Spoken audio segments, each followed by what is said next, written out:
morning, everyone. We'll be starting right in 2 minutes. Thank you for patiently waiting.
Hello, am I audible?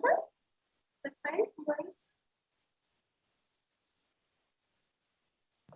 Yes, you are. My voice is clear. Sorry?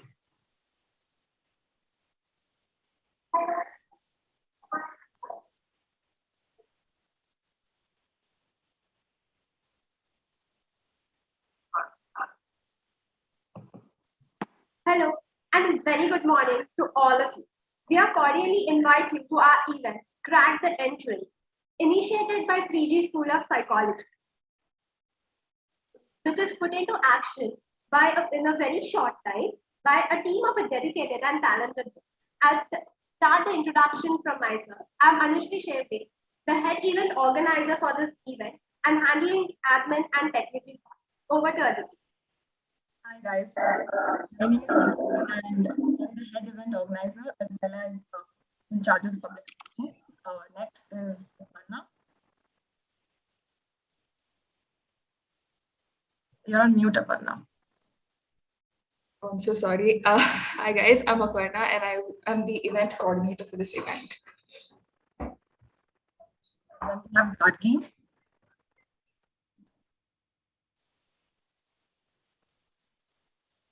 And Khadija.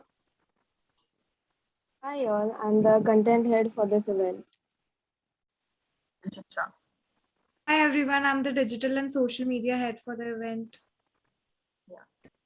Okay, Gargi, could you join us?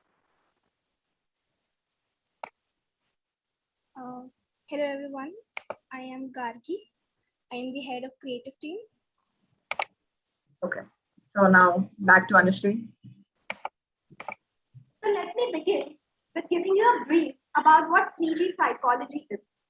3G School of Psychology was built after an acknowledgement of the way the AI's prompt will approach us head-on and start pondering how we can change the effect into one that helps us instead of disparaging us. With an elementary thought of transforming the field of psychology, the 3G School has built a fresh educational program utilizing AI and psychology as a critical foundation. The educational plan is testing, acute, and ongoing.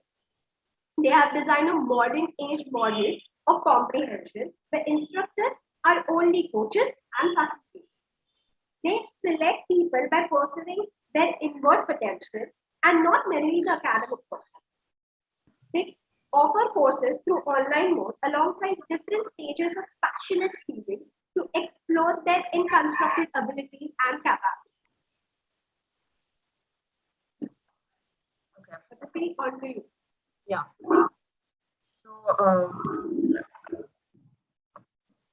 So now, that said, like I introduced myself, my name is Aditi and I'm the event organizer. So today I'm first going to introduce what the event is. Basically, hold on. Yeah. So let me begin. So today's program is focused on reaching out to hopeful psychology understudies and advising them in regards to the different colleges that furnish them with one or the other master's, MPhil, or PhD degrees in India or abroad. So along with the universities, we likewise expect to give members the subtleties of the entrance examinations. So like the eligibility for each of the universities, the admission processes, all these details would be covered in this event. And also all the necessary information needed to apply to government and private colleges. And we also, regarding the RCI license and UGC NET, we have special speakers coming to talk about such topics as well. So all the information we will put forward is set by a group of talented and experienced and splendid psychologists, HODs, assistant professors, and mental health influencers who've guided many confused and wayward psychology students and enthusiasts and are here to help you too. So this is going to be a long but extremely informative event. So keep sipping your coffee and stay tuned with us throughout. So now I think we can begin the event. First off by welcoming a very special chief guest, Mimamsa Singh Thanwar.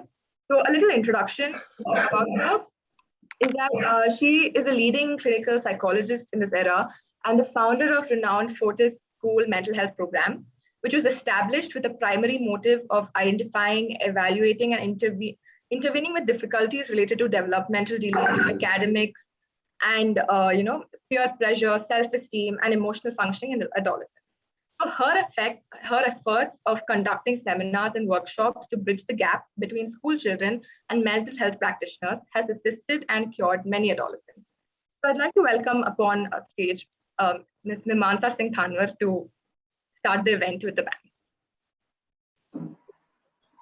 Hi, Aditi, and good morning to all the young participants over there.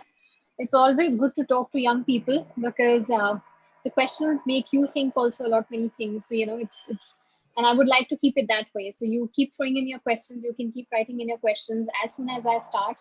Don't wait for me. And what I would like to start from is, since we are talking about careers, I'm just going to give a very brief about my career path and how it began, like anybody else, Till class 10th, I think I was absolutely clueless in terms of which direction I want to go to. So if any one of you have been feeling that, it's absolutely all right. So for some of us, we know what we want to be. For others, we may not know what we want to be. And I think either ways, it's absolutely okay. If you don't know what you want to be, you keep exploring more. And that's what I did. I had interest in art. I had interest in music. My parents gave me a wide range of exploration that they could, where they took me to various people to talk about things. I wanted to be a pilot at one time. At other time, I wanted to be a fashion designer. At other point, I wanted to be a singer. Then I wanted to be an artist. In 11th and 12th, we did not have arts in our school, so I took up commerce. I initially didn't like the subject, but eventually liked to grow. I mean, I eventually liked it. And I thought maybe I could do BCom, but then it never really, I didn't like it so much. Then I thought maybe I can do economics honors, but then I thought for my interest, it's a little too dry. And so there I was. I did my 11th and 12th. I gave entrances for NIFT, for various other Delhi College of Arts, all these things, and I didn't get anywhere, despite having portfolios and everything, and wondering what to do. And that's when my father said, okay, let's also explore psychology. And that's how I spoke to a couple of people, teachers, lecturers who've been teaching psychology, and I got into it. And from there, I think in second year of my college, I loved the subject so much. I don't think so I had loved any other subject to this extent before. And that's where my career path started. So I never knew exactly what I am going to be doing till my second year of college. So in third year, when I took up counseling, is when I decided I'm going to do my master's and then MPhil. And right now I'm also pursuing my PhD. So once you recognize your passion in a particular career path, and it's an exploratory process, at no point in time do you say, okay, this is enough. I have decided I'm going to do this. Each time I've decided I'm not going to study further, I've actually taken on another course or another path to sort of see what can I learn more in this particular subject, or more about people, or more about what's happening in society. One thing that we really need to understand when it comes to our career path, challenges and pressures are always going to be there. There is no path, no work which is not going to give you that.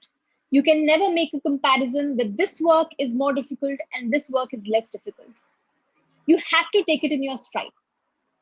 You have to keep your passion going. You have to keep your commitment going. You have to keep your consistency going. And at the same time, you also need to be creative and think, what can I do more in this particular area, in this particular field? And that's where your interest will always keep growing.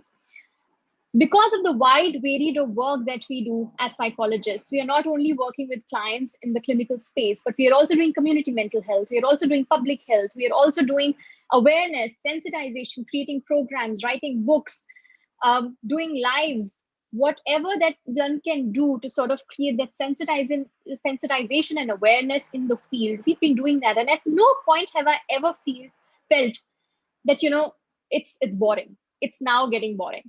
The moment it feels like that, we think of something else and we come up with it and we say, let's get it rolling. That's what we need. We all need that extra energy, that extra time to sort of move out of the path in the direction which is given to you, that this is it. You make your own path and direction from there. So, like a branch of a tree, you keep growing your branches. Your roots are going to be strong. You're going to be strong enough to stand tall. Every time you are being faced with any kind of a storm, or for that matter, any challenge. But as a mental health expert, I would also say, if anytime you feel that, please be open to talking about it. Our support system is something which is very important.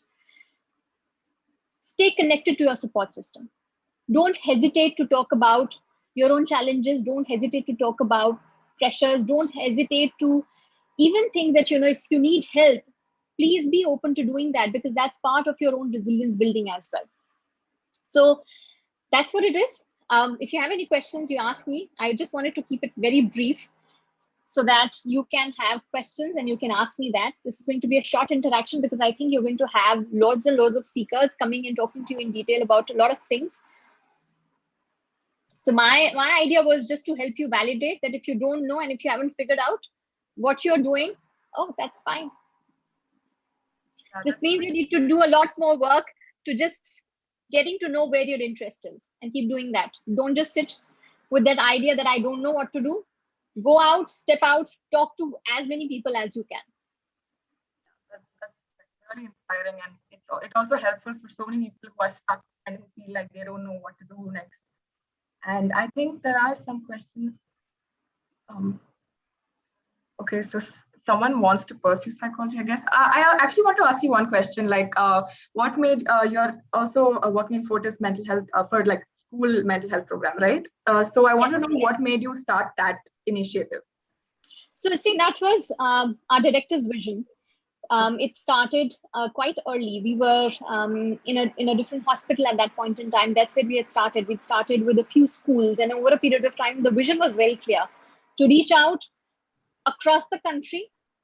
And I've been instrumental in shaping it, coming up with more ideas, working with the team, thinking of what more can we come up with. And we've just come up with varied programs. And I think one of the crucial programs that we came up with in 2018 was mental health curriculum that we had published with Macmillan, because that's the key. The key is to actually get mental health as a part of the school curriculum. Even more so at this point in time, I think it just came in just the right time, because where schools are being talked about COVID care kits, I think it's equally important to talk about mental health care kits in the given time period, given the fact that, children are going to be coming in from varied backgrounds. Not everyone has the privilege and the luxury of, being there online, having an absolutely conducive environment. Sometimes you don't have all of that.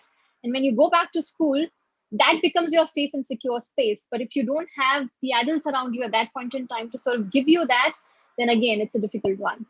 So I think we have a lot of work to do in the given time. So if any one of you are already on that path, go connect, get yourself connected to NGOs as social workers, Anganwadi workers, do a lot of work with them. There is a lot that we need to do starting now. So there's a question. I'll read out the question. So what would you advise a for building a career in psychology while holding a bachelor's degree for another specialization? So yes, that is possible. You can do that. Even if you have done your bachelor's in something else and you just have a very vague idea about psychology. For example, if you've done BA, there is one BA honors, which is particularly in psychology, but then there is also a BA in which you have different subjects, and psychology could be just one of your subjects where you've just had a brief orientation about psychology. You can still pursue masters in psychology. Your masters is where then all your more rigorous knowing about the subject starts, and it also brings in some basic from the bachelor's to help you sort of orient you better than your bachelor's that you had in your master's. So you can still do that. That's absolutely okay. And there is another one. Does it matter which college one passes out from with respect to MPhil? It does not, as long as it gives you RCI license. So ensure that any college that you go to for your MPhil is giving you RCI license. And another question by Anupama, she's confused between psychiatry and psychologists. Difference is they prescribe medications, we don't. You have to do an MBBS, we don't. We do our bachelor's, we do our master's, we do our MPhil. Till now, MPhil is what has been required. But given the fact that with the new education policy and to meet the international standards, you may have to very soon, as a compulsory education, may have to do a PsyD and a PhD. So that we wait, but till this point in time, MPhil is what stays from an RCI recognized institute is what stands, and that's what you need to do. And for psychiatry, you do your MBBS and your MD in psychiatry. Another question: is PG diploma in counseling psychology sufficient enough to become a counseling psychologist, or and there all a person can apply with BA, MA, and PG diploma? So you can work in hospitals. Work as a counseling psychologist, yes. You can also work in schools as counselors, school counselors, you can work over there. You can also work with NGOs. You can also have your own clinic as a counseling psychologist. That's what you can do. Yeah. So someone wants to know the difference between PhD and MPhil if you want to become a clinical psychologist.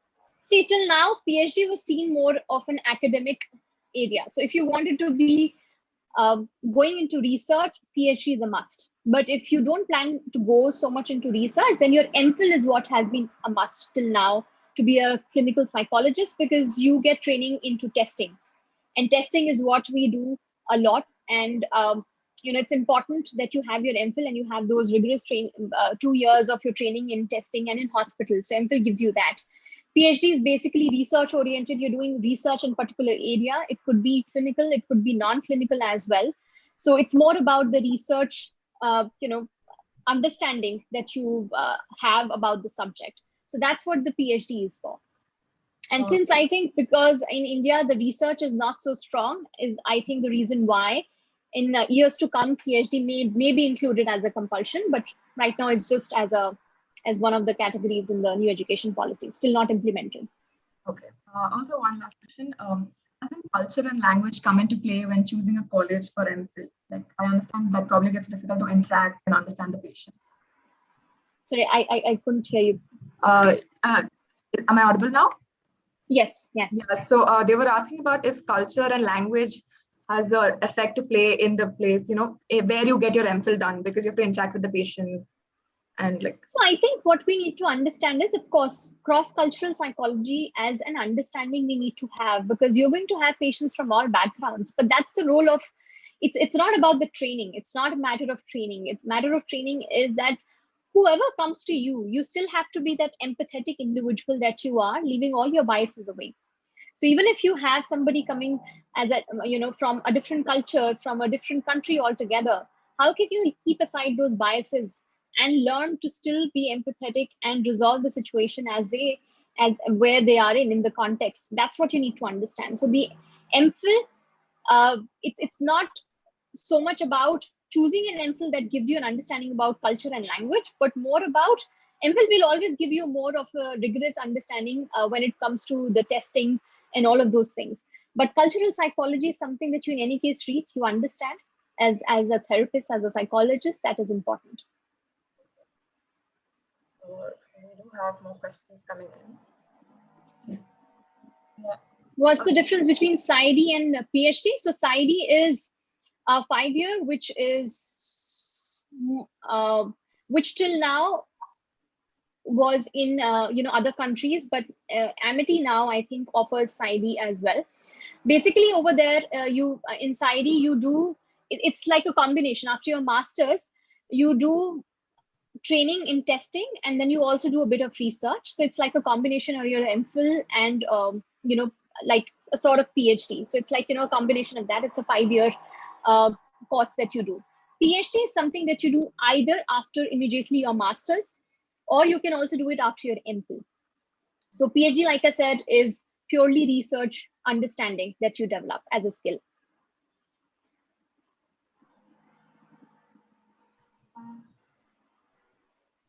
There are questions coming in, like everyone's really excited to get all these answers.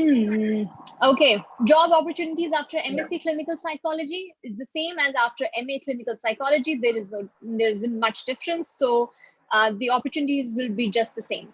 After MA Clinical Psychology, you do, again, like I said, work in hospital settings with inpatients. You do some counseling, basic counseling work with clients. You can work in schools. You can also have your own clinic as a counseling psychologist.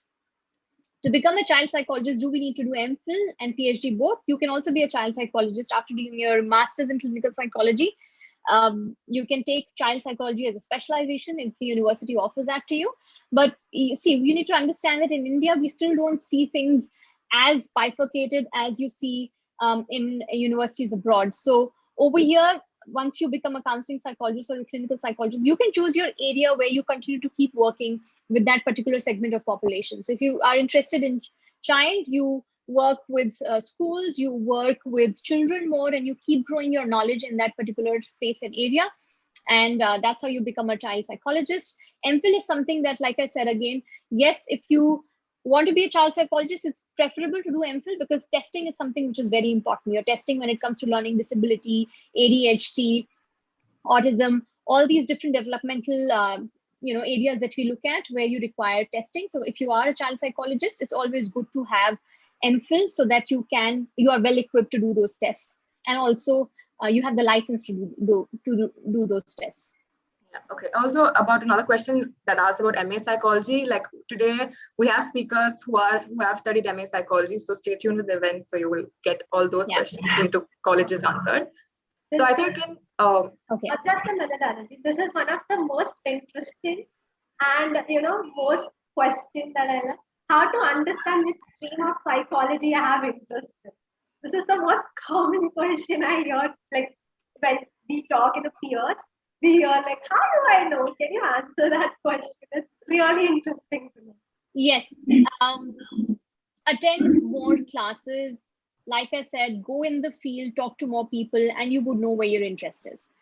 So if you're confused between if you want to take organizational psychology or you want to take counseling psychology, you attend both the classes. Attend it for a significant period of time to recognize, okay, this is where I want to go. Yes. And plus, I think what you need to also understand is that right now you have so many platforms to talk to various experts. And I think this is the best way to understand what kind of work you're going to be doing if you take either fields. But in our times, that was one of the things, because at that point in time, this online reaching out to experts was not there. So you would have maybe one expert coming to the college and just talking about, one expert from one field, the other expert from the other field, and what you would do is just really attend classes to understand you have interest in this area or not. But at this given point in time, you have ample opportunities to keep interacting and staying connected with kind of work people in different fields are doing, different experts are doing. So be open to that, keep learning, keep understanding what the work is about, and ultimately you'll find your interest. So thank you so much for joining us, ma'am. It's been a great pleasure, and a lot of questions are answered. And all the university-related questions, you can stay tuned because we're having speakers from the colleges to come and talk about it. So we'd also like to show you like a token of appreciation for joining us. Thank you so much for taking time out of your busy schedule to help all these students out and also inspire them. And yeah, thank you so much, ma'am, for joining us. Thank you. Bye-bye. Bye. Okay, so next, we're having our next speaker. So who's going to introduce?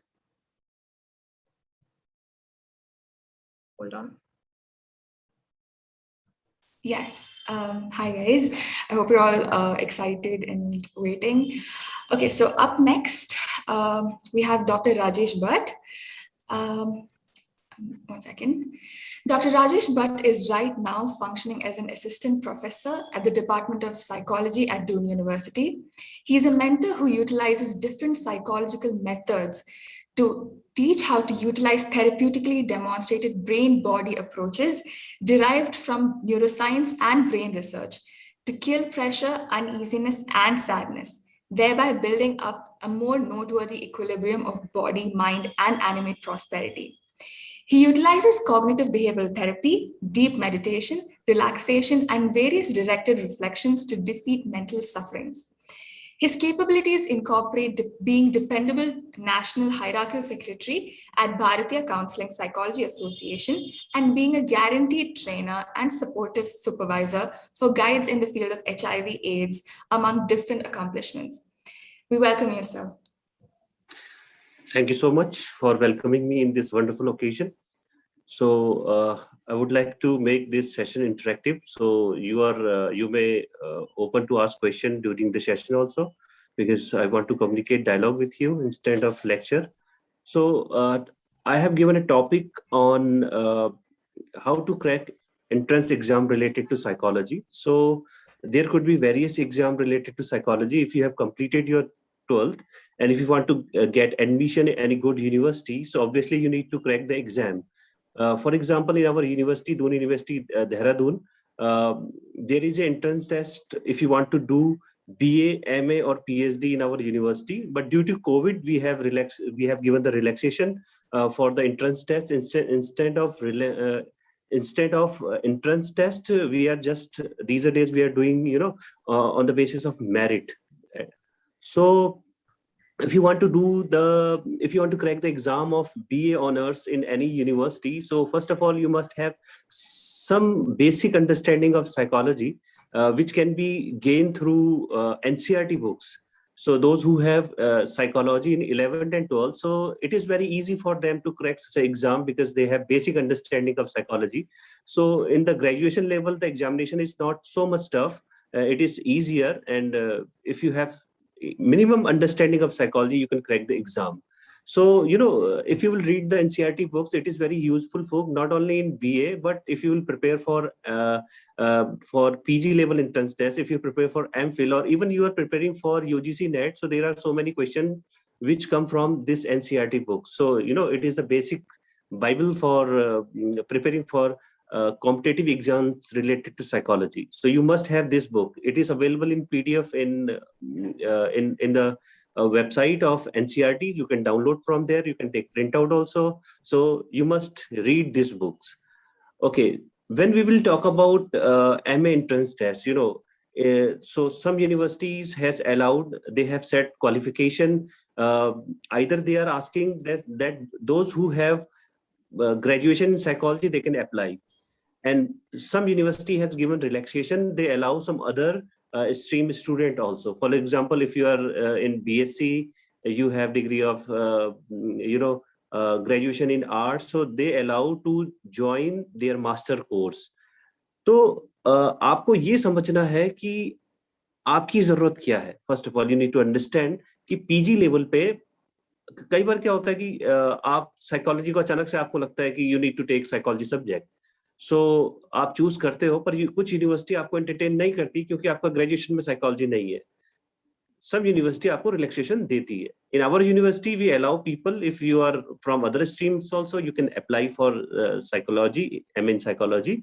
और उसके लिए जो हमारा standard रहता है कि you have to cover basic BA syllabus, because in our university we run BA honors in psychology. So those who enrolled in our university, so they basic things about the psychology, or they can crack easily the exam of MA psychology. Those who are not from the background of psychology, they may face some struggle. They may face some kind of struggle. So what they need to do, वो basic एक जो जैसे introduction to psychology की किताब है, for example Myers की है, Atkinson हिलगार्ड की है, या फिर बैरॉन की है, they can read those books और वो उससे कुछ हद तक syllabus cover हो सकता है. After completing MA, so some student wish to get some specialization. ठीक है, तो स्पेशलाइजेशन करने के लिए व्हाट दे डू, वो एमफिल इन क्लिनिकल साइकोलॉजी करना चाहते हैं, they want to do MPhil in rehabilitation psychology, और some people go for diploma in rehabilitation psychology और diploma in clinical psychology. So when you are going to do MPhil in clinical psychology or rehabilitation psychology, you must know कि these courses should be approved by RCI. RCI कुछ institute को approve करता है. If they have approved, just check the website of RCI. So they have mentioned that how many institute they have given the approval. After checking those basic information, you can apply in the certain institute if they have affiliation with RCI.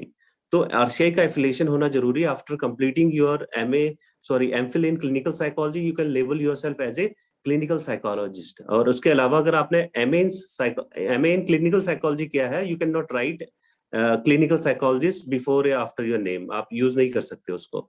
So you must remember these basic differences. So जो MPhil का entrance test है, if you want to crack that, I recently joined Doon University. Then I realized that many students who have completed their master in psychology, after completing their PG, they prepare for UGC NET and they cover the topics related to UGC NET syllabus. So we have decided in this year, we have taken a progressive step for the students कि हमने UGC NET का 90% syllabus को MA के syllabus में observe कर लिया, इकट्ठा कर लिया. यानी कि आपको अलग से पढ़ने की जरूरत नहीं है. If you enrolled in our university, you will prepare for UGC NET, and we are appointing the people who are qualified and who have cracked the exam, either NET or SET. So they will teach you, and we have made some specialization in our university also. कि बच्चा जब MA पास करे तो उसके पास identity crisis नहीं होना चाहिए. Basically what is happening with the psychology student after completing PG in psychology, they have identity crisis that whether they are counselor, they are psychologists, they are counseling psychologists, what they are. So ये जो identity crisis है, because of this identity crisis, वो बाजार में जो कुछ दुकानदार बैठे हैं वो उनके द्वारा एक्सप्लॉइट हो जाते हैं.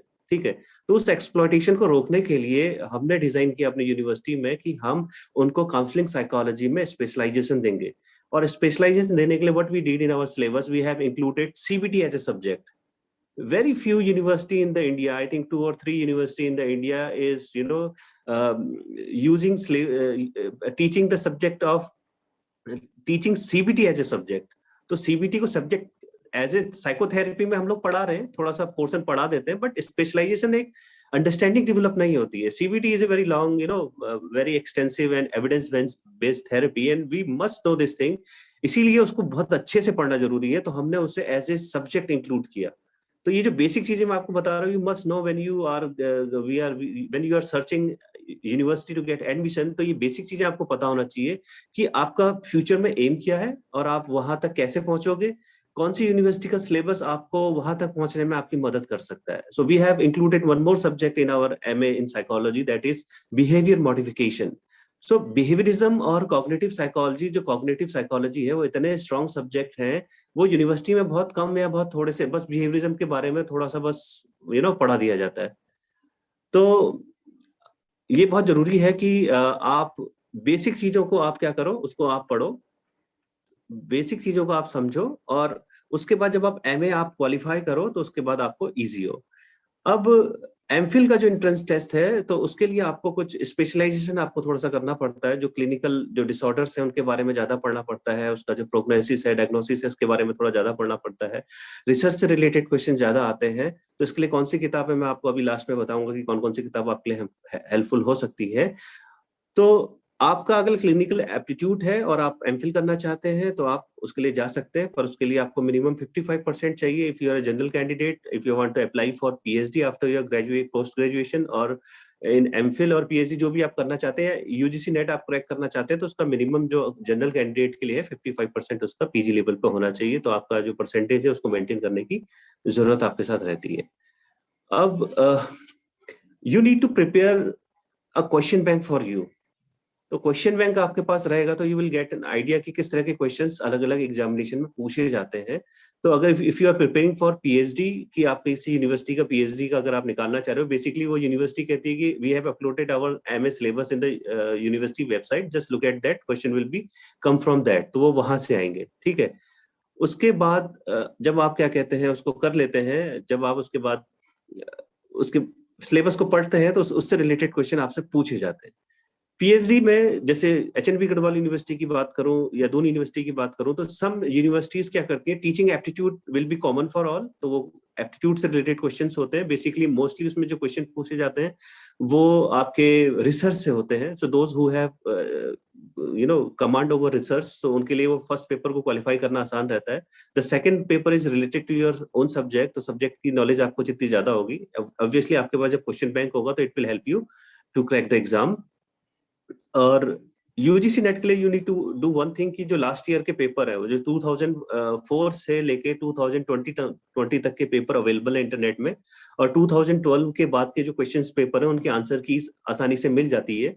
और उसमें भी कुछ आंसर कीज में there are some correct answer नहीं है. सो यू नीड टू आपको खुद से भी उसको करेक्ट करना पड़ेगा, समझना पड़ेगा, ढूंढना पड़ेगा. जब आप बहुत सारे क्वेश्चंस को सॉल्व करने लगेंगे तो आपका एक एप्टीट्यूड, एक जनरल आइडिया लग जाएगा कि क्वेश्चन जो है इसका आंसर ये सही है या नहीं है या कुछ.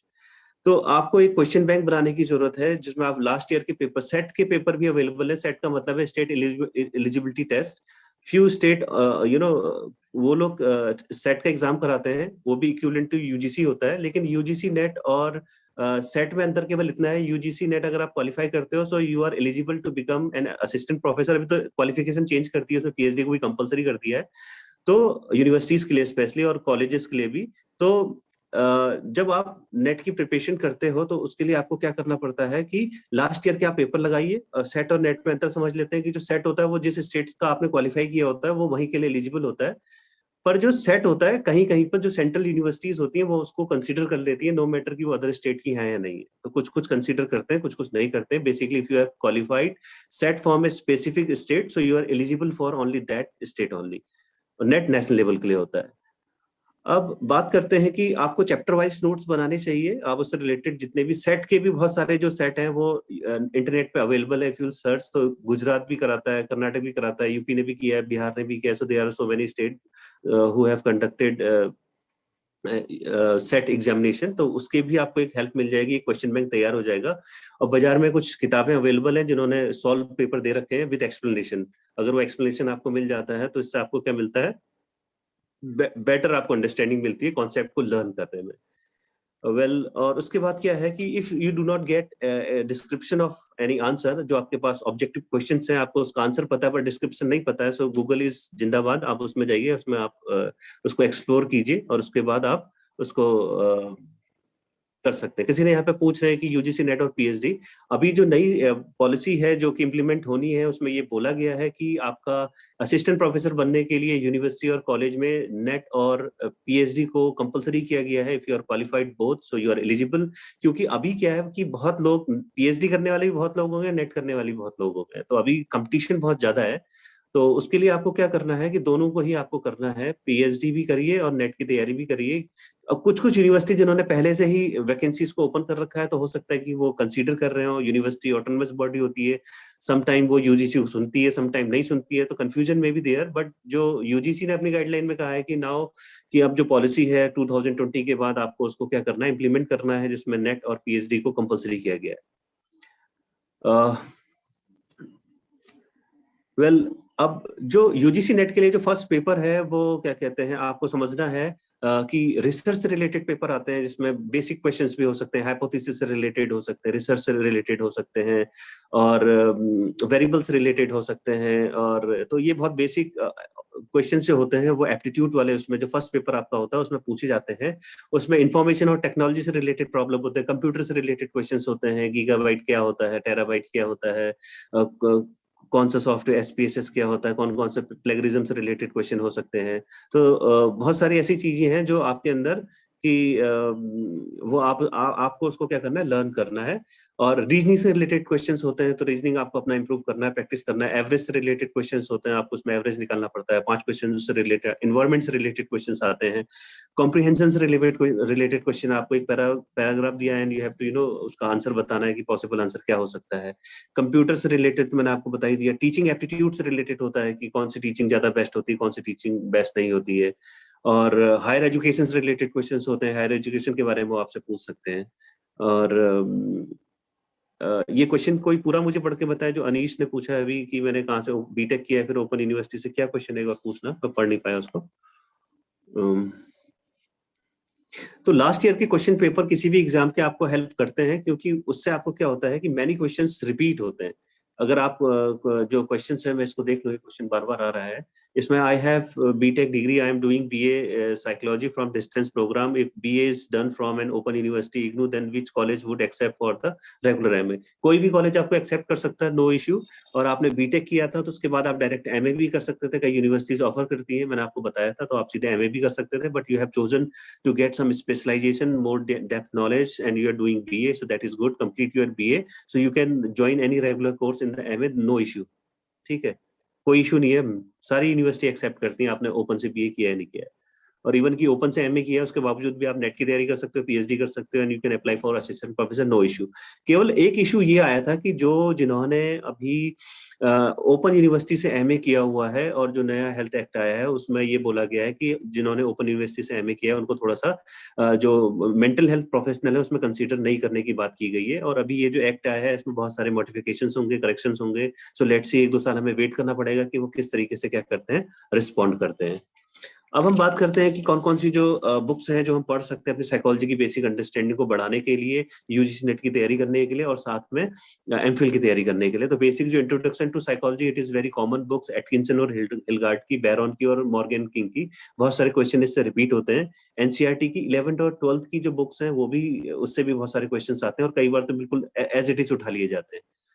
सोशल साइकोलॉजी की बुक है पियर्सन कंपनी की, रिटन बाय बैरॉन, तो वो भी अच्छी किताब है, which can be read. Theories of personality की अगर हम बात करें तो वो हॉल एंड लिंडजे और कैंपवेल की किताब है, अच्छी किताब है, you can by this, okay. उसके बाद आपकी जो ह्यूमन डेवलपमेंट की किताब है वो पापालिया सैली की किताब है, दिस इज वंडरफुल बुक। और बायोसाइकोलॉजी के लिए जेम्स डब्ल्यू कैलेट की किताब है, ये बहुत मदद करती है, इससे क्वेश्चन बहुत सारे आते हैं। और बायोसाइकोलॉजी की पॉइंट्स करके एक किताब है डॉक्टर अरविंद की, तो ये भी एक अच्छी किताब है और ये किताब मदद करती है आपको क्लिनिकल साइकोलॉजी के लिए भी। कॉग्निटिव साइकोलॉजी की जो किताब है रॉबिन्सन की है, उसको आप पढ़ सकते हैं। स्टैटिस्टिक्स के लिए क्विन की किताब अच्छी मानी जाती है और रिसर्च मेथड के लिए जेम्स गुडविन और ए.के. सिंह की किताब, जो कि एक ए.के. सिंह की किताब हिंदी में भी अवेलेबल है, इंग्लिश में भी अवेलेबल है, तो जो आपको सही लगे आप परचेस कर सकते हो। साइकोलॉजिकल टेस्टिंग के लिए रोनाल्ड जॉय की किताब अच्छी मानी जाती है, और एबनॉर्मल साइकोलॉजी के लिए सारसन की, या क्लिनिकल साइकोलॉजी के लिए एलन कार की जो किताब है वो बेटर किताब मानी जाती है। और क्लिनिकल साइकोलॉजी के लिए के लिए आप एलन कार की किताब को पढ़िए, उसमें अच्छा आपका क्लियर होगा। अब मैं कुछ जो क्वेश्चंस हैं मैं उनको उठा लेता हूँ, एक बार देख लेता हूँ चैट बॉक्स में लोगों ने क्या क्या पूछा है।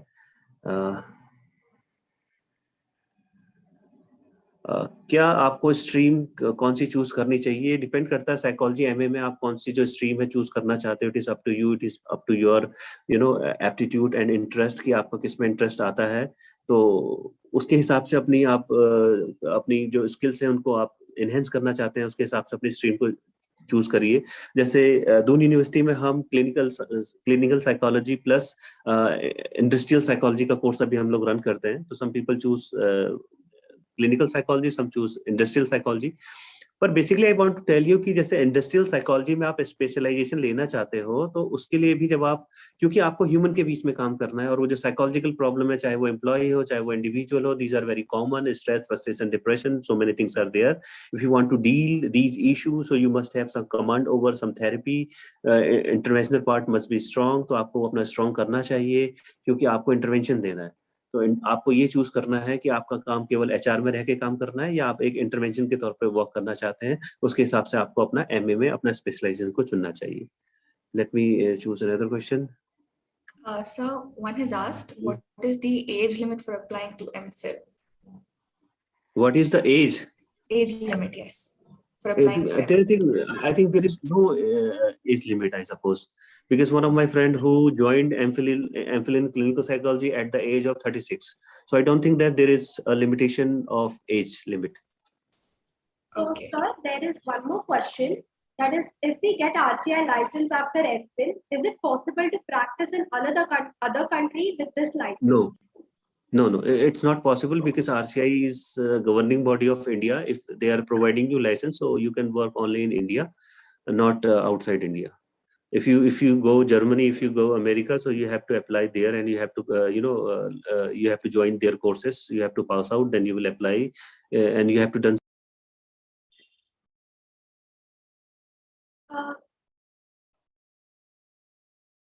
So are you there? Yeah, sure. Yeah.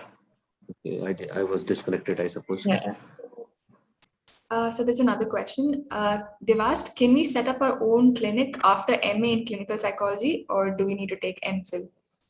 Okay, there is a misconception among the students कि उनको MPhil का लाइसेंस चाहिए, पर जो MPhil का जो लाइसेंस है, you need to understand very clearly कि आरसीआई जो लाइसेंस दे रहा है वो किसके लिए दे रहा है? वो दे रहा है आपको जो डिसेबिलिटी के लिए, वो आपको दे रहा है मेंटल रिटार्डेशन के ऊपर काम करने के लिए, स्पेसिफिक पॉपुलेशन के ऊपर काम करने के लिए। वो कहता है कि फॉर दैट यू नीड साइकोसिस के ऊपर जब आप काम करते हो, there are around 21 psychological disorder which are called severe mental disorder. उसके लिए उसने एक लिस्ट बनाई है, you can search in the Google.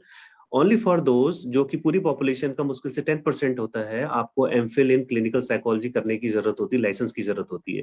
When you working with the normal population, so there is no need of any kind of licence so far in India, और कानून आपको नहीं रोकता है। You can work as a counselling psychologist, you can work as a counsellor, you can work as a psychologist. It is up to you what kind of designation you want to use.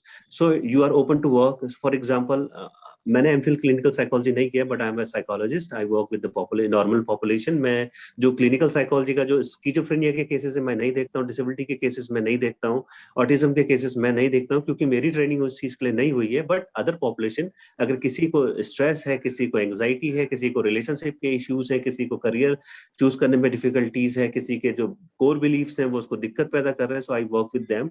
उसके लिए हमें licence की जरूरत बिल्कुल भी नहीं है, so you can practice. A couple of participants have put questions on RCI license and all that. Guys, we have talks coming up on those topics, so please wait until then. Sir, there's another question. Is B.Ed necessary for being a special educator?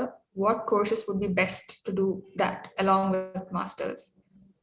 देखिए, if you want to become a special educator, so you need to do special B.Ed जो उनके लिए बना है, जो needy जो बच्चे हैं उनके लिए जो बना है। तो आपको जैसे मान लीजिए कि देहरादून में, उत्तराखंड देहरादून में there is institute which is called NIVH। तो वो ब्लाइंड लोगों का स्कूल है, वहाँ पे स्पेशल B.Ed कराया जाता है, उनसे रिलेटेड जो लैंग्वेज होती है वो सिखाया जाता है। तो आप अगर किसी स्पेसिफिक पॉपुलेशन के साथ काम करना चाह रहे हो, तो आपको वो स्पेशलाइजेशन लेने की जरूरत पड़ती है। उनको पढ़ाने। Actually, sorry for interrupting. You had mentioned a list of books that would be useful for the students to prepare. So it'd be great if you could share the, at least the best ones. I will take a picture of it and I will send to the organizer, and she will, share. And I'll make sure to send it to everyone. No Thank issue. you so much. Yeah. Maybe we can take one last question. Yes.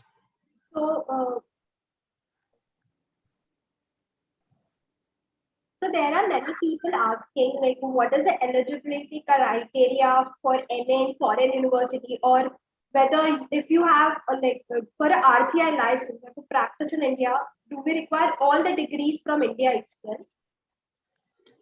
Pardon?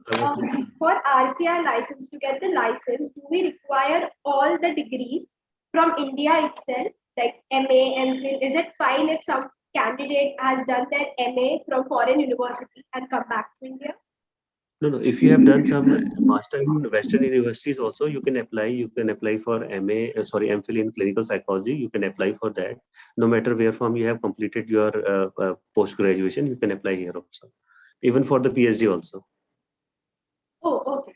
Thank you, sir. What is the scope abroad? Abroad, there is a speaker who will talk about the scope in abroad. Just wait for that presentation. Aparna, should I answer this question? Yeah, sir, sure. Okay. Try to understand. A few days back, there was a international meeting of counseling psychologists. The way we are struggling in India to identify ourselves, the same is happening in the Western countries also. They are also struggling as a counseling psychologist because there is also licensing practices in Western countries also. So वहाँ भी ऐसा ही है कि या तो clinical psychologist हैं तो वो अपने आप को साइकोलॉजिकली ऊपर अपने आप को रखते हैं और वो कहते हैं कि नहीं हम ही सब कुछ है और तुम कुछ नहीं हो। तो ये जो बैरियर है, ये प्रोपेगेंडा है आपको इंफीरियर फील कराने का, और उसके लिए जो टीचर्स हैं वो भी रिस्पॉन्सिबल हैं कि जब बच्चा आपके अंदर से पीएचडी कर रहा है या एमए कर रहा है तो आपको उसका कॉन्फिडेंस बिल्ड करना चाहिए। पर हो ये रहा है कि जो हमारे फैकल्टीज हैं basically they have identity crisis. उनको ये नहीं पता कि वो साइकोलॉजिस्ट है या नहीं है। उन्होंने मास्टर, अब देखिए ना, if you have done your master in economics so you call yourself economist, you have done your master in sociology, you say yourself sociologist, but after completing MA in psychology we are confused that we are psychologists or not. So basically definitely after completing engineering you call yourself engineer, ठीक है, degree आपको BTech की मिलती है पर you call yourself engineer. और आप जब एमबीबीएस करते हो तो आपको डिग्री मिलती है काहे की एमबीबीएस की मिलती है, but you called yourself doctor. The same way जो आइडेंटिटी क्राइसिस है ये हमारी फैटर्निटी जो साइकोलॉजी की थी उन्होंने कभी भी इसके ऊपर काम नहीं किया, जिसके ऊपर काम करने की जरूरत है, and we are working on that. और हम चाहते हैं कि जो आइडेंटिटी क्राइसिस है, बिकॉज काउंसलिंग साइकोलॉजी का जो नंबर्स है इंडिया में वो सबसे ज्यादा है, पर they are not organised, they have identity crisis, तो वो इधर से उधर भागते रहते हैं। वो जो स्यूडो साइकोलॉजिकल प्रैक्टिसेस हैं वो उसको लर्न करना शुरू करते हैं, चाहे वो आपका ग्राफोलॉजी हो, चाहे वो आपका लॉ ऑफ अट्रैक्शन हो, चाहे वो आपका एनएलपी हो, चाहे बहुत सारी ऐसी ऑरा हीलिंग हो, पता नहीं क्या क्या वो लोग करते रहते हैं। तो वो कंफ्यूज है और वो बस शॉर्टकट ढूंढते हैं, 2 दिन की हिप्नोथेरेपी कर लेते हैं, अपने नाम के आगे हिप्नोथेरेपिस्ट लिखते हैं। तो there is confusion among them. Identity crisis के कारण ऐसा है जिसको हमें नॉर्मलाइज करने की जरूरत है। Okay, so there, following up questions, there is the, sir, I want to be an assistant professor and also a clinical psychologist. Is it possible? Definitely it is possible if you complete MPhil in clinical psychology. So for example, if you apply in IBHAS, so the basic qualification for assistant professor is MPhil in clinical psychology. So you will be assistant professor as well as clinical psychologist. Also, some of the students are asking, can they contact you personally through mail or something? Okay. That possible? Okay. I am in Doon University, and you can go through the Doon University website. There is an email ID of mine, even the phone number also, and you may share my phone number with them. Thank you, sir. That's I guess there are. Can we pursue post-graduation degree? No. If you are doing masters in post-graduation courses in one university, you cannot, simultaneously do second degree. It is illegal. No matter कि अगर आप open university से भी कर रहे हो उसके साथ साथ आप रेगुलर कोर्स नहीं कर सकते, डिग्री नहीं ले सकते हो। हाँ, आप पीजी आप डिग्री ले रहे हो, उसके साथ साथ कोई डिप्लोमा कर सकते हो डिस्टेंस एजुकेशन से, बट 2 डिग्री एक साथ आप परस्यू नहीं कर सकते हो। और एक चीज और, साइकोलॉजी में बहुत सारे फेक इंस्टीट्यूट चलते हैं जो अपने आप को इंटरनेशनल कोलैबोरेशन के साथ दिखाते हैं, वो पीजी डिप्लोमा पीजी डिग्री बेच रहे हैं, क्योंकि we are Sir, organization which is called Bharat counselling psychology association. So life member बनने के लिए उसमें basic qualification MA in psychology है. ऐसे लोग आते हैं जिन्होंने साइकोलॉजी का जो कोर्स या पीजी कर रखा है वो फर्जी यूनिवर्सिटी से कर रखा है और डिस्टेंस एजुकेशन में कर रखा है, तो वो गुड फॉर नथिंग है. तो इस तरह की डिग्री से आपको अपने आप को बचाना है. आप जो भी किसी भी कोर्स को करते हैं, जस्ट इस चीज को इंश्योर करें कि वो यूजीसी रिकॉग्नाइज्ड यूनिवर्सिटी है या नहीं है. Guys, I know you have plenty of doubts, but we'll be taking up in the following talks. So thank you so much, sir. We just want to, thank you so much for inviting me in present this. session. Yeah, we just want to present this as a token of appreciation. So thank you so much. And your talk was incredibly insightful for a lot of students. I'm sure we got to see all the questions. And thank you so much for taking out your time, sir. It means so much. Okay अभी एक किसी के last question का जवाब दे दूं कि जो बिना नेट को क्वालिफाई किए, शायद ऐसा लिखा था, हम असिस्टेंट प्रोफेसर बन सकते हैं. अभी कुछ यूनिवर्सिटी ने ओपन कर रखा है. मैंने कहा यूनिवर्सिटी ऑटोनोमस बॉडी है, तो कुछ यूनिवर्सिटीज असिस्टेंट प्रोफेसर को बिना नेट के भी ले रही है, पर अभी बहुत जल्दी ये सब चीजें बंद होने वाली है. तो नेट क्वालिफिकेशन जरूरी हो जाएगी, उसके साथ पीएचडी भी जरूरी हो जाएगा. Thank you so much. Thank you sir. Thank you sir. Thank you so much.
Hi guys.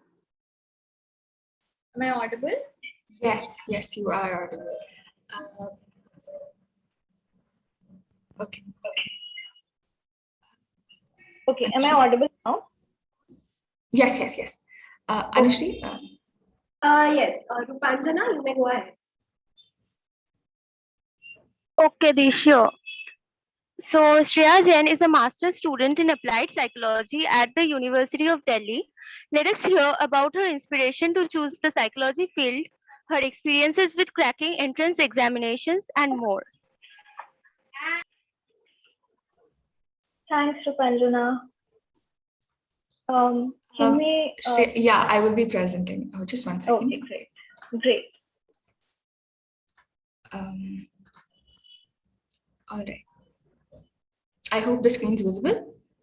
Yeah, great. Okay.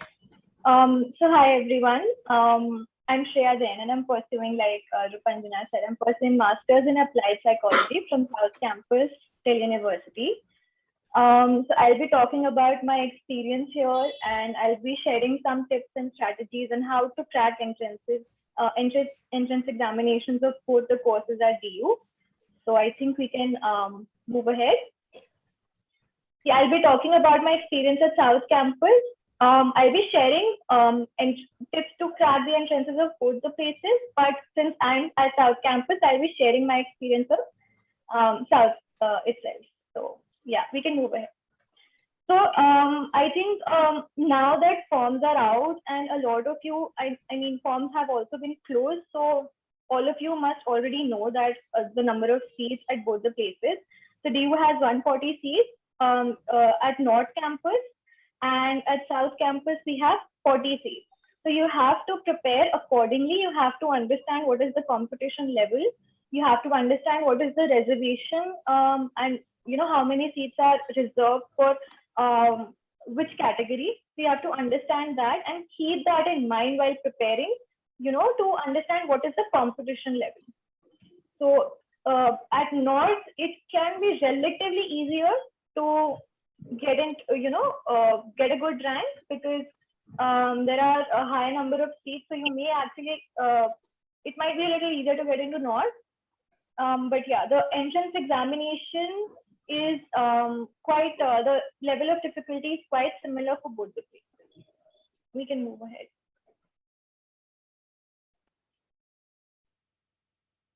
Is it? Yeah, it's started. Oh God, so sorry.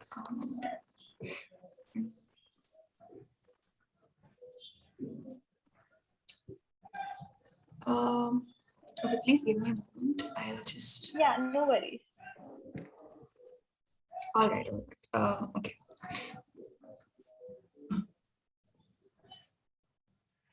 Okay.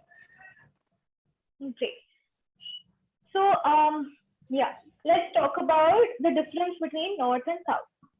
So Delhi University offers 2 postgraduate programs in psychology. One is at North Campus, which is called Master of Arts in Psychology, and the one at South Campus is called MA in Master of Arts in Applied Psychology. You have the option of applying to both of these courses. It is not, there is no such rule that you can apply to only one. You are eligible to, apply for both these courses and appear for both the entrance examinations because they are held on 2 separate days.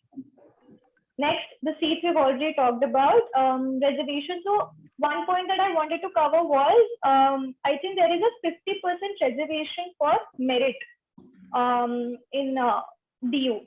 So, and for merit, only those individuals are eligible who have, I think, completed their bachelor's in psychology from DU.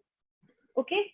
So, entrance for individuals who are looking forward to get admission through entrance, they have 50% of the seats. They don't have, so if there are 40 seats, for example, you have 20 seats that you're fighting for, not 40. You have to keep that in mind. And within that, there are reservations based on caste and disability and everything. So for example, I give my example only. I am from Amity. I completed my graduation from Amity University in applied psychology. I did not have the option of merit. So for me, there were only, and my aim has always been South Campus. So for me, there were 20 seats for entrance, right? Within that, there were reservations for different categories. Mine was unreserved, so I had only 8 seats in hand. So now I had to, choose one, not choose, sorry. I had to fight for 1 seat out of those 8. So you have to keep the competition level in mind. Next, let's talk about the admission procedure. I think I don't need to cover this since, can we go back? Yeah. I don't think I need to talk about the admission forms because I think the forms have already been closed. This is the last year's timeline. I think since forms are already closed and you're expecting this year, you're expecting your exams to happen, I think from 26th to 2nd October, right? 26th September to 2nd October. So after that, I think you can expect your results accordingly. So last year when they happened around 7th to 10th September, results were out in 27th October. So now this year also I think you can expect them much later on if it happens like last year, because last year also we had COVID and lockdown and everything. And our classes started in 3rd week of December. So our semester 1 itself started in December. Yeah, we can move ahead. So before you so at you have to ensure that once you've graduated, you have your provisional degree and migration certificate with you. And I added this point just from my own experience because I had a little difficulty getting the migration certificate and everything, and it could have resulted in a problem. So ensure that if you're not from DU, you have your migration certificate with you. You ask your university well in advance for it. Then we've already talked about merit versus entrance. Entrance examinations are separate for both the courses. Now let's talk about the exam pattern. Yeah. So I hope there's no change this year. I think we can go back to the previous slide for now. Yeah, just this one. Okay. So I hope there's no change this year, but if it is the same as last year, there are 2 exams. The exam has, just a second, it has 100 questions. Now, the thing about BU entrance examination is that there are no questions from GK, English, or logical reasoning. There are some examinations that have these sections, but DU does not. So you have 100 questions only from psychology. The duration is 2 hours and there is negative marking. So whenever there is negative marking, these are all MCQ. The 100 questions are all objective type, meaning that there is a question and then there are 4 options. You have to choose one out of them.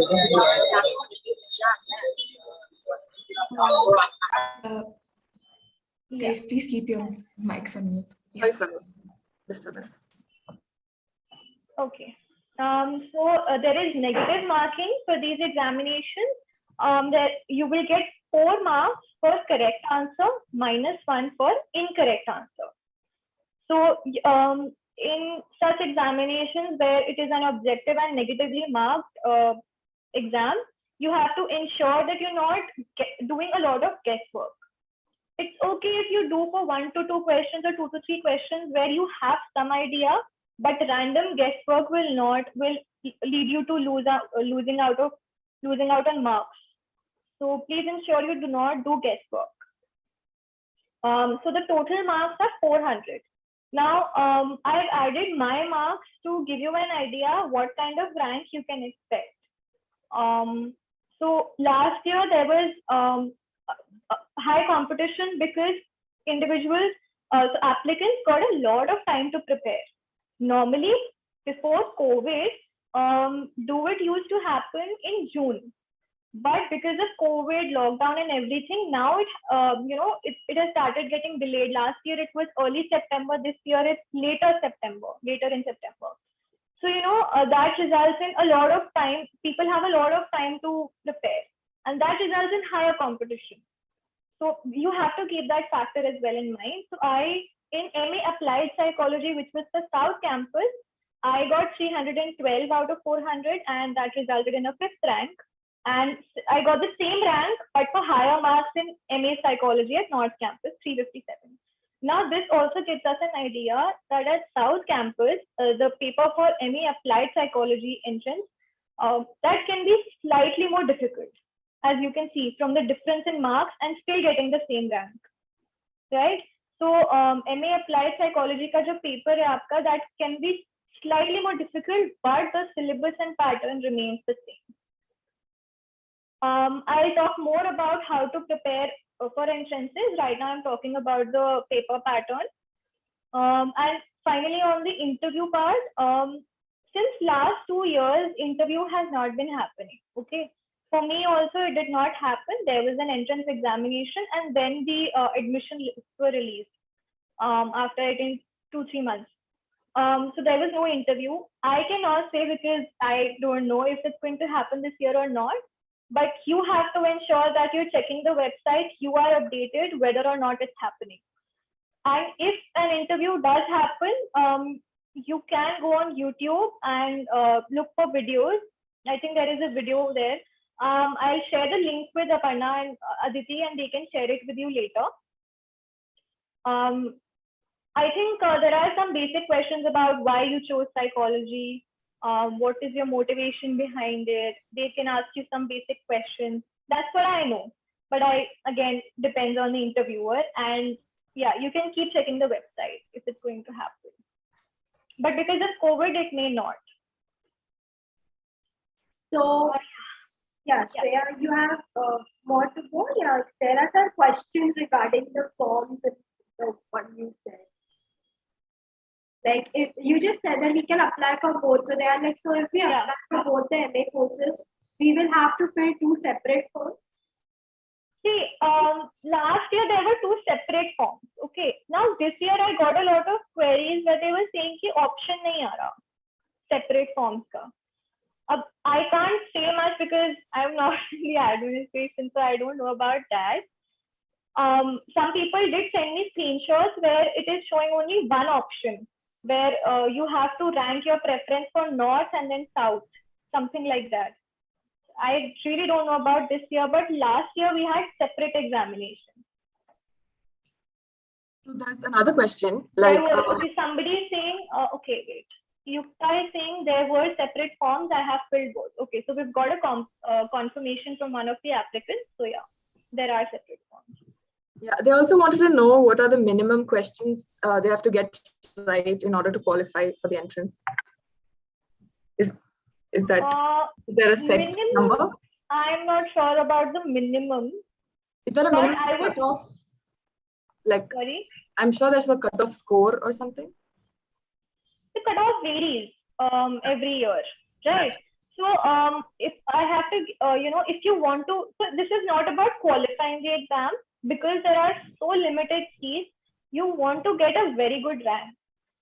What I've observed is from an individual, from an unreserved category, a score of above 300 is a must. Okay.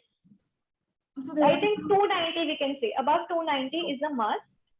And for other categories, what you can do is you can just go to previous cutoff list and check out what has been the pattern. That will give you an idea. So they wanted to know if you applied for your MA in second year itself or in third year. Like, when is the right time to apply to the call? No, you can apply only after your third year. Okay. So you have, in order to be eligible, you should be a graduate, either in psychology or in any other course, right? So you don't have the option of applying after your second year. You have to complete your 3 years of graduation and then you have to apply.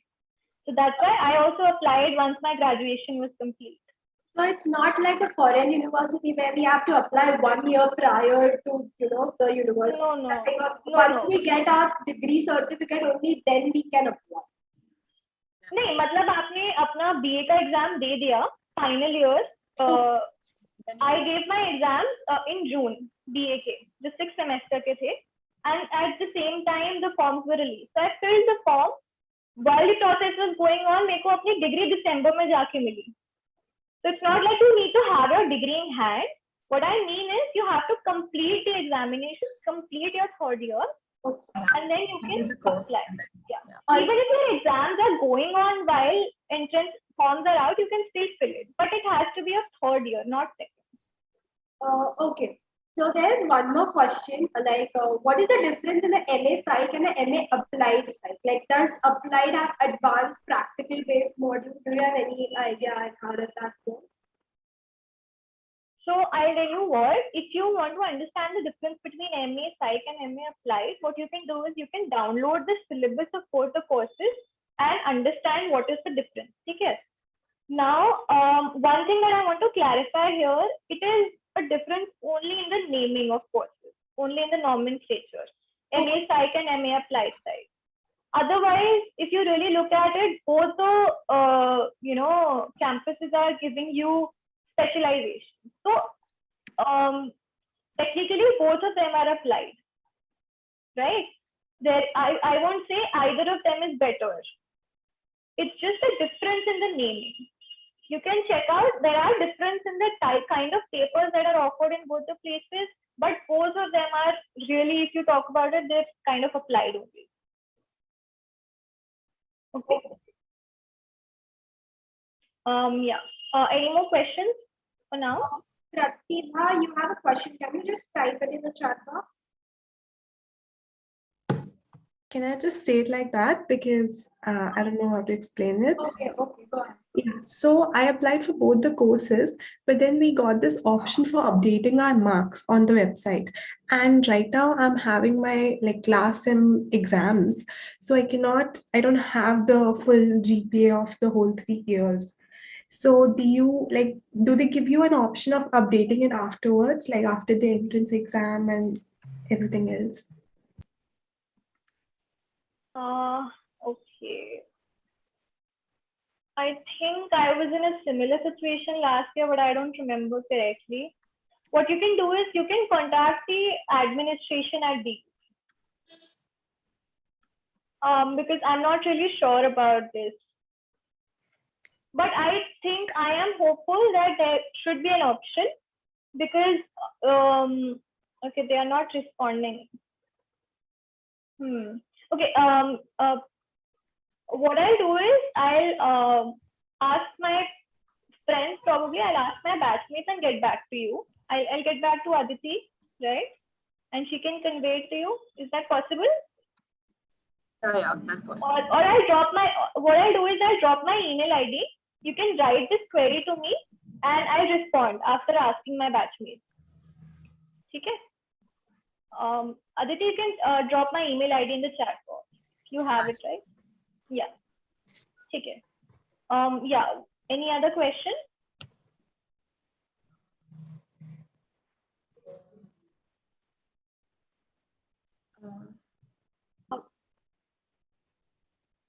I think there is a question about specialization. Okay. I'll come to specialization. I'll come to that part that is covered in the next section. Okay, I'll move on and we'll take the remaining questions towards the end. I'll just complete everything and then we can take the question. Yeah, that'd be better. Okay. Now talking about entrance preparation. So we have to remember that this is an objective examination with all questions from psychology. So your best strategy is, what you do is, so there are certain, just give me a second. So there are about 8 to 10 fields that you have to cover within psychology, 8 to 10 subtopics. Okay, I'll say them out loud. You can note them down. It is general psychology, social psychology, research methods and stats, personality theories, organizational industrial psychology, clinical and counseling, physiological, which is biopsychology, systems and schools of psychology, and developmental psychology. These are the areas that you have to cover for this entrance examination, right? Now, all of these, you can cover all of these, not all, but most of these through one book. So what I recommend is you do not go for separate book for each of these areas. Like, I know there are multiple books available for personality. There is Schultz. For organizational, for clinical, there is Carson and Butcher. For developmental, there is Burke. But I don't recommend going for each of these, a different one for each of these, because it can become really overwhelming. For objective examination, for entrance, you want to get a good rank, and for that you have to do smart study. What you do is you pick one book, which is like an introduction to psychology book. For example, Cicerelli or Morgan and King or Barrett. Right? You pick one of these books and you cover all of these topics from there. So all of these topics are covered in those books. So for general, under general, there are topics like learning, memory, emotional intelligence, emotional something, I don't remember. Emotions, yeah, emotions. There is cognitive psychology, right? So you just cover the entire book. Okay. Covering the entire book can seem like it's overwhelming, but it's really not. Especially if you're from psychology, you would have covered already. You would have already covered this in your BA. Okay. One point that I missed out on earlier, that the entrance examination of MA, of Masters, the syllabus is based on BA in psychology and applied psychology. So what you want to do is, if you want to understand what is the syllabus, you go to DU's website, you download the syllabus for BA psychology and BA applied psychology, right? You refer to the topics under these categories, under general, social, research, and all of these that I just told you, and you cover all those topics.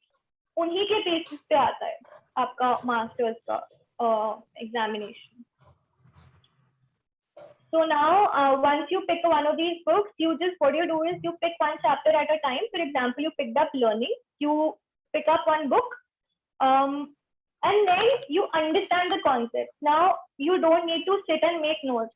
Subjective examination में college में school में हम क्या करते थे? We used to make notes. We used to memorize it. We don't have to do that. You just understand the concept. You will forget. There are chances you will forget. You keep revising 1 to 2 times.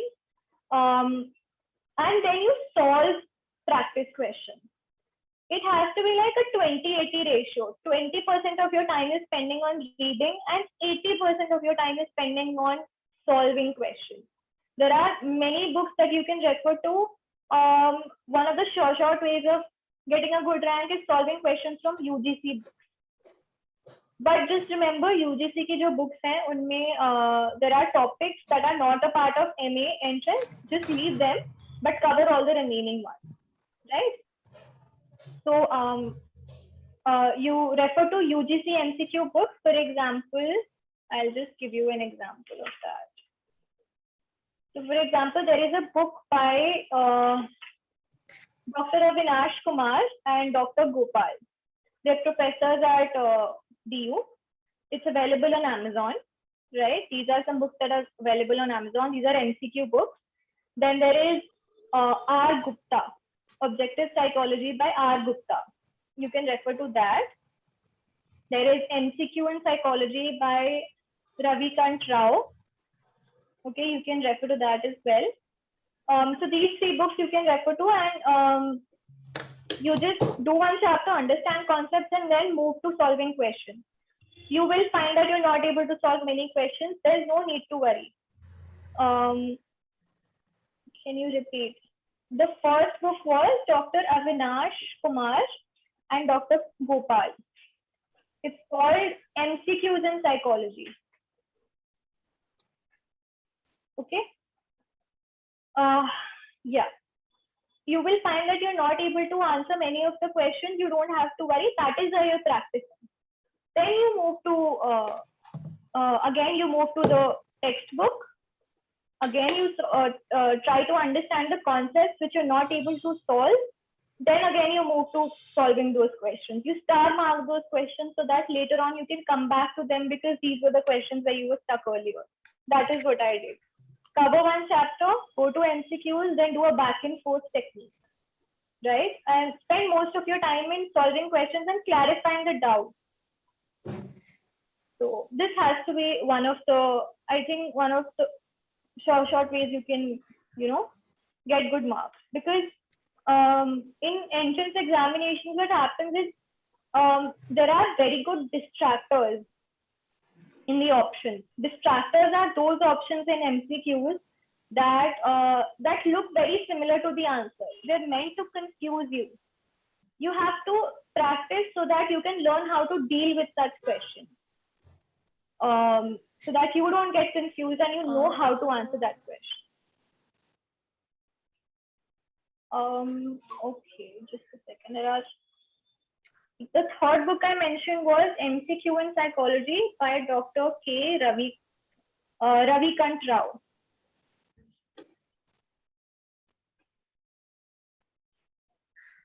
Shreya, I think you can continue with your presentation and we'll take the questions toward the end if that's okay. Yeah, I was just repeating the names they were asking. Okay. Okay. Yeah, and then moving on to yeah. So one of the ways you can get conceptual clarity is by referring to this book called APA Dictionary of Psychology. It is also, there is also a website. So you just go to Google and type APA Dictionary of Psychology and you find a website. You type the concept there that you want to look the answer for. So for example, you want to understand the definition of learning, memory, or any other concept, classical conditioning, operant conditioning. You go to that APA Dictionary website, you type it and you'll get a full definition and the concept. You'll even get prominent theorists' name in that field. So sometimes it can happen that you want to look for answers, but they're not, they take time to find in books. You just go to the website, APA Dictionary, and you find the answer to that. So I found it very useful. I think we can move on.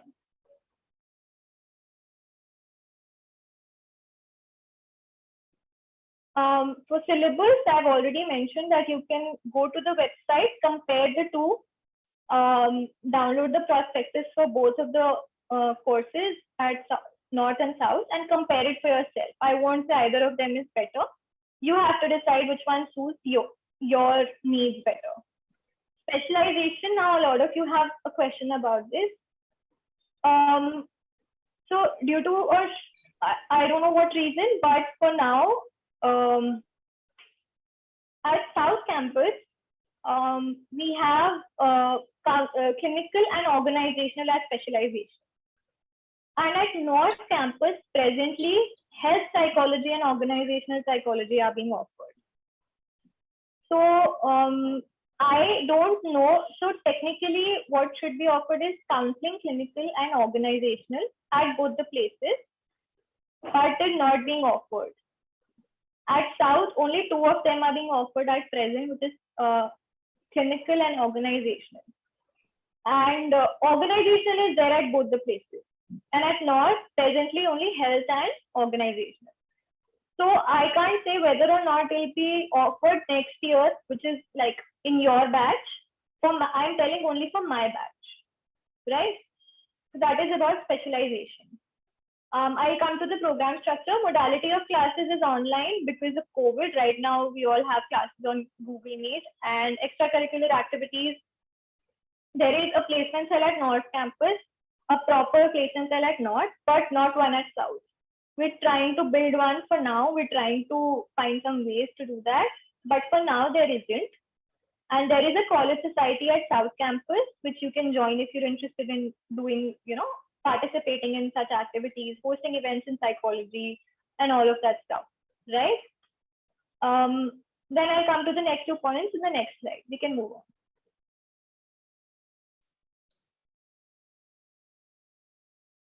Okay, so I'll just briefly try to summarize my experience at South Campus.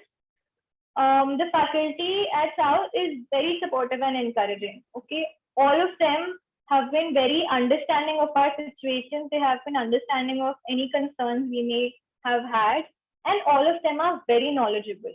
You will get to learn a lot from them if you, sit with them and if you interact with them during classes, and they're supportive even outside of classes, right?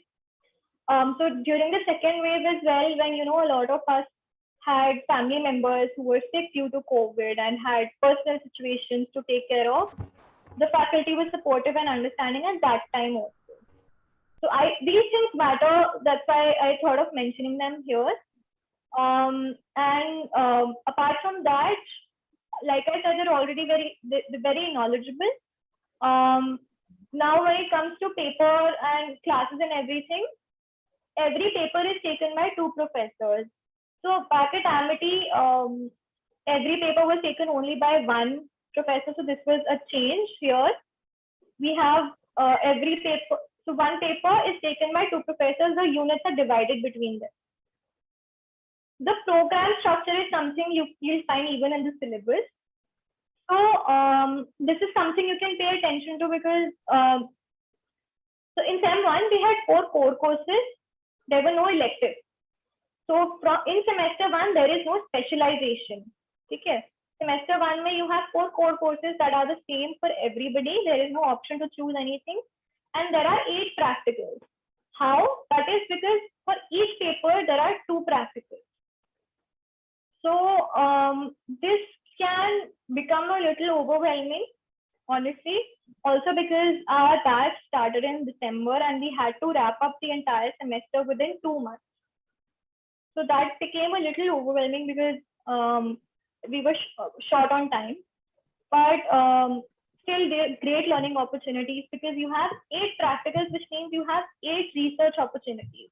All of these practicals are not like, they're not at all theoretical. You get to do actual research. And because the faculty is so supportive, you can choose whatever topic you like. They'll support you in exploring different research methods, ways, designs, and everything.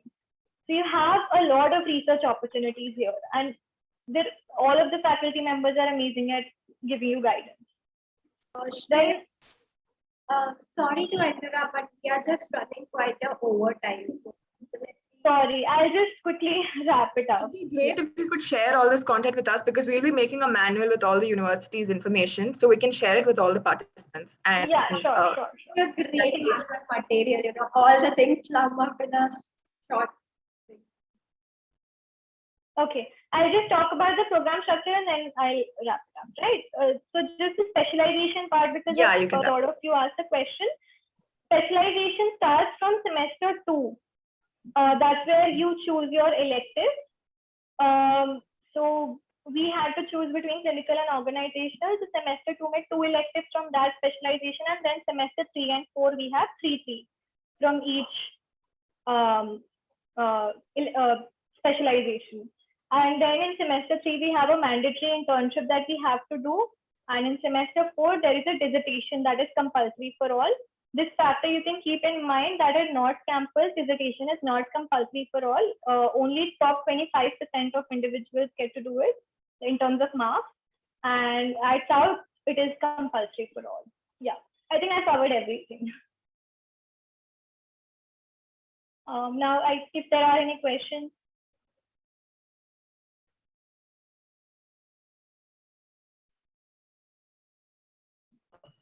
Gargi can come forward for the vote of thanks.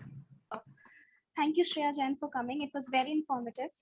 And let's welcome Syed Sajid Hassan Kazmi, is an assistant professor delivering his knowledge about clinical psychology at Amity University, Lucknow. He is currently the chairman of the Indian Youth Association Forum, an organization. Gargi, sorry. Actually, we want to thank Shreya for taking her time out and coming to join us. We also have a token of appreciation for you. We'd be sharing the certificate. Just a second, okay? Hold on.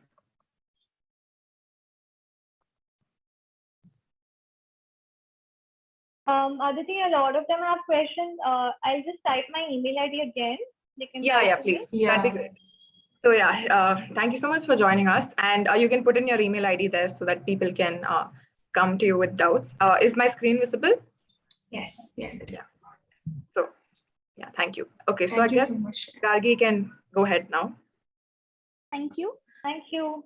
Syed Sajid Hussain Kazmi is an assistant professor delivering his knowledge about clinical psychology at Amity University, Lucknow. He is currently the chairman of the Indian Youth Association Forum, an organization that focuses on education, healthcare, vocational training, counseling and guidance, women and children rights, and rehabilitation of the mentally ill. He has also been a director of the Indian Mental Health and Research Center for approximately 3 months. Moreover, he has published several articles, namely COVID-19 and Lockdown, a study on the impact on mental health, Education 4.0, Opportunities and Challenges, and COVID-19, Biopsychosocial Perspectives, serving as one of the primary sources of understanding the psychological well-being amongst people between 2020 and 21. We welcome you, sir. Yeah, thank you very much, Gagi. I hope I am audible and visible to all of you.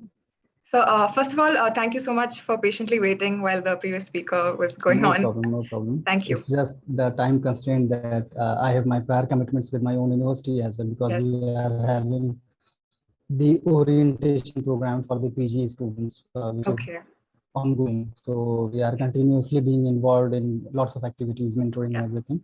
So it was between this time that I sneaked it out and for half an hour so that I can be. Thank you so much for that. So first of all, I congratulate all of you, all the beautiful people here in encouraging faces, and the initiative which you all have taken is like one of the need of the hour. Lots of students coming up in the field of psychology, plenty of, and again the opportunities are like we say, no, sky is the limit. So one of the booming sector is still lots of people with lots of queries, what to do, how to do, from where to do. So I think this platform will be able to sort those queries and give a proper direction to all those newcomers. My topic for today's discussion, as you all have requested me that I should be deliberating on the need of RCI licensing, what is the requirement for RCI licensing, and why is it required. So I have a brief PPT of 5 to 6 slides only. So based on that, I will be fixing on. Just a minute, I'll be sharing with you all. Yeah, sir.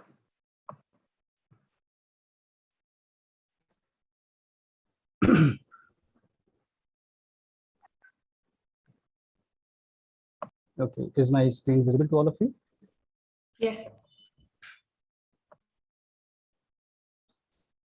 Okay, so when we talk about the RCI licensing, or in particular, when we talk about the domain of higher education in any particular country, so there are two things which are most required, or the essential qualifications. For example, in when we talk about education in India, higher education in India, then just a minute.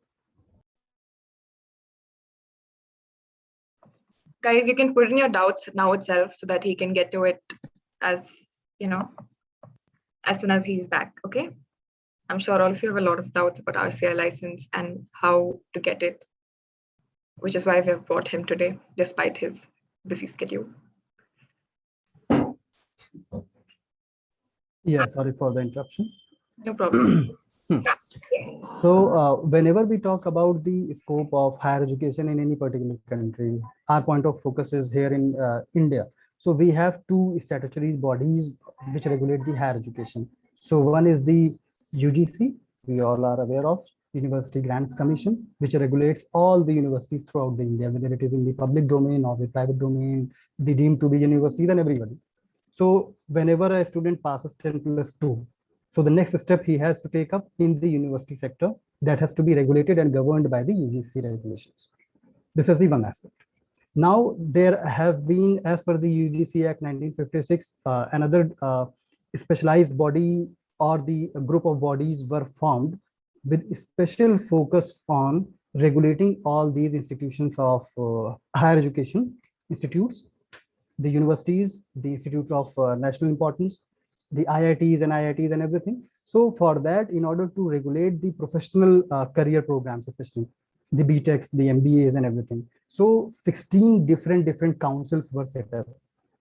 So first of all, the statutory body is UGC, and under those ambits is the 16 councils working for the different domains, different specializations, different streams. For example, AICTE, MCI, the Medical Council of India, now renamed as National Medical Commission, Rehabilitation Council of India, Pharmacy Council of India, Nursing Council, Paramedical Council, lots of councils are there. So in totality, there is 16 councils working right now, Dental Council of India and all those things. In one of these major councils, which our point of focus is the RCI Act of India, because we all are governed by the RCI Act right now. So I will be focusing and deliberating on this particular act. As you can see on my screen, that RCI was set up in 1986 by the RCI Act passed by the Parliament of India. And on June 1993, it became a statutory body of Ministry of Social Justice and Empowerment, and currently the Divyang Jan Ministry, जिसको हम लोग दिव्यांग जन बोलते हैं, the Government of India. So it has the level of ministry and a statutory body. Then since it was enacted in 1992, way back, now in the year 2000, it was slightly amended. You must be aware of that there are certain amendments time to time, so that the act has to be updated from time to time. So in this reference also, this act was, because it was enacted in 1992. So in 2000, it was again amended by the parliament, and the major changes were one thing for the regulation of the rehabilitation, education and research, in which the clinical psychologists, the mental health professionals, all were included, and accordingly the definitions were mentioned. So this way, the people like us, the clinical psychologists, the rehabilitation professionals, so this act made way for our licensing and everything in a better way. So I have taken the excerpts from this particular act, that the mandate given to RCI is to regulate and monitor services given to the disability and to standardize the syllabi, that is the syllabus standardization. That means the whole any XYZ institution throughout India which is regulated or approved by RCI will have only one standard syllabus, irrespective of the university. You can relate with that, and in our university, AMU University, other different UG, PG programs might have different curriculum, might have different syllabus as per the university curriculum. But once we are talking about the MPhil program or the professional diploma in clinical psychology program, both the programs having the RCI approval, RCI regulations, then both the programs throughout India, if we compare with other XYZ institutions, all will have the same number of credits, same number of programs, same number of program structure, same number of curriculum, everything. Because again, it has been standardized throughout the India by the RCI itself, so that there is no disparity. Any individual passing out from a government institution, passing out from CIP, passing out from KGMU, passing out from Amity University, passing out from other universities, anybody, it will be at par. First thing. Then maintenance of a CRR, that is the central registry registration. Just a minute. Yeah, central rehabilitation register. Okay. So this again, this register, in short, we call it as CRR. In lots of reports which you might have seen, the professional clinical psychologists which they make, they put up that CRR number. In short, we can call it the license number of a clinical psychologist, the registration number of a clinical psychologist, but the appropriate term is CRR number, that is the Central Rehabilitation Register. So whenever a professional, after passing out any RCI approved program, for example, it is MPhil or PDCP or PsyD, with reference to clinical psychology, there are 3 programs I will be talking about in the upcoming slides. So any professional who has passed on in any of the 3 programs, then he has to register himself with the RCI. The online registration form is there. Now, once he is registered with the RCI people, after scrutinizing his qualification, his documents and everything, they will put up the details of that registered professionals on the database, and that has to be accessible in public domain as well. Anybody, any XYZ people can access it throughout the world. It is a global database. So anybody can log into the RCI website, and accordingly he can search for the registered professionals either by name or by the CRR number, right? So that is the, again, a transparency has been maintained with this. Fine.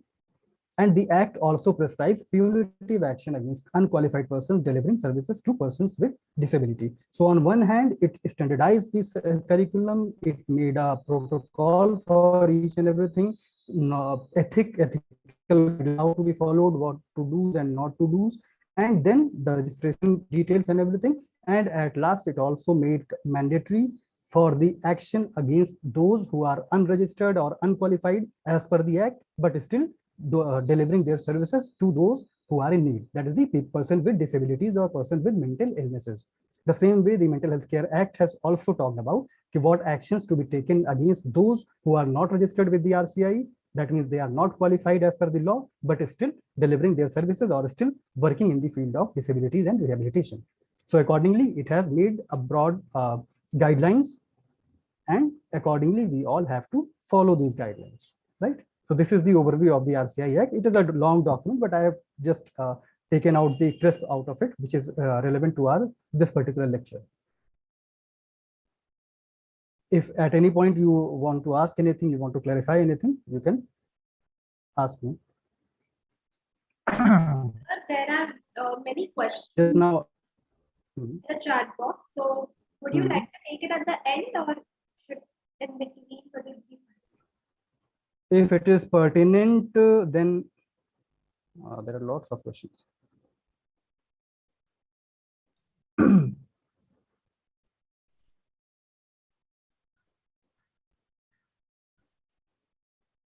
How can we know that the workshop is RCI affiliated? Okay, I think let me first complete, then we can talk about one by one, because many of the queries will be resolved while I am delivering the lecture only.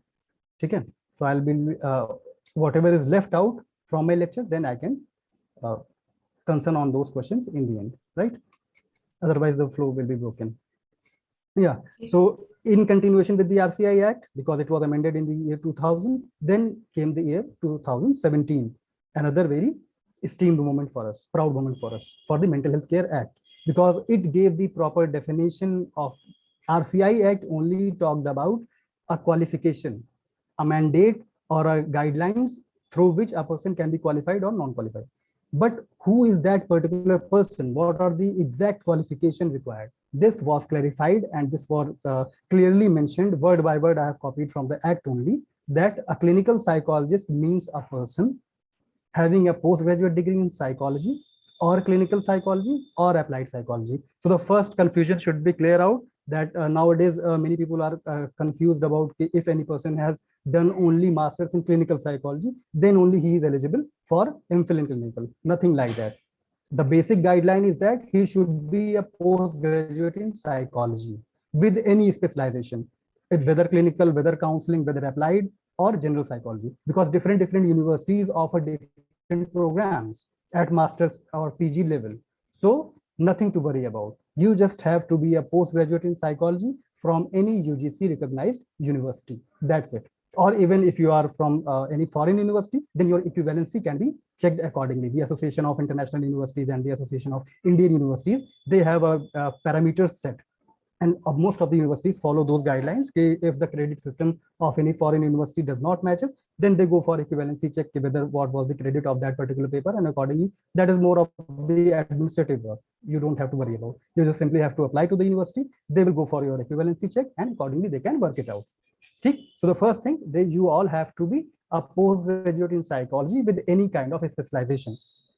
And then comes the second part, the major part. I have highlighted also a Masters of Philosophy, that is MPhil in clinical psychology. Another name which was earlier used, the medical or social psychology, MSP, MMSP, or MPhil. So the current term, the latest terminology which we all use is the Masters of Philosophy in clinical psychology, MPhil clinical psychology. It is a full-time 2 years course. You all have to keep in mind. Nothing like distance education, nothing like part-time, nothing. It is a full-time, that is a 24 months program. This also includes supervised clinical training. That is again mandatory part of the qualification. Without your supervised clinical training, your degree will be incomplete, and RCI will reject your application for registration in the CRR. Because once you apply for, you have to give in a declaration also. Even your HOI or head of institution or the dean or anywhere from where you are passing out, he has to give a declaration that yes, this so and so has completed this 2 years program, and the qualification is as per the RCI regulations. The university or the institute is also listed by the RCI, approved by the RCI, by approval number also. There is a particular format given even on the RCI websites, and it is available with all the approved institutions. Okay, so once you passed out, you have to fill that pro forma. You have to fill those certain information has to be put up by the candidate. The rest has to be done by the institute, and that has to be forwarded by the student or the scholar along with his supporting documents, for example, other academic documents, the provisional degree or certificate, along with his personal identity proof and Aadhaar card and address proof and all these things, along with the prescribed registration fee. So that has to be processed by the RCI. And if all the documents are approved and verified after cross-checking, then only the registration is approved. Fine. So this is what a clinical psychologist means. Is it clear so far?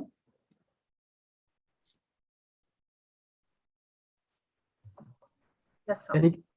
Okay. Doubts at the end. So once you're done with your presentation, we can. Yeah. So yes, that was related to the clinical psychologist per se, but not only clinical psychologists. If you go through the RCI website, because it is the Rehabilitation Council of India, it covers the whole rehabilitation domains. So you can see that the following 16 categories of the rehabilitation profession. So in totality, the RCI not only governs the field of clinical psychology, but in totality, it governs total 16 categories of the various rehabilitation domains. I'm not going to name them. It is already mentioned in the website. I have just simply copied it from there. There are 16 domains, and clinical psychology is one of the domains listed in that. Okay. So if anybody says that he is RCI licensed, it is okay. But under what category? It is also very much important. Many of the people do cross-pathy. You know what is cross-pathy? Just like in medical, that Ayurveda wala practicing the allopathic medicine and other practitioners doing different, for which they are not trained or educated enough. So the similar is like rehabilitation wala people or other technicians and everything, speech and learning wala people doing the psychotherapy. So this means this is the cross-pathy, and again it is illegal and unethical as well. So the domain in which you are, the category in which you are listed, the category in which you have studied or you are qualified, you should only practice in that particular category. Right. That is why RCI has clearly mentioned, and clearly this broad line has been delivered here. Okay.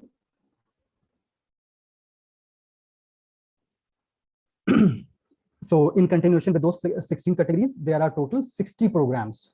And again, clinical psychology is one of the programs. I have also mentioned the website link. So if you all want to go and access the Rehabilitation Council of India website, it is www.rehabcouncil.nic.in. And in there are lots of different pages there, which you can access accordingly. Fine. So 16 categories, and in total 60 courses throughout, in which clinical psychology is one of the specialized category. Now coming directly to the clinical psychology as per the RCI licensing. So RCI offers 3 programs in clinical psychology throughout India. One, and the major one, is MPhil in clinical psychology program, that is 2 years of duration, 24 months. Then professional diploma in clinical psychology, that is the PDCP, that is also licensed, and that is 1 year. And then comes the another program, that is the PsyD, that is the doctorate in clinical psychology program, and that is of 4 years duration. So all these 3 programs are currently being run in India in different universities, and they all, after passing or after pursuing these programs, the one scholar or a student is eligible for RCI licensing as a clinical psychologist. Here, one thing you should always keep in mind, that MPhil and PsyD, they give the equivalency. PsyD ke liye aapko additional, you will be getting the doctorate degree as well. It is a doctorate degree program along with the RCI licensing. Whereas MPhil ke baad, you are not a doctorate, you are a MPhil. Just like we cannot use the term BR because we are not doctorate. So for doctorate, we additionally have to either pursue PsyD or we can go for PhD programs to use the suffix as doctor. So one thing should be clarified here: MPhil wala people cannot use suffix. I mean prefix. In practice, most of the people do so because again they sit in the hospital setup, they act like a medical professional, but in general, in ideal condition, it should not be doing so. Fine. Then the professional diploma in clinical psychology program is one year of duration, but it also entitles you with the title of clinical psychologist associate. So there is a small difference that people with MPhil clinical psychology, they are their title is clinical psychologist. They are entitled to teach MPhil just like we are doing that. I have completed my MPhil and now I am again teaching the MPhil people only, teaching and training. So the MPhil people can practice as well as teach. But the people with professional diploma, they are entitled to only practice. They cannot go into the academics. This is the difference, and their title will be clinical psychologist in bracket associate. So that because their duration is training duration is for 1 year, So the slight difference in their eligibility criteria as well. Fine. Have you got that difference between MPhil and PDCP?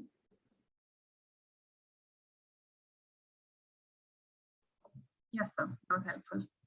Fine. And then this is the PsyD program, again 4 years program, which also is a doctorate program. So आप 4 साल के duration में you will be getting a doctorate degree along with the RCI license. So far as I know that there are only 2 universities in India, 2 institutes which are offering PsyD. One is the MT University Noida, AUUP Noida, and the other one is Swikar Academy, Secunderabad. So as far as I know, there are only these 2 institutions, but MPhil is being run in approximately 50-60 institutes throughout India. And professional diploma is also, I think, at Swikar and MIT University, Lucknow and Noida.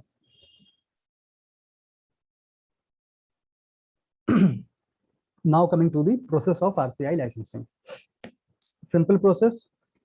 Before taking admission, the students with who are freshers, like just passed out with MA degree, postgraduates. So first of all, you should be aware of what is the eligibility criteria. Once you have passed out from any UGC recognized university, you are automatically eligible for MPhil. But there is the percentage and everything should be kept in mind. And most important thing is there is no nothing like first come first serve or something like that, because the competition is very much difficult. The seats are very much limited. Anywhere you will go, there are only less than 10 seats. Only 1 or 2 institutes or universities throughout India are having more than 10 to 15 seats. Otherwise, everywhere it is either 8 or 10 or 12, nothing more than that, even below 10. The institutes, national institutes, for example, CIP, then Agra Institute, then other universities in the NIMHANS, all these have even reservations are there. So that will again decrease the seats to less than 10 everywhere. MIT University Lucknow, for example, it has only 10 seats for MPhil and 8 seats for professional diploma. Then MIT University Noida, it has slightly more seats in MPhil and I think 4 or 6 seats in PsyD. So accordingly, you need to check. Again, the best way to check for the approval is going to the RCI website. So first of all, go to the RCI website, check for the approved institutions, because again, it is a dynamic process. It's not like that, just like in UGC, once the University Grants Commission has recognized a university, then it will be a university. It's not like that. There have been instances when the RCI has given approval to an institute.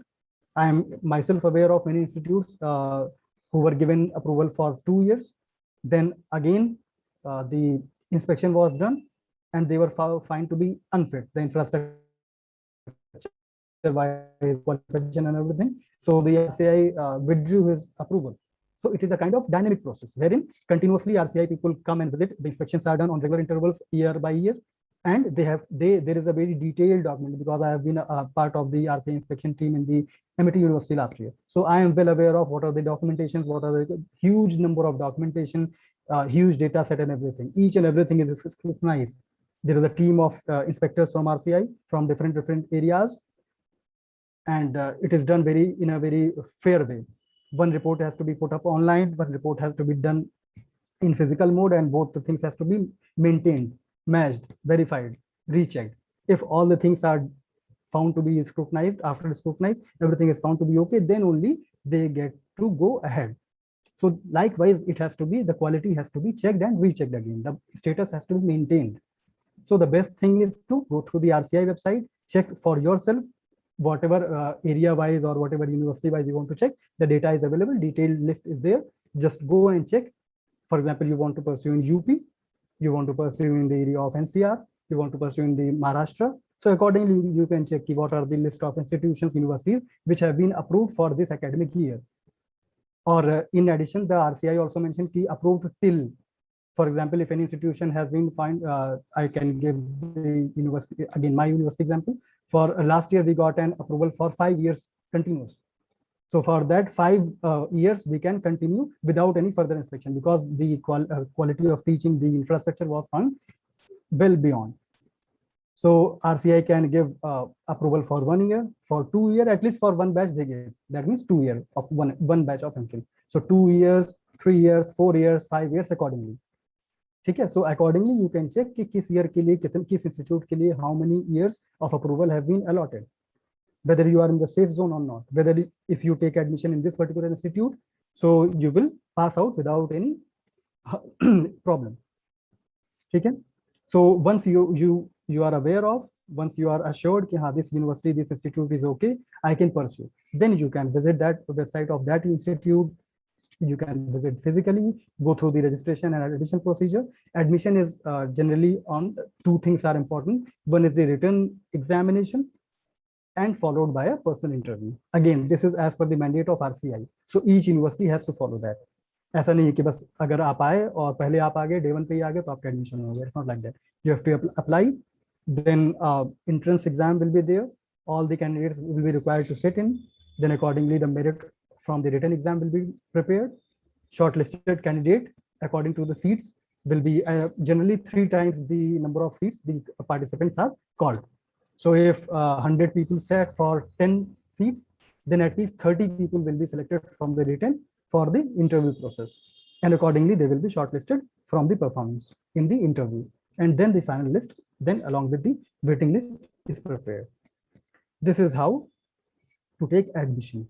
Then once you get admitted to any university or college or institute, gradually you will go through the curriculum. After you pass out from the second year, then you will be having your this provisional document, and with that provisional document with your academic credentials, everything along with the letter from your institute, you will be required to apply online with the RCI website. Just the website I mentioned here, the rciregistration.nic.in, we have council. Go to that, fulfill your credentials, apply and attach each and every document, pay the registration fee, and within 40-45 days you will be getting your provisional CRR number. First they give you provisional, and after approximately 1 to 2 months time, in between they will give you the final certification. It will be delivered to your residential or official address as you mentioned in your application, and accordingly your details will be put up in the database on the online website of this RCI in the CRR. So this is what the whole exercise is about. I think this is the last slide. Yes. Okay. This is the last one. Again, it is from the RCI website only, that the normal guidelines only, nothing like else. Okay, what to do, what a person with a CRR can do and who it cannot do. For example, that any person who is recognized, who having a recognized qualification, shall hold office as rehabilitation professional, shall practice as rehabilitation professional anywhere in India. That is important also. In medical and different domains, for example, medical or pharmacy, people have to register with their own state-wise councils. But here it is an pan-India database. So if I am registered with RCI and my address is in Lucknow, I do not have to do anything. I can simply switch to any part of India, and my that CRR will be valid throughout India. Okay, and then he shall be entitled to sign or authenticate any certificate, just like we do. We make the diagnosis, we sign the disability certificate, we sign the intellectual disability certificate, and all of these things. Fine. And then shall be entitled to give any evidence in any court as an expert. The expert testimony is also required. For example, I have seen any case, and that particular case or a patient is involved in any kind of legal issues. So, and the court or the legal authorities can summon at any time to give my expert opinion. The expert testimony is the term. Okay, what is my opinion about this particular patient or case? So accordingly, I have to give my opinion. Right. So this is what the job role and everything after RCI licensing is. Fine. Thank you very much. Now I am open for questions. Just quick questions. We're going slightly over time, so I think we'll address the questions through a brochure. You guys can send it to us, and we'll, through Sajid sir, we'll put it up on our Instagram page. So I hope that's all right. So thank you so much for your time. Who is giving? Thank you very much. Yeah, so basically we'd like to thank you so much for taking time from your day, and we have a small token of appreciation for you. Thank you. Yeah. We will be sending this to you. Thank you so much, sir. Thank you. Thank you, sir. So should I leave now? Yeah. So you can leave. I mean, your wish. You can stay. You have a tight schedule, so thank you so much. Thank you so much for taking time out. It was nice speaking to you all. Thank you. Yeah, thank you, sir. Thank you.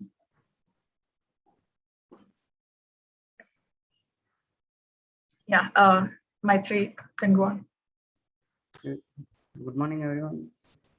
Advait Varnas has finished sports and exercise brain research from Bangalore University and bachelor's from Pune University. He is a badminton World League affirmed mentor with more than 6 years of experience. He has mastery in athlete performance and mentor-competitor relationship. I invite Advait Varnas on the board. Oh, it's Vanarse. Sorry, sir. Varnas. It's okay. Yes. Just a second. Yeah, so hi everyone, I'm Advait Vanarse. I did my, as he mentioned, I did my bachelor's from Pune University and did my master's in sports and exercise psychology from Bangalore University in UK. I have specialization in coach-athlete relationship and how it will affect the performance of an athlete. I am a Badminton World Federation recognized coach. I did a few certifications with them. I also did certifications with World Olympic Committee. Today I will be talking more about what is sports psychology, and if you have decided to go abroad and study sports psychology, what kind of things you should be looking at and what documents you need particularly. It's more generalized for the documents, but particularly about the modules and stuff. You guys can find me on LinkedIn. This is my LinkedIn ID if you want, and you can email me as well. Okay. So sports psychology is basically the study of psychological factors which influences sport, athletic performance, exercise, and physical activity. So we usually deal with blockage in performance of an athlete. For example, if an athlete comes to us with certain problem, we discuss that and we try to overcome that particular blockage. This can be done using various theories and practices which you will learn during your course. So just a second. Yeah. So what sports psychologists deal on? So they deal particularly, as I mentioned, with block in performance. They work with interpersonal relationship. This has to be done in more in terms of coach-athlete relationship, coach relationship with parents, athletes relationship with coach athlete and parents relationship. So we deal with more on that. I just want to give an example over here.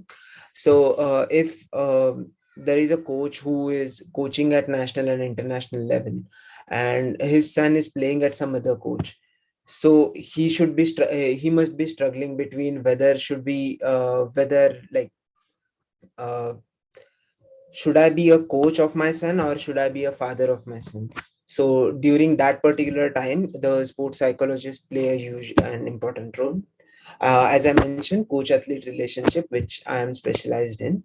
We work with association in team selection. So if, as you guys can like probably know, the Indian team has been selected for some competition. So sports psychologists can work with the Indian like association. They can do tests and they can work with the association, BCCI, and many other associations for the Indian team selection or team selection of any particular group or sport.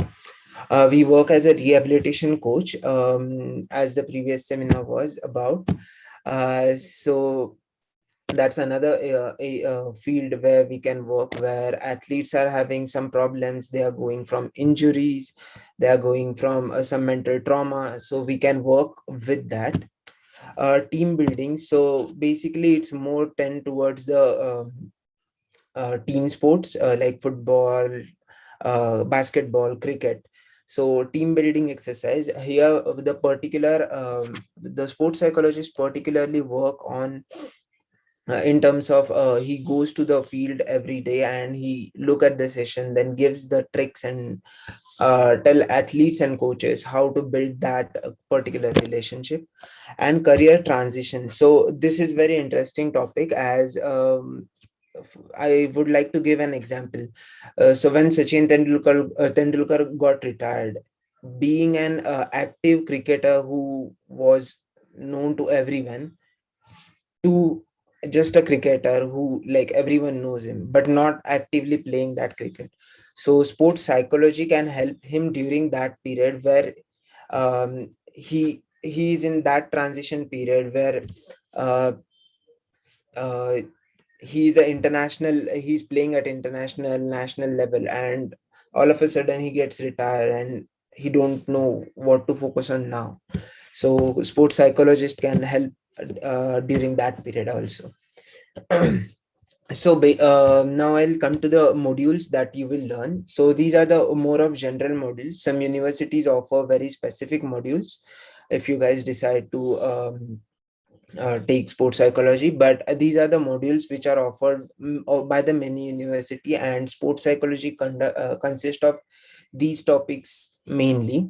So performance psychology, basically you will learn in this particular module about how the performance of an athlete got impact. There are factors such as internal factors, external factors. Internal factors, we can give example, interpersonal issues, personal problems, then could be injury, like impact of that particular injury on the mindset of an athlete.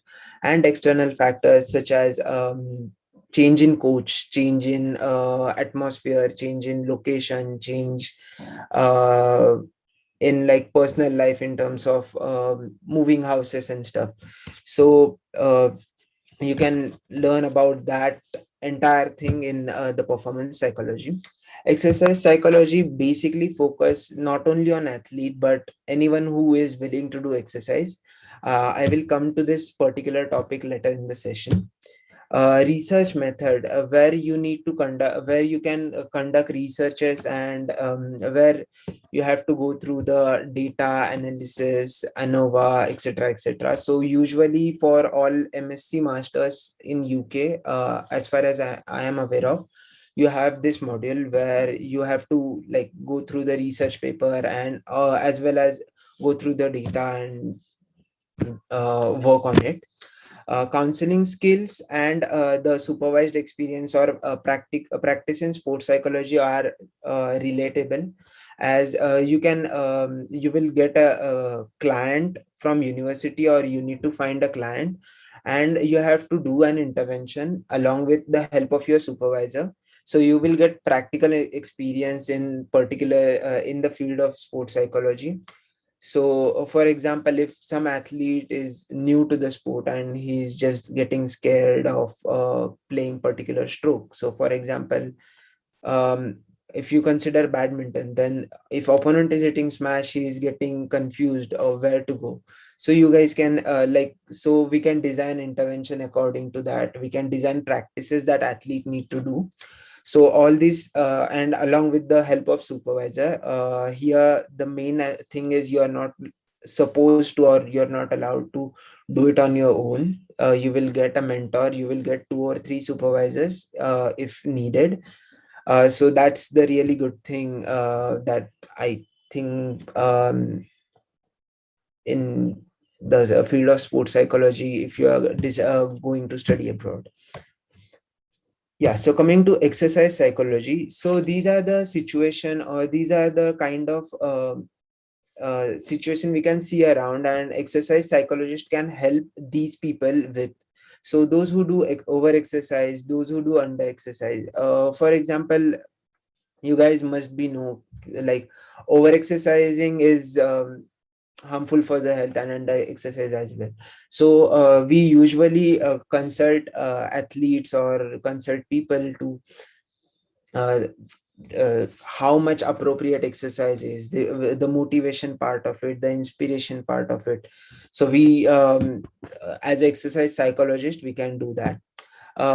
Those who are new to exercise, those who are those who do regular exercise, or those who don't do exercise, we can help them with the help of exercise psychology. In these module particularly, you will learn how the people are, how the way of thinking there is going to be, and how you can control that particular thing, like how you can consult them, how you can change the thing, how you can design the interventions according to that.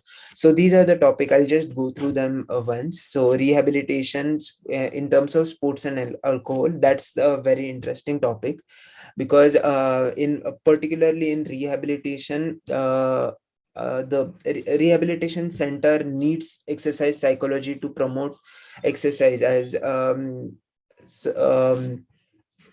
substance abuse is someone is getting particular drug or something like that, and to get over it, exercise plays an important role. So many rehabilitation centers hires a full-time exercise psychologist. Then we can have overeating, undereating, bodybuilding, overweight people or obese people, and underweight. So exercise psychology can help all of these kind of people in terms of promoting the exercise. Go ahead. The career options for the sports psychologist could be all of these. So you can work as a sports psychologist. You can have your you have to go through the entire licensing process, but then you can work as a sports psychologist. You can work as a lecturer or assistant lecturer. I'm not aware of this particular things in India right now, so I'm just telling you guys from perspective of since I have studied in UK. So from that perspective, you can work as a performance analyst. As I mentioned earlier, in team selection, these factors plays an important role. You can just go through the videos, you can just go to the matches, you can see how players are performing. According to that, you can analyze them game, and this will help in terms of help individual or in team selection. So you can go to the individual and tell him that these are the things that needs to be done, these are the way of thinking that need to be changed. You can work as a researcher or research assistant in various universities.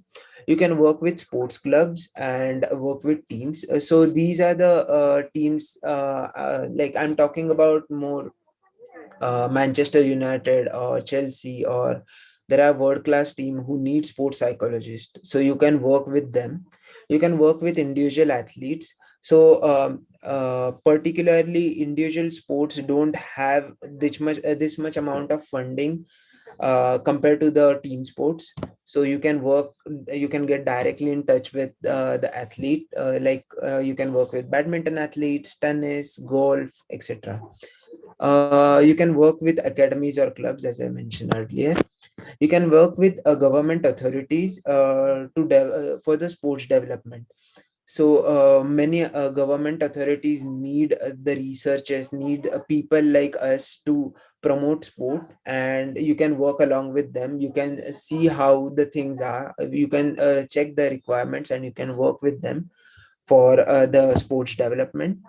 You can work as a exercise developer in workplace, gym, elder age home, and prisons, as I mentioned earlier as well. And you can work as a exercise psychologist at gyms.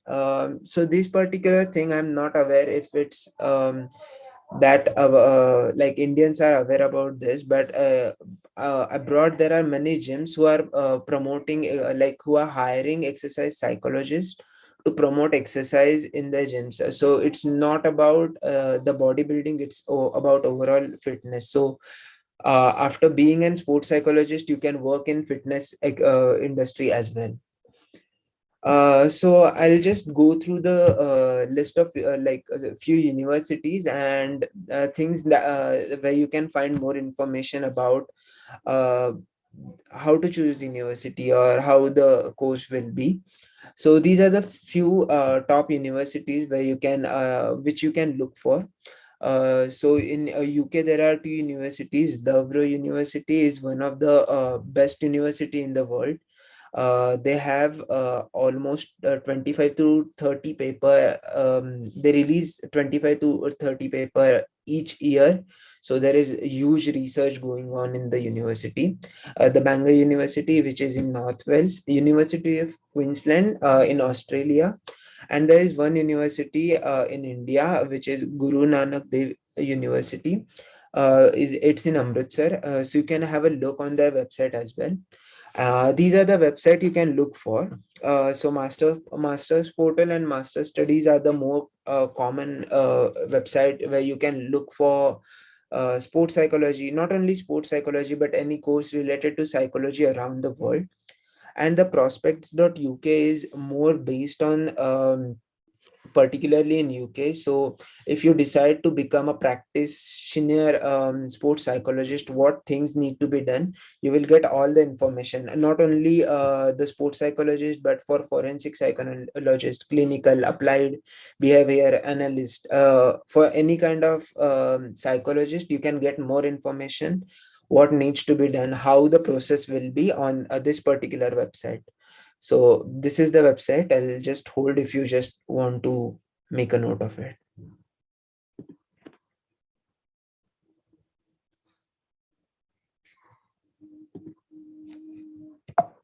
Okay, I'll go ahead.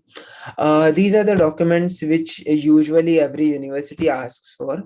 I'll just go through it. I'm not aware of how many of you are aware of this, so I'll just go through it once. So all transcripts, your 10 plus 2 undergraduate studies.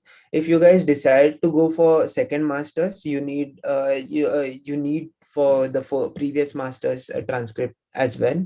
Statement of purpose. This is very important document, as your admission in particular university will get decided on this particular thing. In this document, you need to write about what motivates you to do the particular course, what is your future plans, why you are choosing this course only. So if you are going into sports industry, there are many courses like physios, rehabilitation, then sports scientist, sports psychologist, etc. So why you are selecting that particular course? So you need to be very specific in statement of purpose. You also need 2 to 3 letter of recommendation. These can be from your employers or from your professors from university or colleges. Many universities ask for IELTS results, but there are few universities which are okay with your 12th grade English marks. So you can of course double check that. You need valid passport and CV. Some universities ask, but many universities don't ask for CV. So these are few important documents that you need if you are going to study in UK. I'm not aware of about USA, but for all European countries, these documents are the sufficient, as well as in Australia and New Zealand. So I think that's it. Me being very quick. I just finished it. And always remember, sports are 5% physical and 95% mental. So if you guys have any questions, you can go ahead and ask. Yeah, Advait, there are a couple of questions in the chat box. Yeah. One of them is MPhil PhD required for becoming a sports psychologist? Yeah, so it depends. If you guys want to become a sports psychologist, you should have PhD if you want to practice like do individual practice. But to assist anyone in UK, I'm aware of, you don't need to be MPhil or PhD. Okay. Another question that is, what is the eligibility criteria for MA from foreign university? I didn't get this question. Can you be what is the eligibility criteria for MA from forensic university?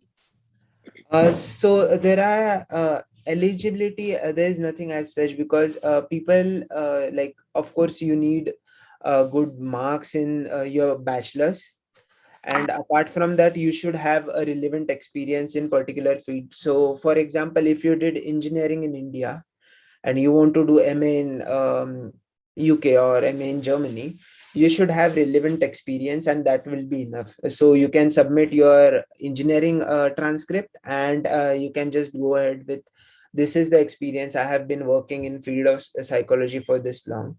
There are also few universities offer your pre-master's course where you can learn about that particular topic in depth.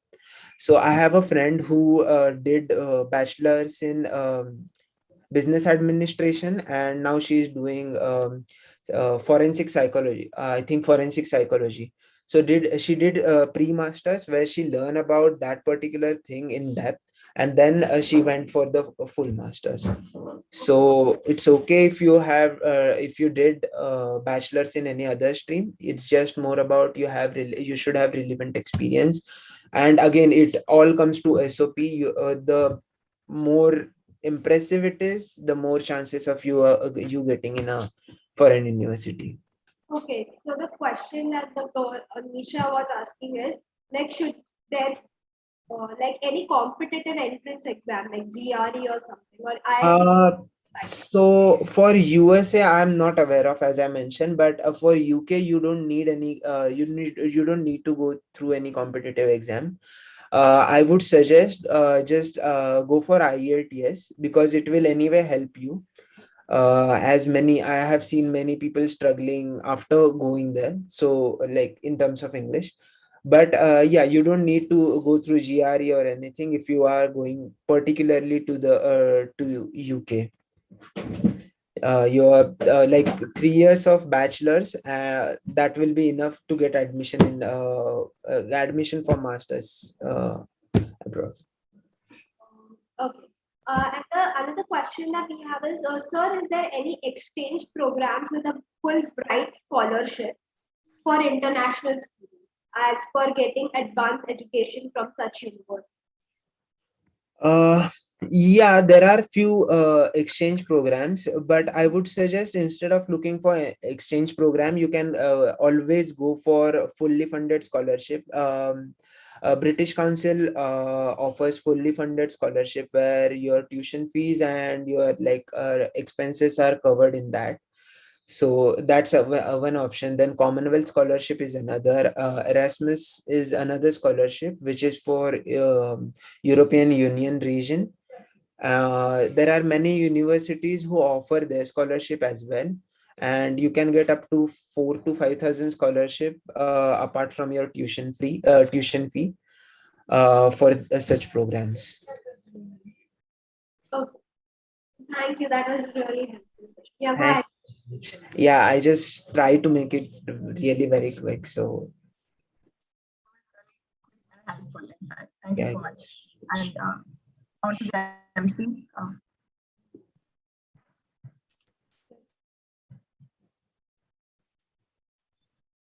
Okay, so thank you so much for joining us, and for taking time out and coming here and helping us in this field, because a lot of people had doubts and it was very useful. Thank you so much. Thank you very much. Yeah, thank you. Thank you. Yeah. So the next speaker can take the floor. As in the next MC. A very good afternoon, everyone. I hope everybody is enjoying the session as much as I am. So just type a boom in the comment section if you're really loving the session. Just type in a boom if you're enjoying the session. A couple of booms you can see here. So hi everyone, I Nishi would like to take this opportunity to introduce Dr. Vijalya Srinivas to all of you. Dr. Vijalya Srinivas is the head of Department of BSc Psychology Honors of BGR campus. He leads the department through his intellect, humility, and understanding persona. He is also the coordinator of MACS, CAPS, and civil service coaching. Sir, it's indeed an honor to have you on board with us. So before I hand over the session, I request all the participants to keep your questions ready, as it will be addressed in the end.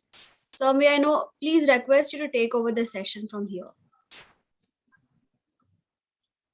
Good afternoon, everyone. Hope I'm audible and visible as well. Yes, sir, you are.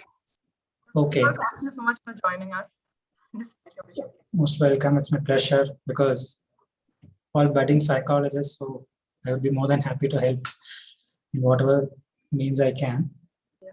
Okay, so without wasting time, I think I can share the screen and help you out understand what are the things that we are offering at Christ.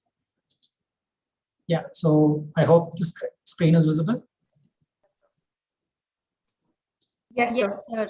Okay, so this is our website. So all the details is actually available in the website itself. You can just type Christ University and in the Google and come over here. So here, when you go to academics under School of Social Sciences, okay, I hope you can follow this. In academics under School of Social Sciences, you can select psychology. And you have the postgraduate programs. So currently, these are the postgraduate programs that we are offering. So MSc HRDM, and this is one course which is offered in collaboration with Stanford University from Germany. So once you finish the 2-year program, you will get MSc Psychology HRDM, Human Resource Development and Management from Christ University, and you will also get MA Business and Organizational Psychology from Stanford University. So for this particular program, you have to actually spend 2 months in the second year at Germany, and you will be doing a project there. So this is one collaborative program, master's program that we are offering. And other than that, you have MSc Educational Psychology, MSc Clinical Psycho-Oncology. So we have introduced 3 new courses starting from this academic year, having surveyed and reviewed the need for these courses. So clinical psycho-oncology, neuropsychology, and health and well-being. So these are the 3 new courses that we offered from this academic year.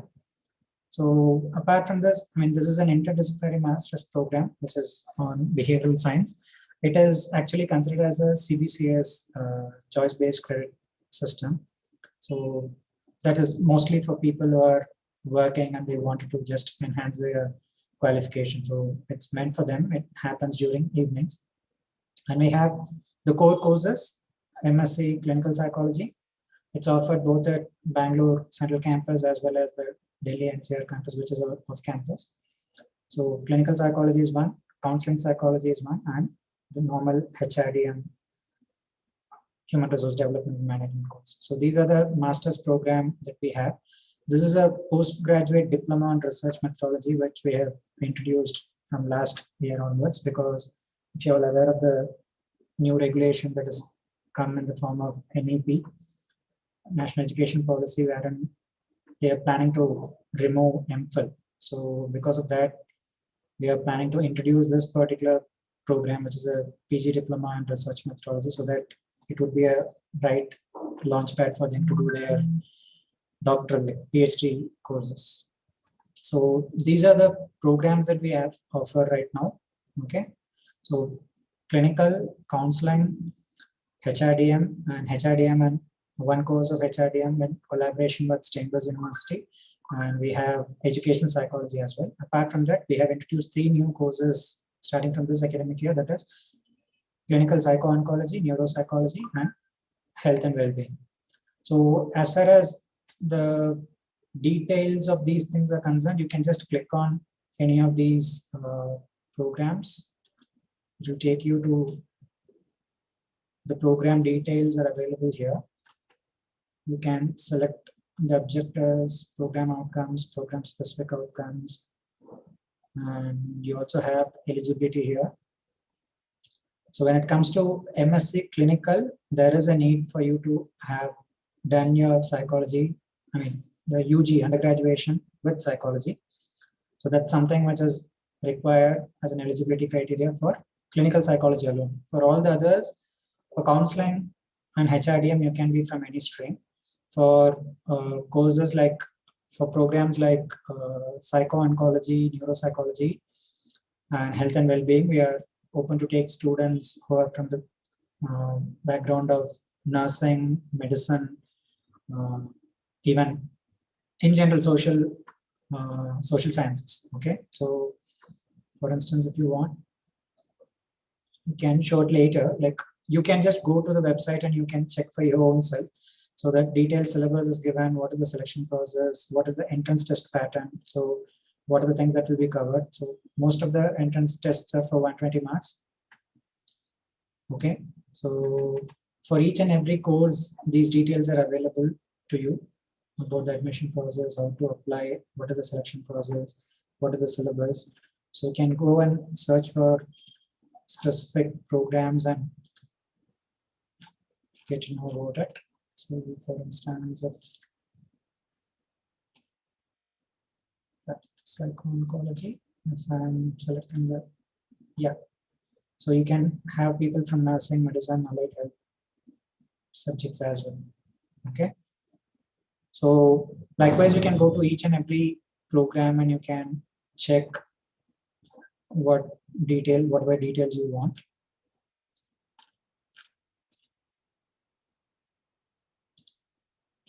This is the program that I mentioned about, Master of Science, Psychology, HRDM, and also you will get a MA Business and Organization Psychology from Chambers University, Germany. So this is the program details. It is a 2-year, 4-semester program, 2 months learning in Berlin. Okay, so this is the details about Chambers University. You can go to their website as well. So mandatory for students to go to Germany for 2 months. Obviously, the fees will be slightly more for that particular path. Okay, so you can just get all these details. Even for this, you have the breakup of the entrance test and how you have to prepare yourself for that. Right? Alternatively, you can also go to this tab, which is on admissions. So from here also you can select what programs that you wanted to apply for, selection process dates, the guidelines and pattern, like Christ University entrance test. So, I mean, because of the paucity of time, I'm not getting into the details of everything. So you can just, the details will be the same, but this is for masters as well. I mean, UG and masters. Right. So, yeah. So a couple of questions in the chat. Can I ask you now, if you don't mind? Yeah, fine. So, So shall I stop sharing or? So that's up to you. You don't mind. So they've asked if we have BA in psychology, but we want to apply for MSc. Is that possible? Yeah, that's fine. Absolutely fine. Okay. Even we offer only one BSc psychology honors course. Okay, because all the other courses that is offered at the central campus or, I mean, the Hosur Road campus or BA, they are all triple majors. Like in Karnataka, you have this scheme wherein you have triple majors. Okay, so they will take journalism, psychology, and sociology, or journalism, psychology, and English, and things like that. Okay, so they can do that. So in 3 years, you will be doing, so the coverage will be just 1/3 because you have 3 majors. But if you're interested in it, after doing that, you can take a master's as well, not a problem. As I mentioned, only for clinical, you need to have a background in psychology. And even for that, people who are doing triple majors with psychology is eligible. For all other things, irrespective of whichever your UG background is, you're eligible for those courses. Okay. Okay, so I think that's very related to the next question. So the next question is, what are the major differences between MA in clinical and MA in counseling? See, MA in clinical is more about, you would be learning more of specific therapeutic techniques, how you would administer those psychotherapy for the clinically diagnosed psychological disorders. Whereas counseling is not essentially something which is as clinically oriented like that. Okay, it could be general counseling that you're giving, family counseling, okay, career counseling. So the counseling is something which is more broader and it is not as intense as clinical psychology. Okay, clinical psychology, at times you would start working in tandem with the psychiatrist as well. Because when people go with say, severe psychological disorders like bipolar or resistant depression, so it's not just the medicine which is going to help them out. You need to start therapy as well. So the clinical psychologist might work in tandem with the psychiatrist, and both of them would help the client to recover. I have another question. So do we have to do BSc in psychology again after BA in psychology if you want to be both a clinical psychologist and to be able to prescribe medication? And is there any way to do both simultaneously? Okay. No. Both simultaneously, I don't have an issue, but UGC will not allow you to do that. Okay. So BA in psychology is enough. Like, as I mentioned, the triple majors that we offer, or if you're from any other state, as long as you have a BA in psychology, that's good enough for you to take up MSc clinical psychology. Okay. BSc psychology honors that we offer is something which is uniquely designed for students who wanted to pursue their masters abroad. Okay, so all the 3 years they will be doing exclusively psychology, and they also have allied science papers, like they would study about biochemistry, functional human anatomy, genetics. I mean, genetics and artificial intelligence is there, neural networking is there. So these are certain additional papers that they would do, so that if you wanted to, I mean, most of the, at least some 15 to 20% of our students go abroad for their masters, like to specialize in cognitive psychology, cognitive neuroscience in Germany or Scandinavian countries. Okay, so that's the niche area that we try to cater with BSc psychology. And they wanted to know if there was any kind of scholarships provided for students, like merit-based. Yeah, so it will not be available the first year. So only from the second year, based on your curricular, co-curricular activities and your participation, you have scholarships available. Okay. Sir, there's one more question saying, is admission to PG psychology course based on merit or entrance exam? Purely merit. No, sorry. What is the last part of the question? Or entrance exam. Yeah, entrance is also part of merit only. No, if you do well in entrance, you are meritorious and you will be selected. Okay, so there is no capitation fee. There are no agents, nothing doing. You just apply. Everything is quite transparent. Like, that's the reason when one of your volunteers approached me, I said, see, everything is out there in the website. Okay, I have not said anything more than what is available in the website. You can just take your time, read it. Okay, apply online. It's purely merit based. Fine. So you will have an entrance test and you will have a interview, personal interview. I mean, because of COVID, everything is happening online. So in the interview, you will have two parts. One is the micro presentation. So we will give you a topic and you'll have to, something like extempo speaking. So you have to speak about the topic for say 90 seconds or so. Okay, and then we will do the personal interview. Maximum it will be for 10 to 15 minutes, not more than that. So your marks in the entrance test, your performance in the personal interview, and then your overall academic achievement, like starting from your 10th till your UG program. So, I mean, you can actually apply because the admission process starts early at Christ. So even if you have not finished your last semester, you are still eligible to apply for it with all the previous semester's transcript. Okay. Also, some of them are asking if they can't do masters in psychology abroad without a BSc degree. Like, no, certain universities abroad insist. I mean, we actually had that particular leverage because the program that we are giving, like the BSc Psychology Honors program that we are offering, is actually having 159 credits, whereas UGC has topped it at 160 credits. So we can't do anything more than that. So till 2020, the World Equivalency Certificate Issuing Authority, so they will check our credits with what is required at US and Canada. Okay, so they have given a certificate saying that our 3 years course is equivalent to the 4-year course that you do in US and Canada.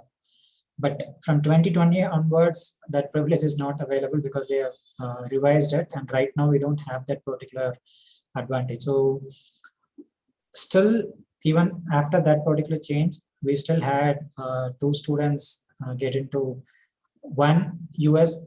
Probably one advantage is because that student is a US citizen. Okay, so that might be an outlier. And for UK, it's not an issue. The issue is only with US and Australia. So what you have to do is, after this 3 years, if you are doing a 1-year internship or some diploma course for that 1 year, then you will be, I mean, your SOP and your CV becomes much more attractive for them to get you in. So that is also something which most of our students are doing. And since the course itself is something which is more rigorous, naturally they tend to get 1 year break and do something on the field rather than continue the. So that is also there. They want to know which month the admission processes start generally for the entrance. Just watch out for that space that I showed in the website. You will constantly have the things. So mostly it will start somewhere around February, I believe, because it's a long-term process and there are multiple rounds. So it will start quite early. For you to apply, it starts early. And there are 2-3 rounds of admission process. So just check the website. I think that should be. I mean, even frankly speaking, even I am not aware, because admissions is altogether a different department on their own. So they will just let us know. Only for the interview we will come. Otherwise, we are not involved in that. Yeah. And there are questions related to in which campus, what courses, which again, I think if they refer the website, they would get a better. Yeah, so just to give you a glimpse of it, we have psychology offered, but for the Pune Lavasa campus and all other campuses, we have psychology department. So we have it in Central Campus, which is the Hosur Road campus. And then we have it at Bannerghatta Road campus. But in Bannerghatta Road campus, you only have BSc Psychology honors. And we have one in Mysore Road, that's Kengeri campus. Even there, we have only BSc Psychology honors. Okay, so as far as masters are concerned, there are only 2 campuses which is offering the master's program in psychology. One is the Central Campus at Hosur Road, and the one is the NCR campus, Delhi NCR campus. So these are the only 2 campuses where you have master's program. And, they're also saying that MSc courses are mostly available in Bangalore, whereas MA courses weren't. I think they couldn't find much in the website. Sorry, I couldn't get the question. Yeah, they're saying so in Bangalore, only MSc courses are available in most of the colleges. I noticed MA and psychology courses aren't available much. Because we don't believe that psychology is arts anymore. We advocate it as a science. So why would you give you an arts degree when you're capable of getting a science degree? I mean, with due credit and recognition to whatever has been done in arts. Okay. Yeah. I think they're asking if there's any way to contact you or even get your email ID. Would you be willing to share? I think you can route it through the volunteer who approached me. That'd be better. Yeah, you can put in any extra questions you have and we'll make sure to get it here and put it up maybe on the Instagram. Oh, so that's another one. How is the MSc Health Psychology course in Christ University? What is eligibility and criteria for admission? Okay. Again, as I mentioned, it's there in the website itself. But for health psychology, what we are expecting is you can be from fields of allied health service, like you can be from nursing, you can be from medicine, psychology. Okay. So that's something which is very broad based because, I mean, again, because of the pandemic and all these things, now there is a booming awareness about health and fitness in India as well. So in all the fields, you need a psychologist to actually help out how to customize it according to the requirement. So, I mean, actually, as far as the scope for psychology is concerned, you can't just count it, like it's too much. Okay. So it just left to the ingenuity of the person who's pursuing it to come up with a new avenue where you can actually practice it. So we are trying to make it more formal by introducing these courses. Okay. I also want to know if there's any tips for the interview or entrance. I just prepare well. That's it. Be passionate. Like if you go to the website, I have just mentioned that, like, come with your passion. As long as you're passionate, we are here to support and facilitate in whatever ways you want to do it. So it's not just the entrance test alone. So it's your academic achievement plus the score that you're getting in entrance and how you perform in your interview as well. Definitely there will be a preference if you're really good in research, because we do emphasize a lot on research. Okay, because the clinical setting is not something which we have within the campus. So our students go out for the clinical practice. Okay, so we emphasize a lot on research part. So if you're really good in research, if you've done some paper presentations or been to conferences, so those things would be an additional advantage. But that wouldn't guarantee your seat. I'm just saying, because obviously there will be competition. It's not, if no one else is doing and you're the only one who's doing, then I can guarantee you. But you all know that you guys already start publishing and Scopus index journals and Web of Science index journals as well at the UG level. So that's how your peers are doing it. So we are not making it competitive. You guys are making it competitive for your own self. And it's something which is healthy as well. I don't have any qualms about it. Yeah. So what courses would you recommend for aspiring psychologists at UG level to develop therapeutic skills? See, therapeutic skills is something, knowledge you can get by taking up courses. Skills you'll have to do internship. You have to just go spend at least a month or minimum month under the guidance of someone who's actually practicing it. So for BSc Psychology honors, we have made it mandatory. It's part of their curriculum that they would do 2 internships in the entire 3 years program. So skills you can only gain, like we can't teach you the skills, you have to just gain it through practice. So one way in which we ensure that is we are having internship programs, and it's credit-based program, and you will be marked, and there will be a viva and all those stuff. So that's something which we take it seriously. So maybe that's one way in which you can get those skills. And there are multiple avenues that is offered. Like we have different clubs and associations, like we have Service Learning Club, we have CAPS, like Academics and Professional Support Center, which are student bodies in which you have avenues for doing psychometric testing, administering the test, doing the evaluation of it, scoring and reporting. So you get to learn all these things by doing. So we provide you those avenues. So yeah. And then a lot of questions are coming are repetitions of the same. They're asking which is more preferred, BA or BSc degree again. Ultimately, when you sit as a psychologist to treat a person, they are not going to look at whether you are BA or BSc. They will only look whether you are capable of curing them. Okay, so once you start practicing, it's the word of mouth and how you actually deal your patients. That's more important rather than BA or BSc. Okay, to be frank, I neither have a BA in psychology or BSc in psychology. Okay, I have a BE in EEE. Okay, I'm from engineering background. Okay, so I shouldn't have told this because that would reduce the source credibility. Okay, people would think like what this person is doing from engineering telling us about psychology. I did finish my PhD in psychology through regular course. Okay, yeah. Does Christ also provide diploma courses? Yeah, one PG diploma we provide. That's on research methodology, which is more of, that's actually for people who wanted to do PhD. Okay. And a lot of them have the same question if they can go abroad with and do MSc with a BA degree, bachelor's degree. With the BA bachelor's degree, it's really difficult. With BSc, at least you will have more credits, and your transcript will be much more colorful than what you get in a BA triple majors. Okay, so I'm not saying it's not possible at all. Even before we started BSc Psychology Honors, people who are doing BA Psychology Honors were still going abroad and doing it. So I'm not saying it's not possible, but it's slightly more competitive. You need to put your best foot forward to get it done. And they're asking if there's MPhil in clinical psychology in Christ. MPhil we had previously, but right now, even the government, the authorities themselves are not very clear about it, because NIMHANS is still saying that it is important for them to have MPhil because that clinical training is important for them to start practicing. So we are still not sure because the NEP is not yet implemented. We are probably expecting it to happen in this month or the next month. So going by the guidelines, they said we are doing away with MPhil. So because of that, we stopped MPhil, and that's the reason why we introduced this particular PG diploma in research methodology.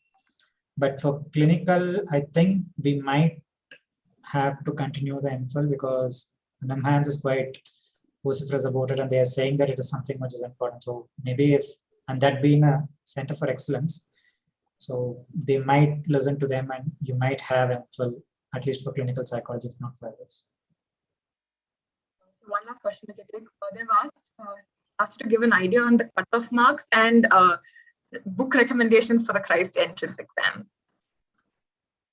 Nothing like specific books. Yeah.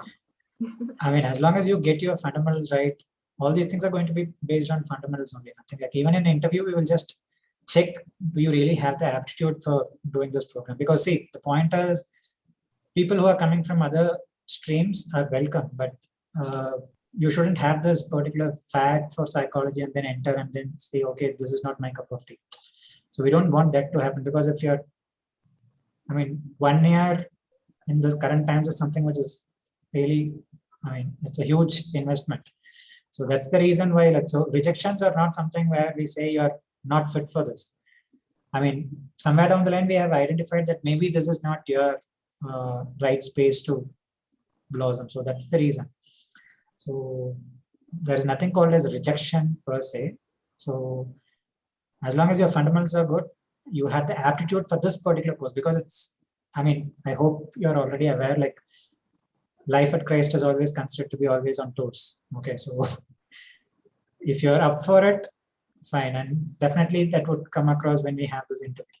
Okay, so only on that basis, it's not purely because of knowledge or things like that. Fine.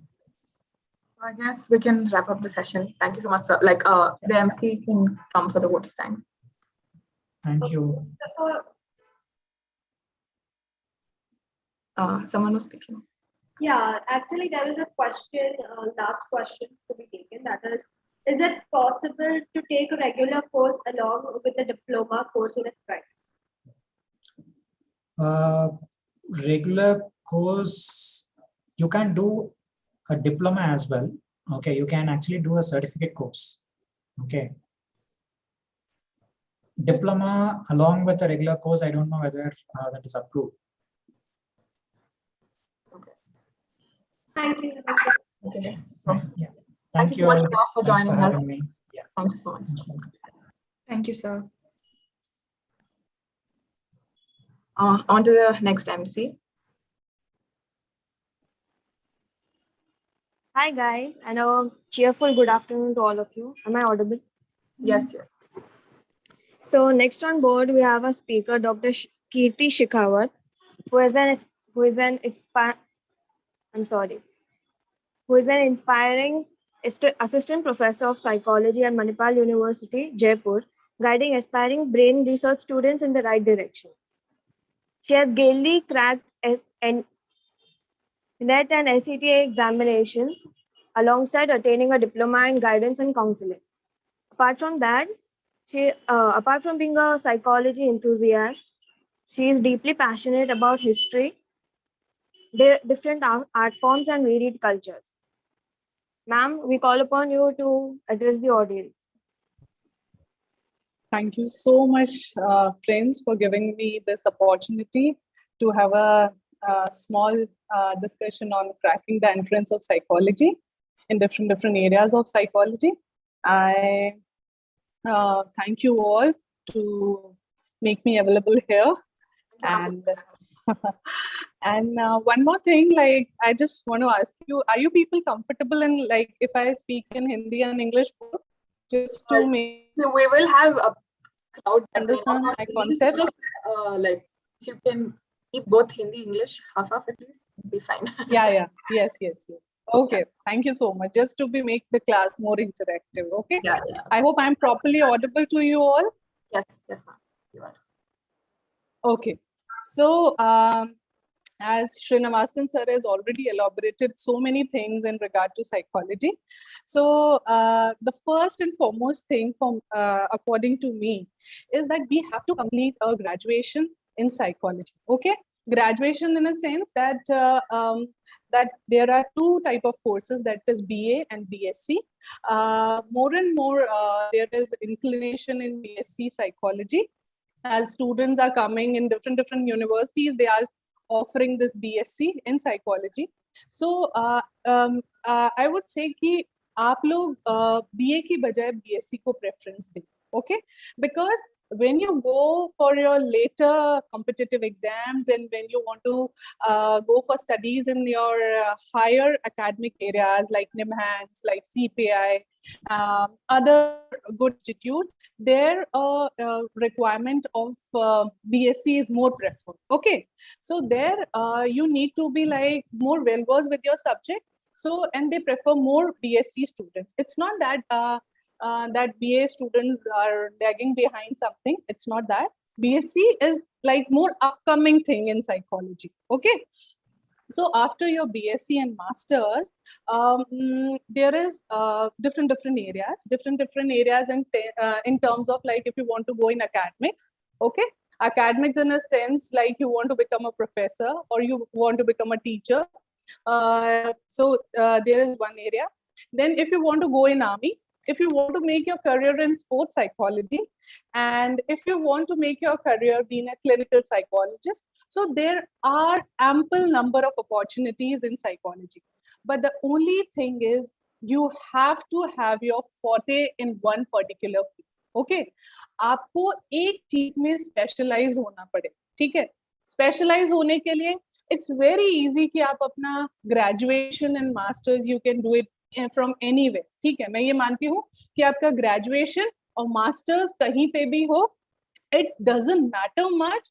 The only things you should have the basic fundamentals about your subject that should be clear. Okay, कि आपको आपके fundamentals एकदम clear होने चाहिए.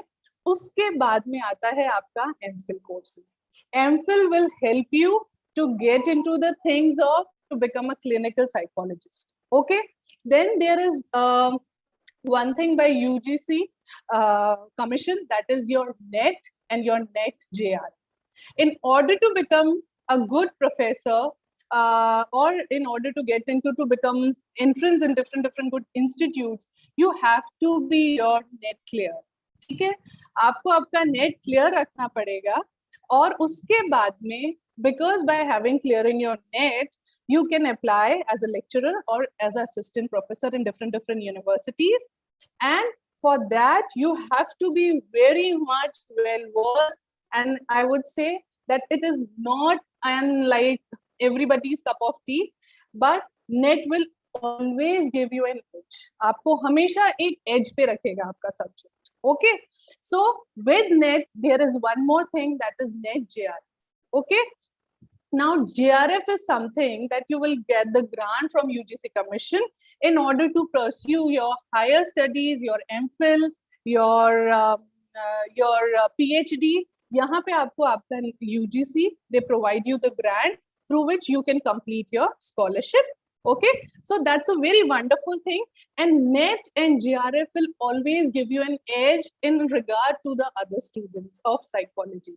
हमेशा ये ध्यान रखिए, you have to be your masters in the field which you are making your career about. Okay, for example, in army psychology, like if you want to make your career in military psychology, okay, तो वहाँ पे there is always a presence of NET JRF students. Okay, जहाँ पे आप अपना internship जब आप apply करते हो, then it is always required that they will take only NET JRF students for their internship and for their other career opportunities. The center of DRDO is in Delhi. Okay, so there are good amount of internships are going on there, but the only thing is that you have to be clear with your NET and JRF.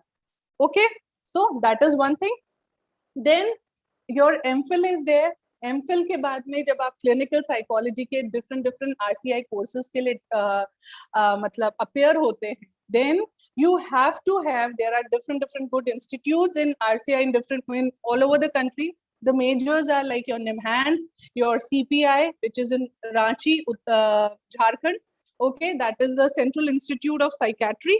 वहाँ पे भी RCI के बहुत अच्छे courses हैं. You can apply it there, but after your masters, and you can do your MPhil with the accreditation of RCI. Okay, so these are the good government-based institutes. Okay, ये हमारे क्या है, government-based institutes हैं. उसके बाद में there is one big boom in the people want to do in the forensic psychology. Forensic psychology में जाना चाह रहे हैं, criminology में जाना चाह रहे हैं. So just to make you more clear, that there are two institutes, government-aided institutes. I know basically about them, these government-aided institutes.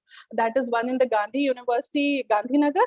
Okay, they provide the forensic psychology course there, and the criminology subject in Sardar Patel University, Jodhpur in Rajasthan. Okay, they also provide you with the criminology subject where the people who have done their graduation, they people can apply there, and it will give you a forte in your subject. And when you applied in different areas of these, they'll, because of your specialization, there are easy chance of getting your job there. Okay, those who want to work in the forensic psychology and criminology. Okay, so this is one thing. ठीक है, हमने forensic की बात करी. DRDO में जाने के लिए you have to have your NET JRF. Then they will apply you as the army psychologist. Then आप अपन RCI के जो courses की बात कर रहे हैं, there are different areas, like अपने मणिपुर में भी है. Then there is one good RCI courses in different Andhra Pradesh में भी है. There are many good institute, you can search it on Google. And उसके बाद में CPI and NIMHANS, these are the excellent मतलब institutions, like we all got to know about. Then there are small institutes also, like in Rajasthan, Mahatma Gandhi National Institute of I don't know the full name, but the initials are Mahatma Gandhi Institute of National Health and all. So there also, there are good RCI courses. So it's not that you will get these RCI courses in 1 or 2 places. There are good other places also. Okay.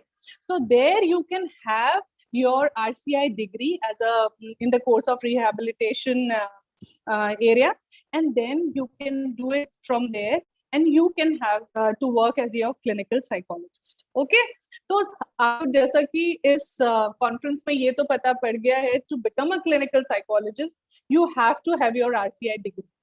अब RCI जो degree है, we all know that we will get it after our MPhil program. Once we enroll ourselves in different MPhil programs, then only we can get it. But before that, in your graduation and masters, you have to well verse with the things of yours, like your basic skills, how to do a test, how to do the psychometric test.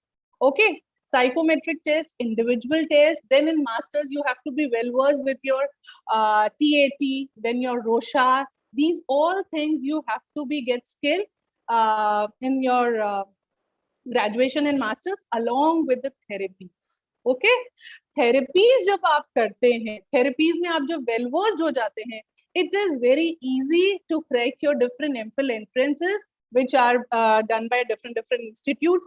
जब आप MPhil कहीं से करते हैं, so it's like give you an edge. ठीक है, कि भाई आपका therapies आप आपके graduation में कर लीजिए, masters तक आपको रोशाक और TAT projective test के बारे में you should have full knowledge about that.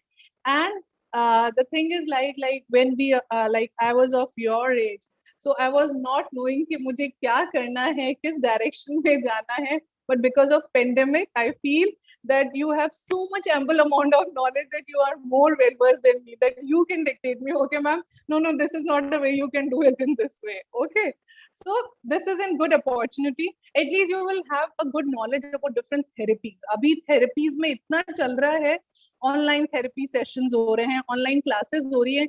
At least जब pandemic like it's over, we could have a real version, like we could have a real hand on the things. Okay, but the thing is, अगर आपको different therapies methods online बहुत सारे available है. ठीक है, if you want to know the name 1 or 2 online portals where they provide the therapy classes, I can provide you with that. But the thing is, if like बहुत सारे अपने जो therapies है, there are more than 40 therapies. At least I would say कि आपको 10 or 20 therapies में well versed हो जाएगी, so that you can have a real hand after like this pandemic is over. You can go in your internships in the real institutes if you want to go in psychology, become a career in clinical psychology. Then उसके बाद में आप आपका MPhil वाला course करिए. You get yourself in good institute of RCI, done your course there, and after that you can set up your clinical psychologist clinic. Okay, so this is one thing. For government jobs, DRDO वाला बता दिया है. Then there is another major thing, that is sports psychology. Sports psychology, this is very upcoming thing in today's scenario. There are 1, 2, 3 institutes which are providing, they have a good like proper department of psychology. This is the Netaji Subhash Chandra Bose National Institute of Sports. It is in Patiala. Okay, then there is one institute there in Manipur. I have the name. just a second. It's a national sports university. They in Manipur, they also have their sports psychology department. And when you do your masters from there, okay, so you have an idea बच्चा कि मतलब आपको एक idea हो जाता है जब आप specialized हो जाते हैं. एक आप general psychology में आप graduation कहीं से भी करिए, whether it's your MA, whether it's your BA or BS. But when you do your specialization in sports psychology, industrial psychology, clinical psychology, or diploma in guidance and counseling, so in that ways, when you become specialized in 1 or 3 fields, it will give you an edge. Sports psychology, जब हम इन institutes से करते हैं, तो there are more chances to become a good jobs from these institutes, because they only provide you with the thing that okay, these vacancies are there, masters आपने यहाँ से कर लिया है, okay, आपको आपका PhD आपका next होता है, PhD के भी वहाँ पे बहुत सारे courses हैं, आप वहाँ से करिए, and then you can join as a coach or a psychologist in different sports areas, ठीक है? तो इस तरीके से you have to know the basic कि कहाँ से कौन सा specialized course चलता है, okay? Like हमें पता है कि CPI हमें clinical psychology में कराता है, the Ranchi Institute. In the same way, Netaji, Chandigarh में there are good departments of sports psychology, and then वहीं से there are many professors there. There are many good psychologists and coaches are there because they have done their specialization from there, and they people are like exploring those areas. I would say कि आप Google पे specialized courses का ध्यान रखिए so that you can have a more idea about it. Okay, so in that ways, we have talked about these different areas, and I would say कि आप आपका NET JRF पे you make a good अच्छा वाला dedicated अपना काम करिए so that you clear that paper, and that paper will also, when you are NET JRF, there are good chances of doing your PhDs, okay, from IIM, from IITs, ठीक है? There are many good institutes which are providing this PhD in psychology, and then you can become specialized in your areas, and you can join different organizations also.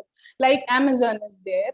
हम बात करते हैं कि psychologist, industrial या organizational psychology का थोड़ा सा कम role होता है कि how to go in that particular field.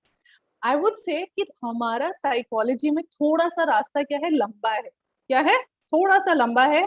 It's not that we have to do the graduation and master and we'll get a job. I won't say that. ठीक है, आप अपना थोड़ा सा पाथ को लंबा कर लीजिए, उसमें स्पेशलाइज हो जाइए, and then you will have no kind of looking back. You will get ample of opportunity.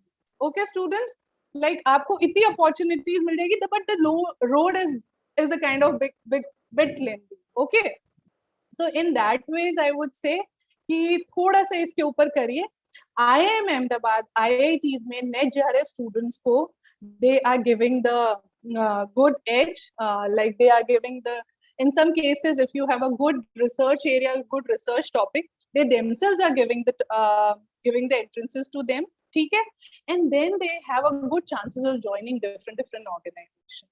So मैं ये कहना चाहती हूँ कि हर specialization के लिए there is good amount of scope. Okay, it is not that we are like कि हमें पता नहीं है किधर जाना है, कैसे करना है. It's all about कि हमारा रास्ता किधर होना चाहिए. If you want to go in sports psychology, explore the areas in your Punjab. If you want to go in the areas of industrial psychology and organizational psychology, you have to do your PhD. You have to clear your NET JRF. Then you can give your research proposals in different institutes. They will provide you the grant and they will provide you the jobs also. Okay, if you want to go in the academics, you can join the areas of clear your NET paper, join some good institute and go in that way. RCI होगा तो हम clinical psychologist बन जाएंगे, ठीक है? और अब आती है एक, if you want to work in good schools, आप schools में काम करना चाह रहे हैं, आप बच्चों के साथ में deal करना चाह रहे हैं, if you want to work with the children, there are different kinds of issues, and you are like, well, I want to work with the kids in adolescent areas. Then there is a course in NCRT, the diploma courses by NCRT, provided in different areas of India, like Bhopal, Shillong, Rajasthan, Ajmer. Then Then there are 1-2 more areas you just go and explore on the Google. There, when you have that NCERT diploma course in guidance and counseling, there are good opportunity that you become a school counselor. And it is not that you have to sit in that particular box ki wahan pe bitha diya gaya and administrative works are given. No, there are very good schools in our country. So they will provide a good reputation, a good mark in your subject, and you can work as a good, make your things in a more good possible way. वहाँ पे आप बहुत अच्छे से काम कर सकते हैं kids के साथ, adolescent के साथ. You can publish your paper, you can come up, but that NCERT degree is must. Okay, that NCERT degree in a sense of diploma, that NCERT diploma in guidance and counseling by these different areas. आपको ये एक क्या करेगा कि आपको आपके counsellor बनने में मदद करेगा, and you can have that all way to explore yourselves, your personality. What else you want to ask, Cloud? Yes, Aditi, can you please ask some? Yes, what is NCERT? I couldn't see it properly. What is NCERT diploma and how to get it? Okay, NCERT diploma is provided by NCERT Commission only. So that is by, they are providing it like, if you want to work in school and you want to deal with the adolescent counseling and all, Bhopal, Shillong, these are the areas. They have a NCERT center. वहाँ पे जाके आपका approximately 1 year का course होता है और वो आपको NCERT diploma में counselor बनने की degree देते हैं. Then you can apply in different schools. Therapy courses, online website. Yes, there are ample number of courses in free courses, I would say. Free therapy courses are there. Two of them I know because they are a good friend of mine. That is Wings by Padma Rathod or Padma Kanwar. Wings Institute. It's in Bangalore only. That is the Wings by Padma Kanwar. ठीक है? ये online भी अपने कई therapy sessions देते हैं और classes भी देते हैं for the psychology students, as well as unique psychology services by Dr. Gagandeep Kaur. Okay, so she's also a good friend and she also provides various kind of therapy sessions where students get to know about what different kind of therapies are. And there are then there is one existential therapy by Dr. Silva. She's from Goa. Existential therapy pe she's also providing these classes on this existential therapy. You can go and Google it. Uske baad mein, any more question? Yes, ma'am. There is a question. If you are doing BA in psychology honors, what else we can do to make it more equivalent to BSc in psychology? No, it's not that कि अपन मैं एक edge की बात करी थी Khadija. मैंने कहा था कि अगर हम BA कर रहे हैं तो ऐसी बात नहीं है. RCI के लिए वो हर individual is applicable. Both are applicable. It's just that they have to have their fundamental clear when they sit for the entrance paper for RCI or for their MPhil or PhD entrances. They should be well versed with their subject and they should have everything crisp and clear so that you can pass your paper, you can go anywhere where you want. Okay? Yeah. But yes. Yeah, ma'am, continue. No, please, you. Okay, no, I just want to read out a question from the chat. Is it necessary to clear NET to enroll ourselves for PhD, or are there university specific PhD entrance exams? Okay, so NET is a basic requirement. NET JRF is basic requirement in PhDs of higher institutes like IIM, IITs, and then there is one thing more, National Institute of Technologies. They also provide PhDs in your psychology. There you need NET JRF. But now, like in the central universities or government-based university, they have their own entrance test of PhD. You have to clear that PhD papers of their respective university pattern, and you can get enrolled yourself in PhDs. Okay. So every institute is taking their PhD entrance test. Okay. But for higher institutes, Institute of Excellent Reputation, there you can please, I would say they need it like your NET or your NET JRF. Okay. If that would be like, you can get a clear idea from their website. Okay. Any more questions? Ma'am, this one's slightly long. Ma'am, right now I'm doing my bachelor's in clinical psychology after completing FSc as medical student. Now, after graduation, I'm interested to do MPhil from a university abroad. As she needs some tips and guidance on what can be done. Okay. So in this area, what bahar ke colleges ke liye, like for abroad university, there are certain breach courses are there. There are small courses, breach courses are there. You have to clear that breach courses, and irrespective from whatever field you are. Okay. आप कोई भी field से हो, irrespective of your field, you have to complete that courses. You have to sit for their papers, and then you can apply. Okay, then you can apply in those higher universities. But I feel that why everyone is want to go कि बाहर जाना है. What's there in बाहर? Huh? There's so much of thing, like abhi to it's like people are like a big population. We need so much of our psychologists here only. Okay, and as I've talked to you about, like, you just get your specialization and set up your clinic and just go ahead. Why everybody is like in a mood of going abroad? Abroad is a country safe, students. The first of all, after seeing this Afghanistan and so many other issues, okay. So a country is safe. There are an ample of opportunities. You just have to explore those things. And I come across so many students. They are like, ma'am, I want to go abroad. What you will do abroad? And what if our Indian government is not allowing you to start your paper? वहां से आने के बाद you have to do your RCI वाला course. Like, in order to become a clinical psychologist here in India, if you have done some therapy courses or some proper course, there it is acceptable according to their. But when you are coming back to India, you have to have clear your RCI wala certificate with you. And then again, you have to sit for that paper. And then only you can set up your clinical, or you become a recommended psychologist. Okay. Otherwise, you can work, but the only thing is, it is not marked as like, वो एक होता है ना कि you have to work on a top most thing कि हाँ मेरे पास, आपको खुद को लगेगा कि वहां पे थोड़ा सा रह रहा है मेरा कुछ, ठीक है, though you have come from abroad. So it's better कि आरसीआई वगैरह सब कुछ यहाँ पे करिए आप लोग, and then you move your steps in abroad.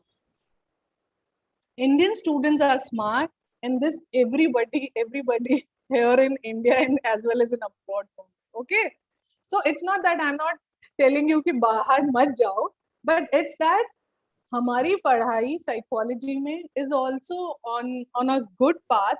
The only thing is you have to be more conversed and well versed with your subject. Okay. Okay, I think time is up. Many people are waiting. Ma'am, lastly, can you just repeat? You said Wings by this. Wings by Dr. Padma Kavan. Padma Kavan. She has done many therapy courses from abroad, so she has a good forte in that therapies. And there is one unique psychology services by Gagan Deepo. Okay, and there is one especially a good psychology therapy, that is existential therapy by Dr. Silva. She is the vice president of that existential therapy course. It is from outside, but she is here in India and she is providing the online therapy courses for that. But mark yourself in a way कि अगर आप 2, 3 या 4 or 5, if you are doing some therapies, you should know everything about that therapy, and you can have your hand while doing your graduation and masters. फिर उसके बाद में जो अपने को डिग्रीज लेने का काम है, that starts from your MPhil, PhD, NET JRF. But up to the masters, you have to get your well versed with your how to do the psychology test, how to do the intelligence test, motivation. Then in your masters, Herman, Rorschach, TAT, so many things. Okay. I hope I have made bits and points clear to you. From Anjali to everyone, ma'am, please reply what I have to reply. She's asked a question. What should we have to do to be an assistant professor without qualifying NET? is JRF must for PhD? No. JRF is along with the NET. NET is like easy way for your this clearing paper, and when you are like more, it is more in a kind of when the cutoff is more high, then you will get your JRF. Okay, like for 63% for general category, it is 63%, but the cutoff is when 67, then only you will get your JRF. Okay, you can become an assistant professor without doing your NET. It is only that you have to then do your PhD. The recent decision by UGC Commission of India, they have told that it is not that NET people can only apply for becoming assistant professor. The PhD students are also capable for becoming a professor. It's only that you have to clear that, do your PhD from whatever university you feel comfortable. Okay, and you have to sit for that for the entrance for that university. Okay, guys, we have Amit Pawar sir. Okay. Thank you so much, ma'am. Okay. Yeah. For UGC NET, we'll have a separate speaker talking on this topic. So, yeah. And we'd like to present a token of appreciation. Thank you so much. Thank you so much for coming despite your busy schedule. Thank you. Thank you for clearing all these doubts that students had. Thank you, ma'am. Thank you so much. Thank you. Thank you for joining us. Thank you. On to the next MC. Yes, on that note, I would like to welcome our next speaker, Ms. Miti Lakras. She is a counseling therapist who has attained her BA in psychology from Jai Hind College, Mumbai, and her MA in lifespan counseling from St. Xavier's College, Mumbai. As a specialist, Miti is extremely sympathetic, patient, and propelled to work with patients, and comprehends the significance of a protected and non-critical space for exploring musings, sentiments, and feelings. Her remedial methodology includes components from CBT, REBT, SFBT, and narrative treatment. Miti is likewise extremely energetic with regards to music, traveling, and playing sports. We welcome you, ma'am. So good afternoon, everyone. Thank you so much for having me.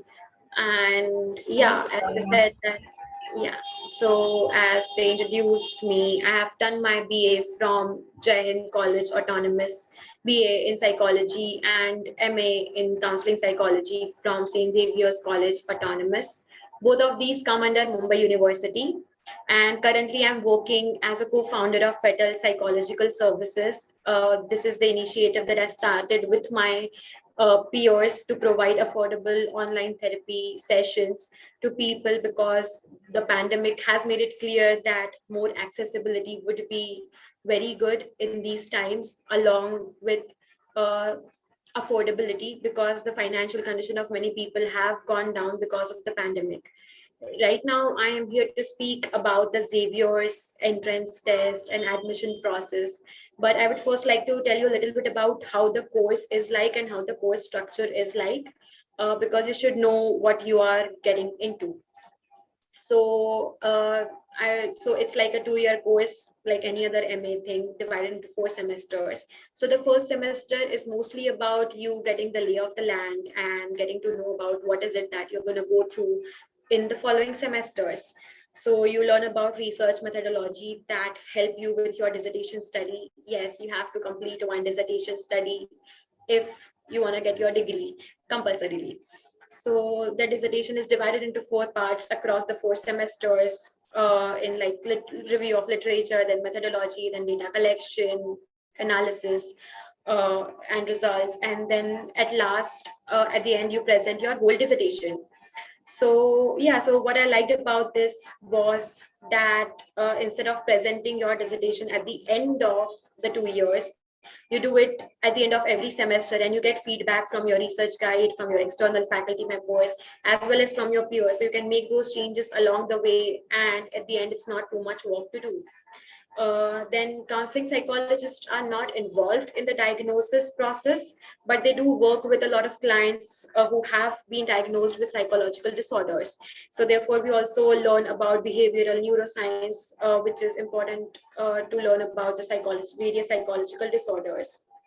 Then we get to know about, like, the first sem is about introduction to different therapeutic modalities, such as CBT, REBT, narrative, PCT, DPT, existential, gestalt, which you do learn throughout these courses, but you get an intro to this in the first semester. The most hands-on class in first semester would be counseling processes and skills, wherein to be able to like practice any of the therapeutic modalities, you need to have certain counseling skills. You need to understand the process, and this class teaches you that. So you practice with your peers, you practice with your teachers, and you get there. The course also covers ethics part and legal part, and also a whole paper is dedicated to culture, like culturally understanding counseling psychology in our context, because most of the research has been done in the Western context. So it's really important to know where we stand with the Indian setting. And in the first semester, you also get to work on yourself. So you compulsorily have to go for 5 therapy sessions so that you can work on your issues before you go into the setting, field setting, and start seeing your clients, so that whatever the client bring in those setting, you are not triggered by that. And also so that you know how vulnerable it is to be in a client's seat. We also went for group therapy because the course, it was like a whole class setting. Group therapy is usually from 6 to 10 members, but we whole 30 of us went for it. That was because we worked on several issues as a group, as well as we got really comfortable and we got to understand how class can be a safe place, because throughout these 2 years you will be practicing on each other, you will be practicing in a class setting. So it's very important to know that the class is a safe place. Now coming to the following semesters, the two second semester, third semester, demographic, basically age. So the second semester is about children and adolescents, third is about adults, and then the fourth semester is about late adulthood or like senior citizens. So the theory paper that we do in all of these semesters according to the population is normal and abnormal development. We've also learned a lot of psychometric assessments, including CAT, TAT, even Pendergestalt, a lot of it, to how to administer these tests, how to score these tests, how to write reports, and like everything A to Z about these tests. Then we learned like in detail the different therapeutic modalities that I was talking about. The course also sort of, there was also a component of counseling special groups, because when dealing with certain population, you have to be careful of certain things. So there was a whole section dedicated to that, in which some of the topics that were covered were like trauma focused therapy, where affirmative therapy, couples counseling, dance therapy, art therapy, play therapy, de-addiction. So a lot of these were covered. The main thing that we all enjoyed was field work. So my first year, it was offline setting. So I was lucky enough to go into the field. So in the second semester, it was about adolescents and children. So we were placed in different schools throughout Mumbai, wherein we took in observations of the class. We took sessions with the children there, the students there. We conducted workshops. We conducted group therapies. Then from third and fourth semester onwards, it was the online setting. So we conducted sessions with adult clients via Zoom or other video calling platforms. Then writing notes and everything was there. Also, in each of these semesters, you are appointed a supervisor. So you take sessions yourself with the client, and then you discuss it with supervisors, your plan for the next session, and your own reflection process about the session. Sometimes the supervisors do come in to see how you are doing in a session, but most of the times you take sessions on your own. So yeah, so things that I really liked about this course was the whole course was application based. So even though there were a lot of deadlines and a lot of tests, but as long as you understood everything and as long as you understood the concepts, every assignment and test seemed like fun. It was really fun because it was all application based. You did not have to mug up anything. You just had to understand the concepts. And also the different therapeutic modalities or counseling special groups. These are the papers that are taught by visiting faculties who are who have been practicing those modalities for long or have been teaching the same. So that was another added benefit of it. Then yeah, so I would say that the course also involves a lot of self-reflection, which is very important in the field of counseling psychology, especially when you're working as a therapist. And I would say that this course really prepared us in every way possible for the life outside of MA, like after MA. So to be able to work in a setting very, like in a sort of job setting very efficiently and effectively. So now coming to the process of admission. So for admission process, you have to give an entrance test. And then there's also an element of your marks of your bachelor's degree. So 60% of the weightage is given to the entrance exam and 40% to your marks of bachelor's. And the entrance exam is of consists of two categories. So one is MCQ and other one is you at the end of it, you have one long essay type question. These MCQs and basically the syllabus for the whole exam comes from what the Mumbai University syllabus is for BA in psychology. So like everything from first year, second year and third year psychology majors, including the practicals. So if you have gone through your BA and if you understand every concept and you know how to use those concepts in different settings, then you can prepare for this exam very easily, because the whole exam is like the major chunk of exam is application based. So if you have sort of mugged up everything, or you have just learned everything along the way just by mugging it up or just clearing the exams, that's not going to cut it. So you should know the concepts, you should know how to use them, because the entrance is the major part is application based. And then so I was the first, like my batch was the first batch of lifespan counseling psychology, and we did not have an interview round in our admission process. So we only had to give this entrance test and our marks of BA or any other bachelor's degree that we had done. And if then you've cracked it, you are in the merit list, then you get a call and the merit list is updated on the website.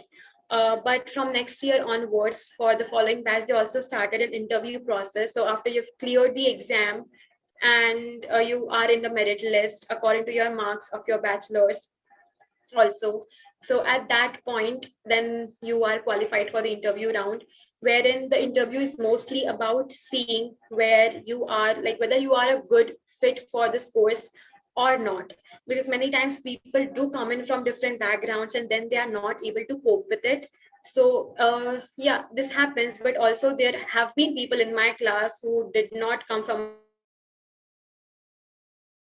a psychology background but are doing very good because they worked hard, and the teachers also support a lot.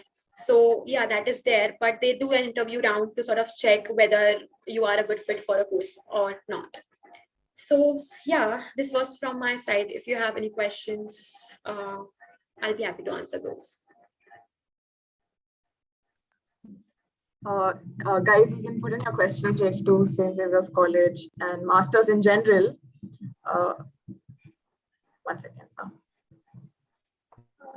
I guess there's one question, which is, do we have to give entrance exam to get into Xavier?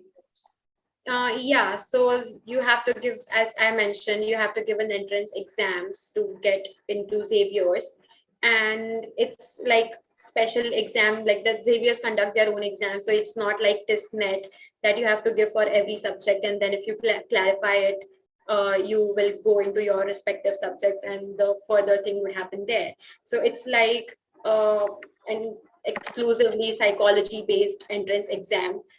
So there they just test your knowledge about your field of subject and not every other thing.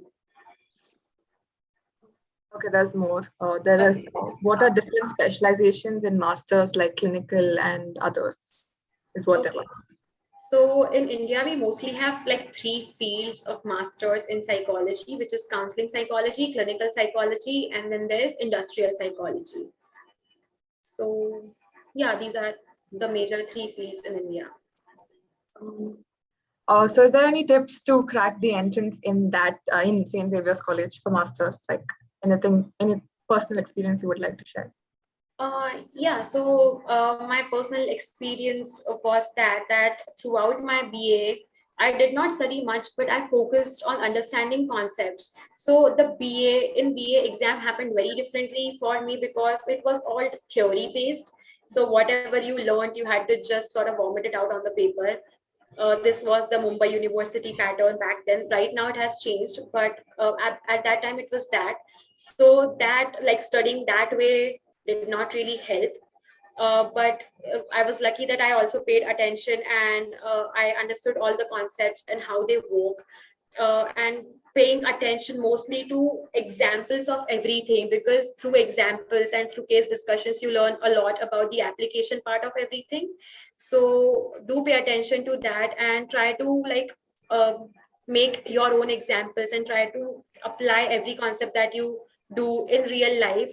So in that way you will get a better understanding of concept, and you will be able to sort of understand what the questions like what is it that you have to answer in the question.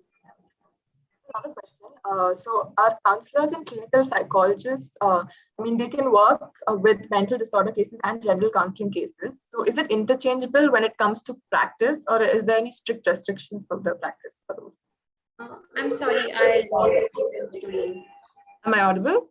It's there in the chat box. The question is if counselors and clinical psychologists who work on mental disorder cases and general cases, if it's interchangeable when it comes to practice. I mean, if there are any strict restrictions when it comes to what you can do. And, As I mentioned, that counseling psychologists do not usually go around diagnosing people. So we work with people who have that diagnosis, but we do learn a lot about everything, every disorder and everything, so that if we see someone is presenting with those such symptoms that they might have a disorder and the diagnosis might be needed, then we refer them out to people who do conduct assessments so that they can get like a proper assessment done and we would know for sure if they have this diagnosis or not. So we do that, and because a lot of times diagnosis is necessary to plan a treatment plan, like to just get around to the treatment plan and everything, and it also helps a lot. So, sorry. Yeah. Sorry. No, you can carry on. Okay. Yeah. So this is what usually happens. Also, a lot of times people come in with presenting issues which are not really related to their diagnosis. So we also do work with that, because it doesn't have to be that you have to have like a proper diagnosis. And like if you have certain diagnosis, everything in your life is because of that diagnosis. You can also face problems that other people are facing. It's just that, so we also work with those kind of settings. It's just that we have to be more cautious when there is a diagnosis part involved. So so it works that way. Okay, and is there a merit-based admission available in St. Xavier's for single major students? Not like only merit list won't cut it, so you'll have to give the entrance exam. And yeah, even if you are single majors, you can give the entrance exam. Even if you're not from psychology background, you can give the entrance exam, and if you crack it, you will be able to get the admission. And merit part is obviously there. And what else internships in clinical and counseling psychology matter? Like how they affect your workload? Okay. You can carry on. Internships, as in you are talking at BA level, or internships that you do along with the course? I think along with the course. Okay, so along, okay, someone said BA level. Okay, yeah. So the if you do internships in different settings, so it's very useful sort of to get the lay of the land and how things work in a hospital. So you get like a very logistical understanding of everything. At BA level, most of the internships involve only observation shifts, and they do not let you conduct your own sessions and everything like that. But you get an understanding of how things work. But if you've not gone through those type of internships, that's also completely okay. The course will get you through everything. The course will teach you everything. So it's not compulsory, or it's not necessary to to have done all of these internships. In the course you will teach everything. Like obviously, if you have done these internships and you know how things work, it becomes a lot more easier. If you've learned through observations, it becomes easier as compared to others. But yeah, it's not really necessary. Yeah, and they're asking, do single major have more preference than double major course? No. It's so the preference thing is not there. As long as you crack the entrance exam, and as long as your grades are good in BA, if you make it to the merit list, it's all right. And yeah. I guess that's all the doubts there are. We can probably wrap up if you have anything else to add. Okay, yeah. So hold on. I think there's another question. Okay, yeah. They're asking the syllabus for the entrance exam in St. Xavier's. Oh, yeah. So the Mumbai University syllabus for BA psychology. So in the first year, you have introduction to psychology. The second year, you have social psychology and developmental psychology. And the major syllabus basically. So like the practical thing, industrial psychology, counseling psychology, like clinical, abnormal psychology, everything that you have in BA psychology majors, you have to go through that. So yeah, so the syllabus is specified like whenever they do update about the entrance exam and everything on the college website, they also provide a syllabus of the topics that would be asked in the exam. So you can check it out over there. It's more detailed. It would be more detailed over there. So that was great. There's one more. Usually, when does the entrance exam happen? So usually, yeah, so usually it happens around like June starting, but because of the pandemic, there have been some shifts in the new batches when the entrance exam happened later. And since the new batch started out later, the other batch would also be starting out a little bit later. So things would sort of take some time to come back to normal. But you can definitely check college websites, say keep it updated as soon as they decide when to have the entrance exam. Okay, guys, any more doubts? Yeah, the forms are okay. When forms are out for entrance, again, you can probably check the website. Check the website, but like before 1.5 2 months before, they do release forms for this exam. Okay, so I think we can wrap up here. The questions are done. Thank you so much for joining us. We'd like to show you a small token of appreciation. Oh, thank you. Thank you for joining us. Okay, thank you so much for having me. Yes, thank you so much. Bye. Bye. Okay, so now we will have a next session at 2 p.m. Right? We will have a small break where you can, go have your lunch and come back. So 2 p.m. we'll have a UGC NET speaker, Amit Panwar, who will clear all your doubts regarding UGC NET exams, JRF, and whatnot, which you were having a lot. So you can ask it that time. Anything else, Rishi? Recording, this is a YouTube live that will be the entire.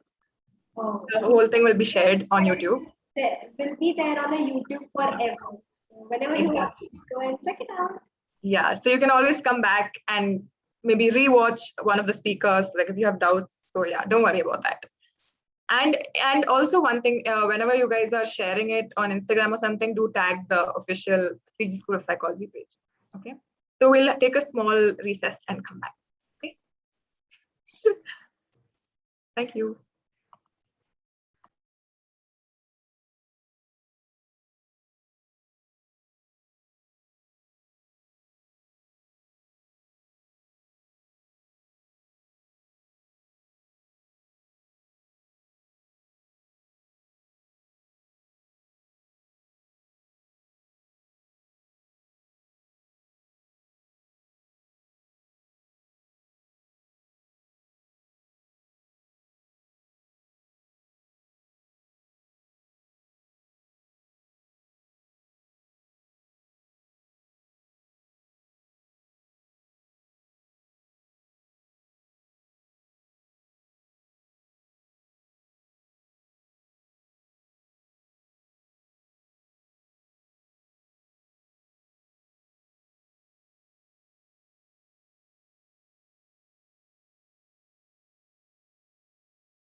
Radhika Bapat, a self-employed and splendid clinical psychologist. She received her education from renowned universities like Symbiosis, Ferguson and Leiden University. Mimansa Singh Tanwar, the leader and founder of Fortis National Mental Health Program. Her keen interest in adolescent psychology and research has assisted and helped in curing multiple individuals. Dr. Vijayalya Srinivas is an esteemed psychology professor at Christ University. Attend the conference to know the prerequisites to get admitted into and crack Christ's entrance examination. Dr. Rajesh Bhatt, an encouraging assistant professor at Doon University. He excels in the field of biopsychology, mindfulness living, psychotherapies, hypnosis, deep meditation, and more. Syed Sajid Kazmi, an assistant professor in the Department of Clinical Psychology at Amity University. His rigorous contributions as the chairman of Indian Progressive Youth Forum and a director of Indian Mental Health and Research Center is highly commendable. Amit Panwar, a research scholar at Delhi University, has led several personality development workshops, collaborated with multiple small-scale and renowned NGOs, alongside organizing several seminars on psychology both in India and abroad, all for establishing a splendid psychology community.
Radhika Bapat, a self-employed and splendid clinical psychologist.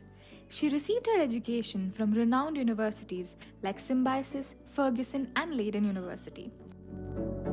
Mimansa Singh Tanwar, the leader and founder of Fortis National Mental Health Program. Her keen interest in adolescent psychology and research has assisted and helped in curing multiple individuals. Dr. Vijayalya Srinivas is an esteemed psychology professor at Christ University. Attend the conference to know the prerequisites to get admitted into and crack Christ's entrance examination. Dr. Rajesh Bhatt, an encouraging assistant professor at Doon University. He excels in the field of biopsychology, mindfulness living, psychotherapies, hypnosis, deep meditation, and more. Syed Sajid Kazmi, an assistant professor in the Department of Clinical Psychology at Amity University. His rigorous contributions as the chairman of Indian Progressive Youth Forum and a director of Indian Mental Health and Research Center is highly commendable. Amit Panwar, a research scholar at Delhi University, has led several personality development workshops, collaborated with multiple small-scale and renowned NGOs, alongside organizing several seminars on psychology both in India and abroad, all for establishing a splendid psychology community.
Radhika Bapat, a self-employed and splendid clinical psychologist. She received her education from renowned universities like Symbiosis, Ferguson and Leiden University. Mimansa Singh Tanwar, the leader and founder of Fortis National Mental Health Program. Her keen interest in adolescent psychology and research has assisted and helped in curing multiple individuals. Dr. Vijayalya Srinivas is an esteemed psychology professor at Christ University. Attend the conference to know the prerequisites to get admitted into and crack Christ's entrance examination. Dr. Rajesh Bhatt, an encouraging assistant professor at Doon University. He excels in the field of biopsychology, mindfulness living, psychotherapies, hypnosis, deep meditation, and more. Syed Sajid Kazmi, an assistant professor in the Department of Clinical Psychology at AMU University. His rigorous contributions as the chairman of Indian Progressive Youth Forum and a director of Indian Mental Health and Research Center is highly commendable.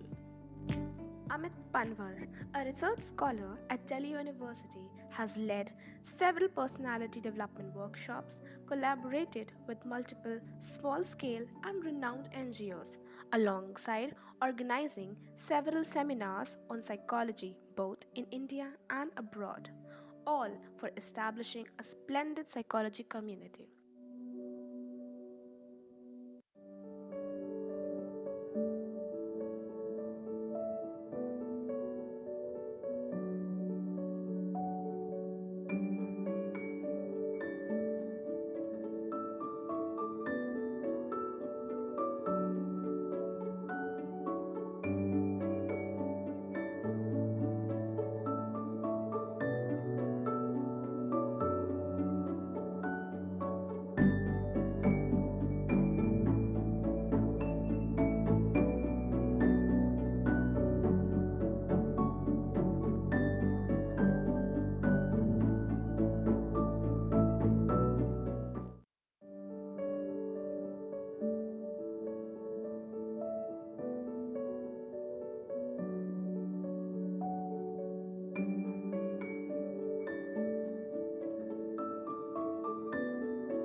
Radhika Bapat, a self-employed and splendid clinical psychologist.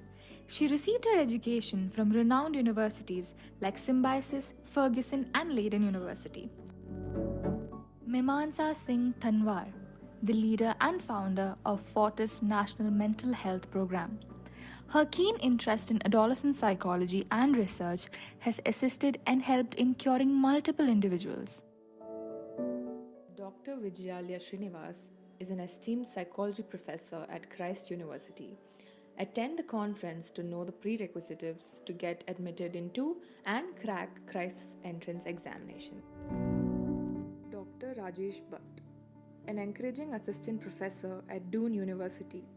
He excels in the field of biopsychology, mindfulness living, psychotherapies, hypnosis, deep meditation, and more. Syed Sajid Kazmi, an assistant professor in the Department of Clinical Psychology at AMU University. His rigorous contributions as the chairman of Indian Progressive Youth Forum and a director of Indian Mental Health and Research Center is highly commendable. Amit Panwar, a research scholar at Delhi University, has led several personality development workshops, collaborated with multiple small-scale and renowned NGOs, alongside organizing several seminars on psychology both in India and abroad, all for establishing a splendid psychology community.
Hi, everyone.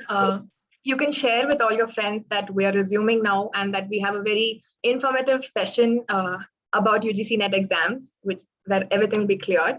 So we're going to continue, and you can ask all your friends to join in as we go about. Okay. So we'll have the MC introduce the speaker.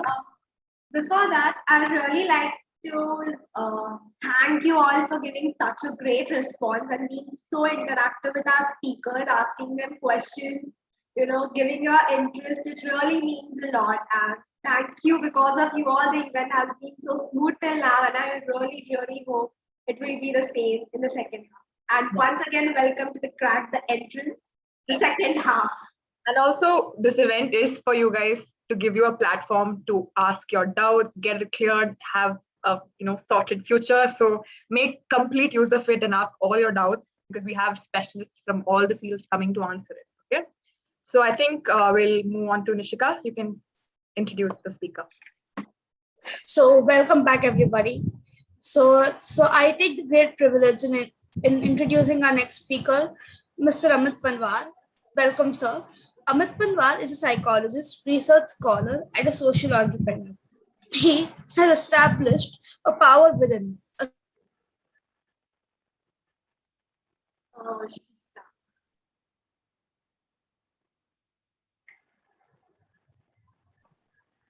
Nishika, can you?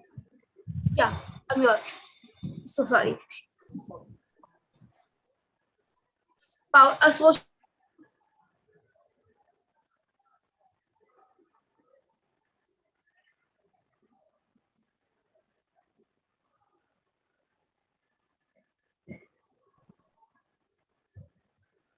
Okay, I think Nishika is having connectivity issues. Yeah, Anushri, go ahead. Hello, I am really grateful to actually invite and talk about Mr. Amit Panwar. Amit Panwar is a psychologist, a research scholar, and a social entrepreneur.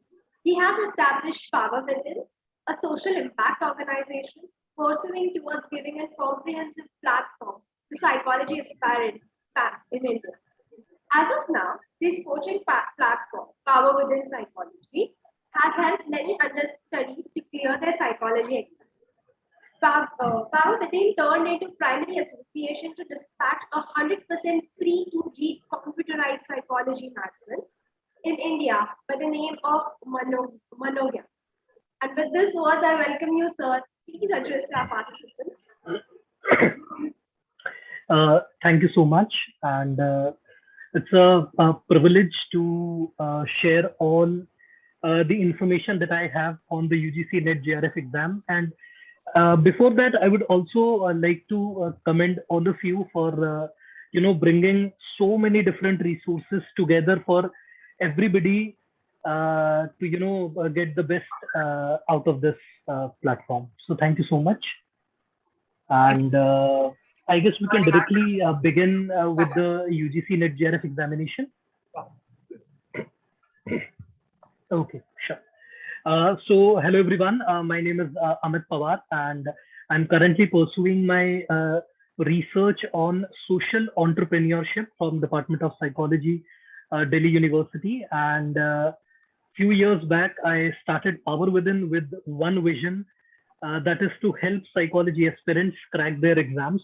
Because as we realized for the past few years that there is not a single platform that holds the right information, a place where everybody can get the best and the most curated information to help them crack the examinations. Along with it, we also started with providing a 100% free psychology magazine that we launched few months back, and we are about to launch the 4th edition of the magazine. And it basically covers all the major updates around psychology and the recent researches around it. So before talking about UGC NET JRF examination, it's very important to understand that so we are going to have this UGC NET JRF examination for the last December cycle and the current June 2021 cycle combined in October. And I would like to suggest also that it's very important to understand that this session is particularly not for individuals who would like to attempt the August, this batch that we have for UGC NET JRF examination, because this is the rigorous time for preparation and the forms have already been filled.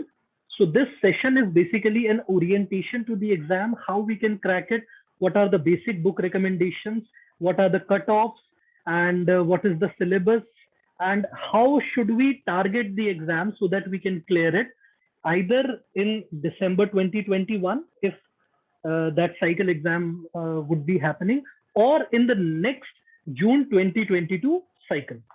So I'll directly like to begin with UGC NET JRF. I'd like to share a PDF with everybody.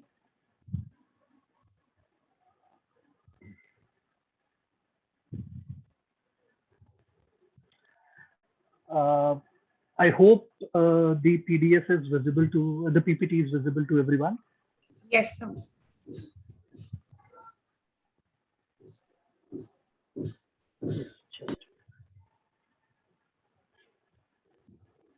Yeah. So let us begin with the very basic notion. So what we would be covering in this session is that, first of all, what is UGC NET JRF examination? What does it mean to qualify the exam? So imagine that you've qualified the exam. So what now?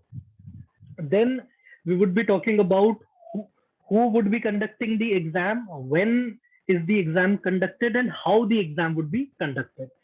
Later, we would be talking about the syllabus of the exams, plus the benefits if you clear NET, and the benefits if you clear JRF.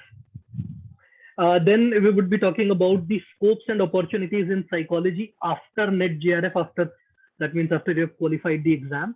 And one of the major questions that a lot of students ask is the difference between UGC NET JRF examination, the SET examination, and the CSIR UGC NET exam. And then we'll talk about a bit of analysis, that is the previous year resources, how we can get it, the recommendation for the books, the test series, how to attempt them, and the cutoff. What would be the cutoff and how to, reach and excel above the cutoff. So now the basic notion, that is, what is the UGC NET JRF examination? So UGC NET JRF examination is conducted by the university. It's conducted by the National Testing Agency, that is NTA, on behalf of University Grant Commission. Basically, the exam is owned by UGC, but conducted by NTA. It's very important to understand, for example, to crack any exam, it's very important to understand the vision of the organization who is handling the exam. And NTA was formed in July of 2018. And in December of 2018 was the first time that NTA handled or started managing the UGC NET JRF examination. Before that, CBSE used to manage this. So NTA has the vision that they want to create an exam that is smart enough, and curated as per the student. For example, a student is might be excellent in so many different theoretical or the practical areas of a subject, for example, psychology. So the exam is, the NTA visions the exam to be so that it can, be curated or has meaning for all the students, which means that since December 2018 till now, the new exam in October of 2021, all the exams have been practical based. That is the number of questions of assertive reasoning type of questions, number of paragraph based questions, and questions that are based in a particular scenario. Previously, the questions were a little direct. Now, since NTA handles it, the questions are now more practical and more grounded in your understanding of the concept rather than cramping of the concept. So it's very important to understand this, that NTA, since NTA is handling UGC NET, we cannot simply rely on going through a book, and feeling as if we are fully prepared for the exam. Now we also have to focus on how a particular concept that we are reading for the syllabus is relevant in the current contemporary scenario. So therefore, that is the vision behind NTA having the NET JRF examination. So now coming back to what is NET JRF examination. NET, that is the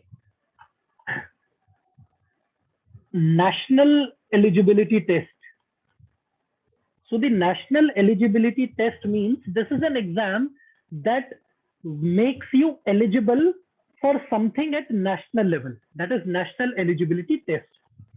So what does it makes you eligible for? It makes you eligible for becoming an assistant professor in Pan India. So if you wish to be an assistant professor in India, then UGC NET JRF exam is a compulsory exam that you have to give. For example, who are assistant professors? Assistant professors are basically the teachers that teach you at your bachelor's level, at your master's level, at your MPhil, and at your PhD level. So the entry to the professorship is called assistant professor. This is the entry level professorship opportunity for students. So if you wish to be a professor, if you wish to teach in universities in India, then you have to qualify NET exam. Now the another question that comes here is qualifying NET exam enough for becoming an assistant professor in India? The answer is no. Since 2021, starting this year, UGC has raised the bar, has raised the standard for becoming eligible for assistant professorship in India. Now, you need to have a NET qualification minimum, plus you need to have your PhD degree as well. So you must have qualified your UGC NET exam, one. Number two, you should have completed your PhD degree or is at the brink, edge of completing your PhD degree. If you fulfill these two criteria, then you can apply to any university that has the vacancy for assistant professorship. These are two major things. Third thing that I would not be talking about majorly here, but you can search more about it on YouTube. You can simply put what is Academic Performance Index, that is API. You can search about it on YouTube and you'll find my videos as well as other videos to help you understand. These two criteria alone are not sufficient to qualify for the exam, to qualify to become an assistant professor. You are eligible for the assistant professorship if you have NET as well as your PhD.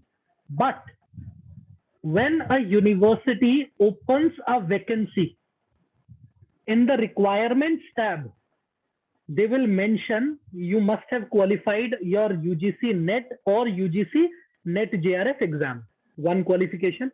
Second, they would ask that you must have completed or at the brink of completion of your PhD degree. Second. Number three, it would say that the aspirant must have at least 55 score on the Academic Performance Index. So the Academic Performance Index is basically your report card till now.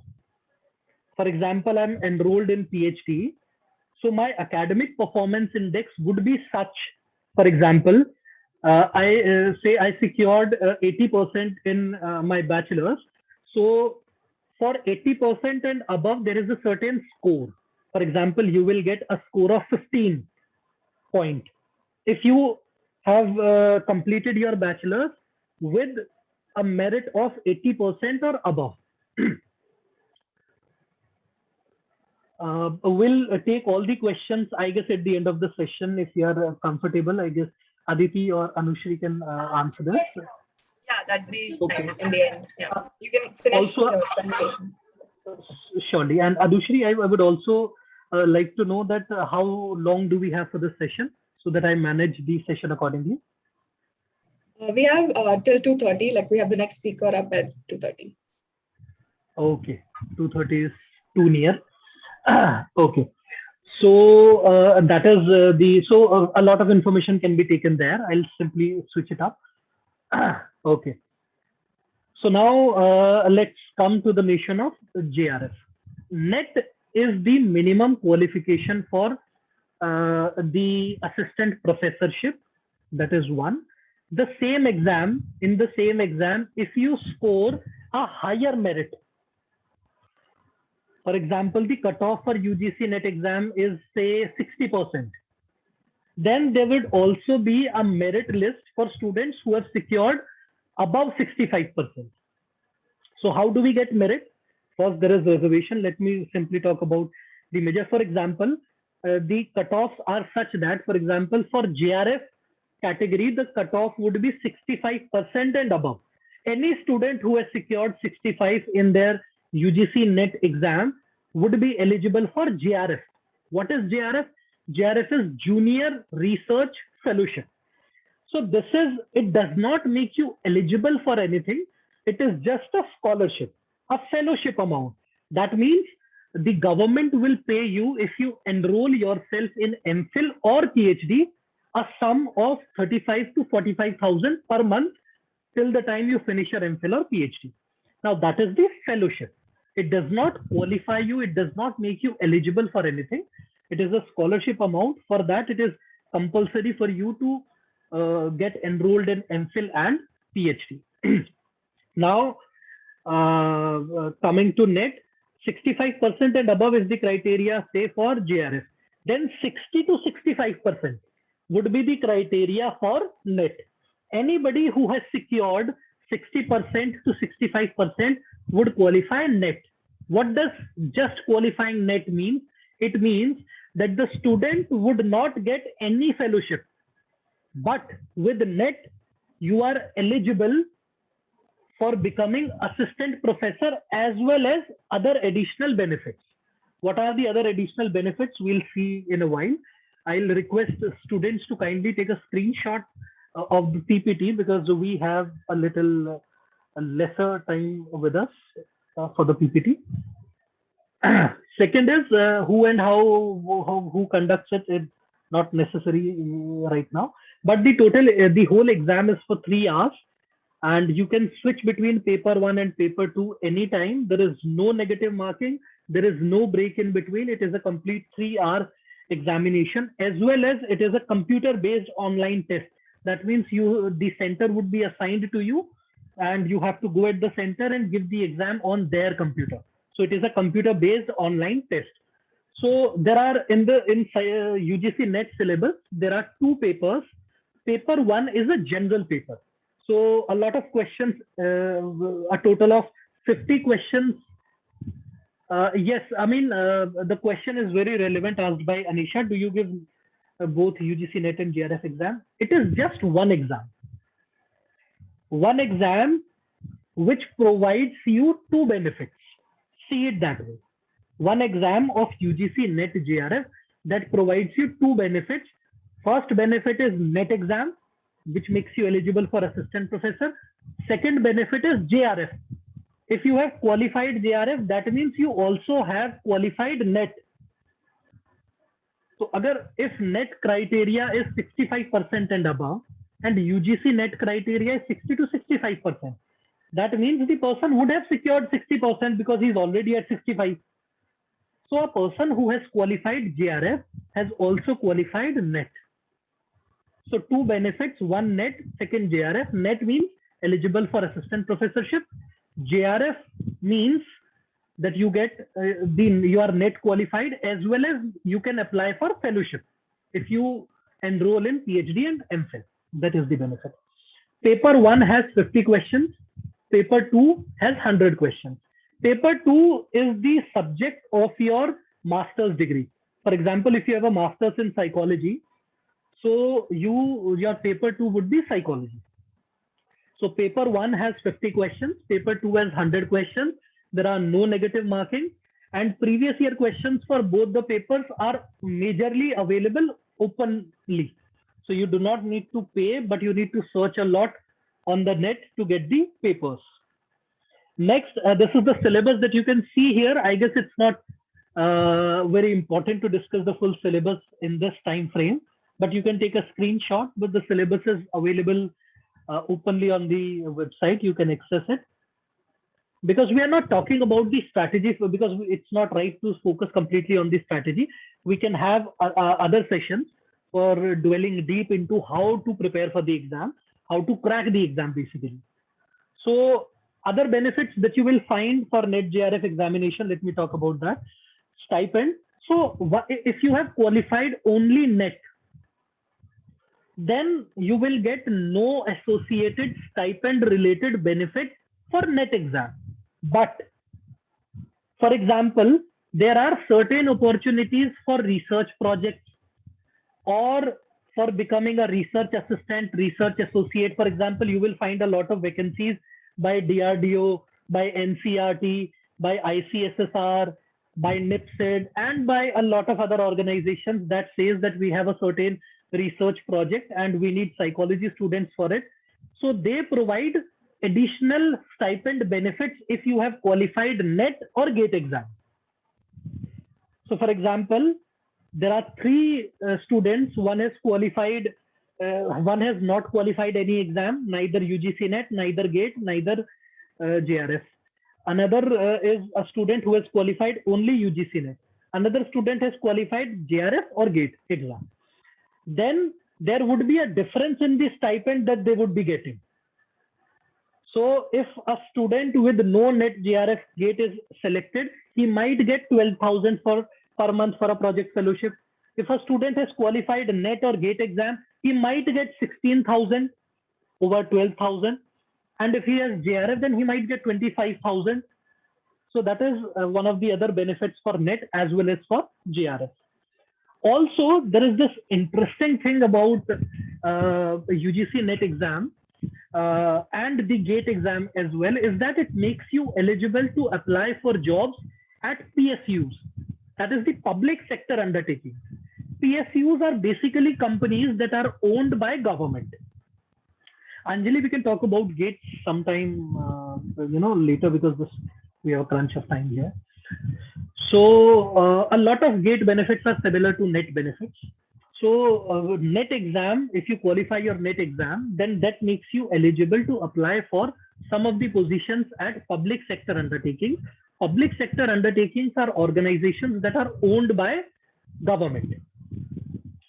For example, Hindustan Unilever Limited, and there are a lot of names that I've mentioned here. Indian Oil Corporation, Bharat Heavy Electricals Limited, National Thermal Power Corporation Limited, Oil and Natural Gas Corporation. These are the organizations that are owned by government, majorly owned by governments.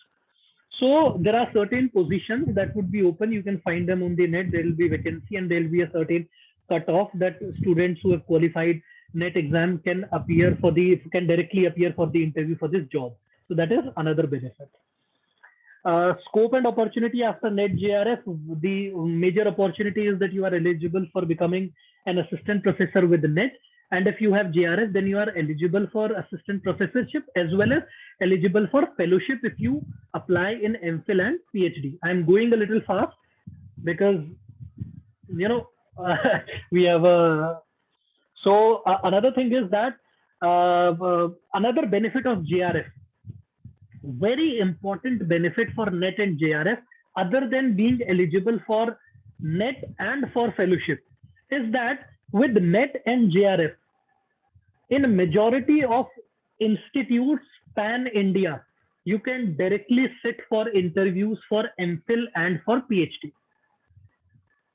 So, for example, if a university has opening for PhD admissions for 2022, say, then it will say that if a student has not qualified any of the exam of NET, JRF, or certain other criteria that they have, then you can apply and sit for their entrance, for the university's entrance for PhD. But if you have NET, or if you have JRF, or even if you have completed MPhil in clinical psychology or psychology, then you can skip their entrance and you can directly appear for their interview. That is another important benefit for UGC NET JRF examination. Other benefit is for MPhil, the benefit is not so highlighted because majority of institutes, they do not take students simply because they have qualified a NET JRF examination. So for MPhil clinical psychology exam, because it is governed by RCI, they have this notion that the student must give their exam first because their exam is more focused on clinical psychology. Whereas NET JRF exams are more generic exams, which covers all the major syllabus.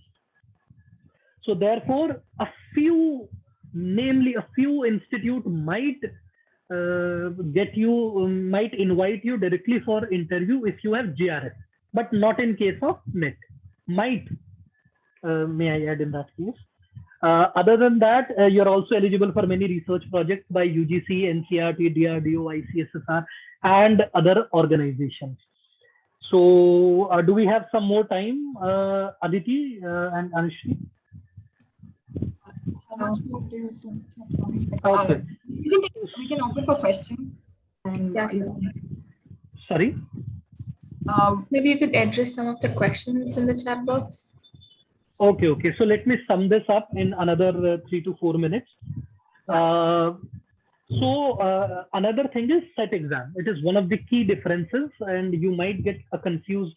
You might get confused a lot regarding what is the difference between set exam and the NET exam. NET exam is National Eligibility Test. Set exam is State Eligibility Test. So there are certain states which, because NET exam is only available in English and Hindi language. But as we know that India is a diverse country, and there are many people who might not be fluent in either Hindi or English. So there are many states that have their own exams which are available in English, in Hindi, and as well as in their regional languages. So there are certain states that have their own exams, but these SET exams makes you eligible only for few universities only in that state. That is the difference. These are some of the states that have their own SET exams. You can take a screenshot and then we can move on. Another thing is, so we are not discussing that, so I'll skip that. Book recommendation.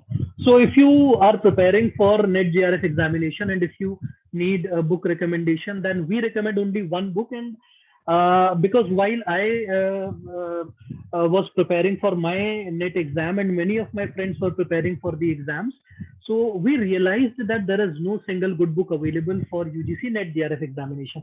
At that point, we had books for Arihant, we had books for Truman, and we had books from Upkar. But all of those books has many limitations, especially with some concepts which are not appropriately mentioned, other being that the books were not curated enough for the exam. And the answers in the books were many a times wrong.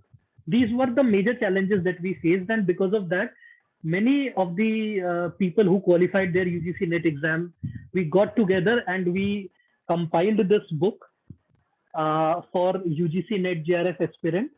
This is also a #1 bestseller on Amazon. It had been for a month, and right now it would be out of stock in a while, so only few copies are remaining. But don't worry, after a few months you can, if you're preparing for other exams, this will be in stock then.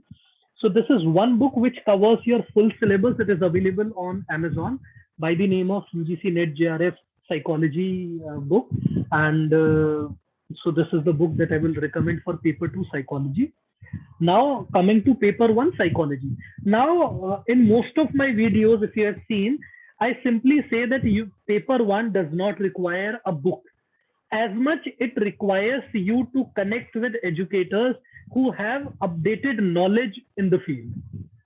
Which means for paper 1, I usually recommend YouTube channels. So there are 2 YouTube channels that I would recommend and 1 book, because there are many students who don't feel comfortable enough without a book.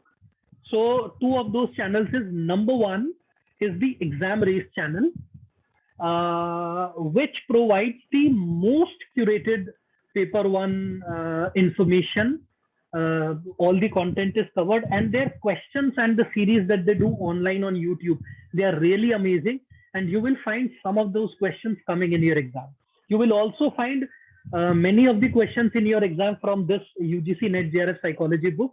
Another book which will from where you will find a lot of concepts for paper 1 is this book. This is the also number 1 bestseller for paper 1 category. This is a book by KVS Madan. It is available in the paperback form, and this book is really good when we compare paper 1 books. This is a really cool book, and this will help you a lot. So for paper 1, KVS Madan, you'll find it on Amazon, and for paper 2, UGC NET JRF psychology, this you will also find on Amazon. Now these are some of the scholarships that are available for PhD students in case you have not cleared JRF. So I'll request you to simply take a screenshot of this and then search for these on your own. So if you have not, so if you are enrolled in your PhD or planning a PhD but is not able to qualify JRF exam, in that case there are other fellowships that are available for you during which you are paid while you are enrolled in your PhD, while you complete your research work. So this is another, this is for masters. I just compiled it. So yeah. Okay, dhanyavad. So this is it from my side. Other than this, other resources that are available for test series is that practice previous year questions to see what are the major examinations that are there, what are the major questions that were being asked. It's very important to do previous year questions. Also, secondly, one of the biggest mistakes that aspirants make while preparing for UGC NET JRF examination is that they randomly search for test series on Google, and they do any or all test series that they come across. Ki bhai chalo, we are okay, this test series is available only for 99 rupees and we are getting 10 tests, so let's attempt this one. The major challenges with those test series is that the questions are not curated, and those questions might not help you to objectively align your mind. Let me just stop the sharing. Yeah, okay.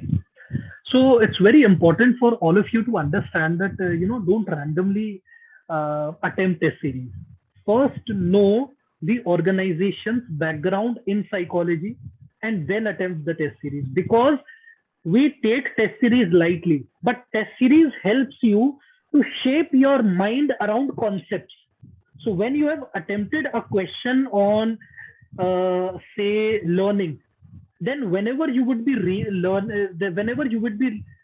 learning concepts, your test questions will help you to focus on what is important and what is not important. Now that becomes a major smart move for cracking the exam. So focus only on good test series.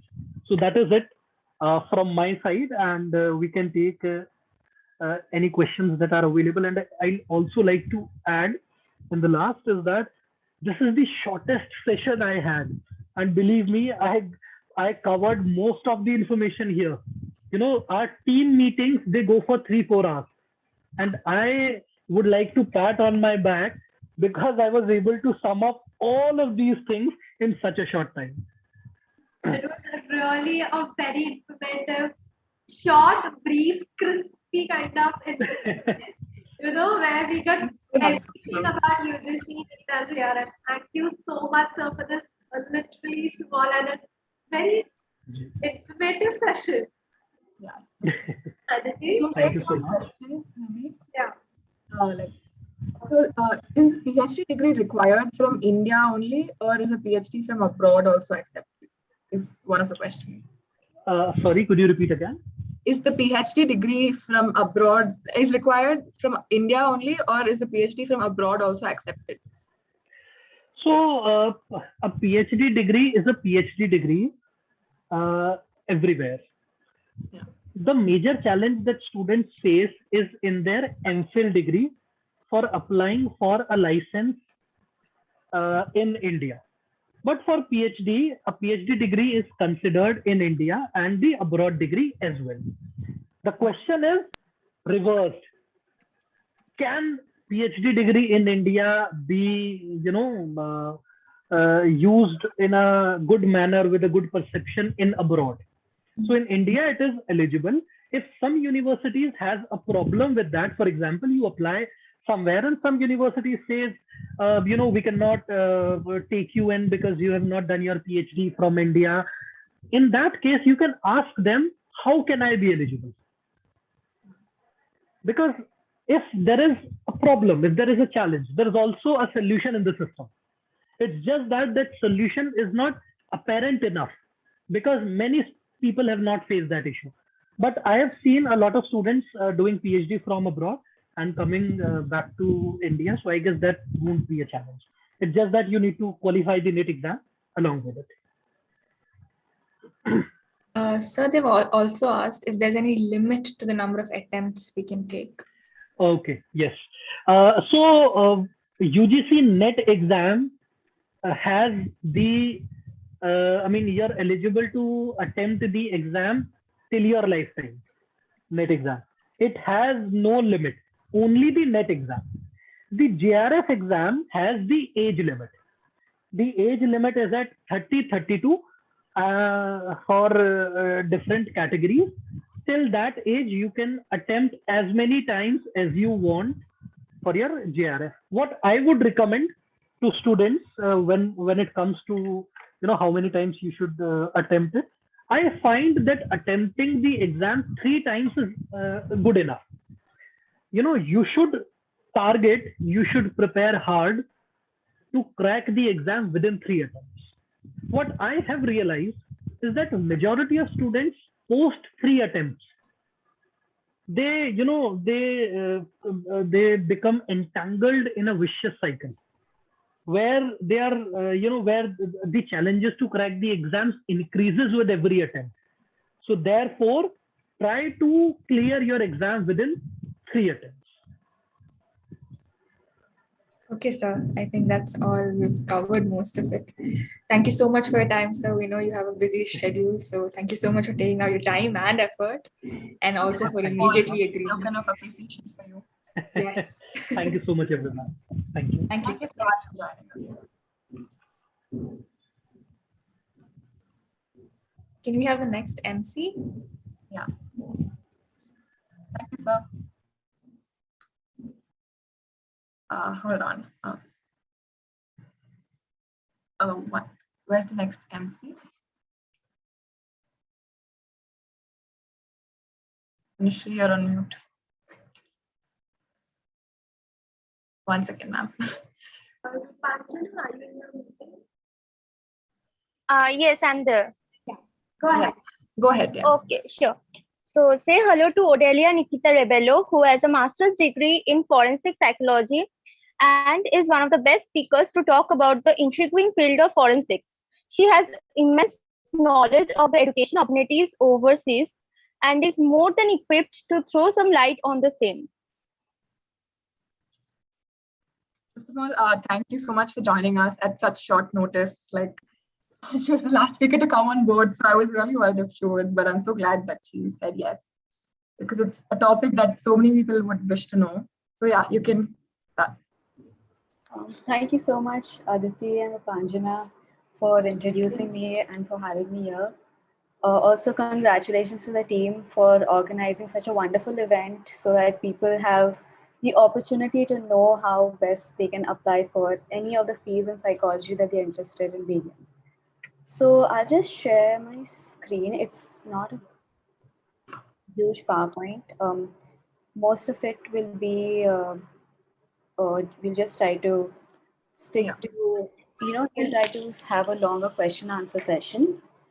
So, hello everyone, my name is Adelia Rebello.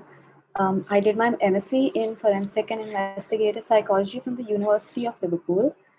And I would like to just give you a brief introduction of what forensic psychology is before we head to the application process, because there have been a lot of misconceptions about what the field is, and people usually tend to think that we only focus on criminals and that's it.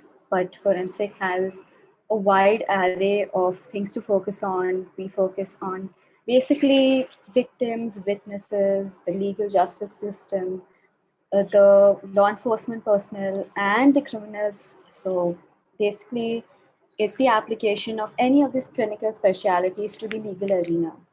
You will see yourself applying your assessment, like you might assess a child before they are eligible for schools, or if they would need some sort of special assistance. So similarly, you'll be assessing the suspect or the witness or the victim of the crime, and you will have certain treatments which you might have in clinical settings. That is, you will give a treatment to someone who has depression and how to deal with it. So similarly, if someone is a victim of a crime or someone who's a suspect of a crime and has some sort of has had some sort of mental health issues, you will also give them similar treatments. So the thing is, you will just apply similar specialities or slightly more specialized ones that will be adaptable into a legal arena. Now, what do? We don't, as I mentioned, we don't just have one role. And while we are a very niche field, we have a lot of interesting roles to do, and we have a lot of interesting stuff to do. Might not be usually as exhilarating as they show on Criminal Minds or CSI, but nevertheless, they are always interesting, even though there might be some sort of paperwork that you will still have to do. So you will have a lot of, you'll be an expert witness. I'm obviously, what I'm giving you here is a very exhaustive list because we want to focus more on the application process, on how you can study forensic psychology or probably, the any other field of psychology abroad. So we'll be talking about expert witnesses, as in you will be an expert witness in court after you have studied, say, a witness's testimony to see how reliable they are, if the victim is also capable of presenting themselves in court, if the offender or the suspect was the likelihood, if he or she was um, any more likely to commit the crime. You will be an expert witness giving your expert testimony in court. You will be interviewing and you will be analyzing interviews to see the quality of these interviews, be it interviewing the suspect, be it interviewing the victim, be it interviewing the witness.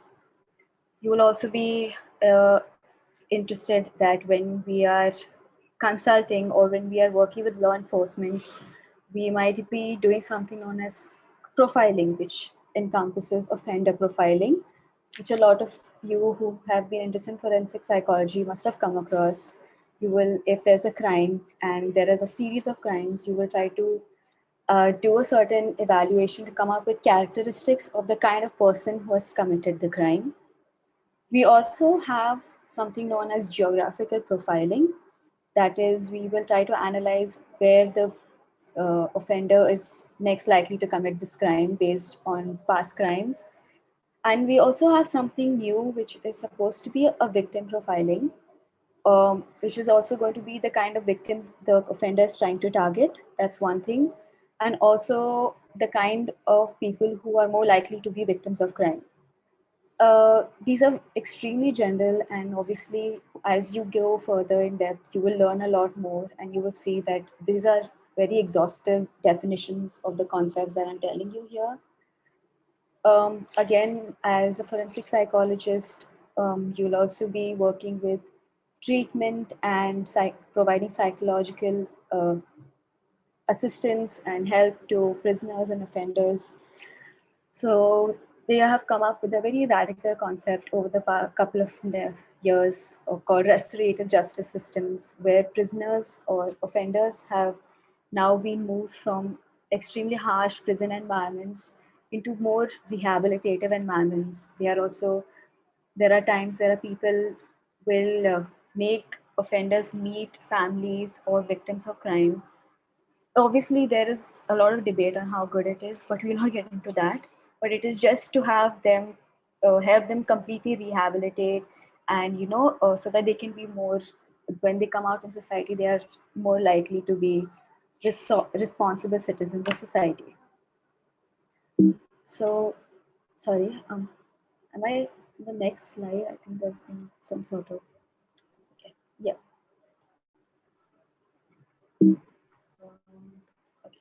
So the application process, when you apply abroad, it's a huge investment, right? You're spending a significant amount of money on your education, your career, and wherever you're likely to settle, it's a huge investment to study abroad. So research is your first and one of the most important steps. Whatever you do throughout, whether you choose to go through an agency, through like IDP, whether you choose to go through a counselor, an agent, or you choose to do it on your own, research is a step that you have to constantly undertake from start to finish. You will research the curriculum, you will research the faculty, you will research on where you're going to live, the kind of campus you want to go to, the kind of community that you're interested in on campus. So there are different areas you're going to research. Obviously, one of the things that I would recommend, the sites that I would recommend you refer to is Times Higher Education.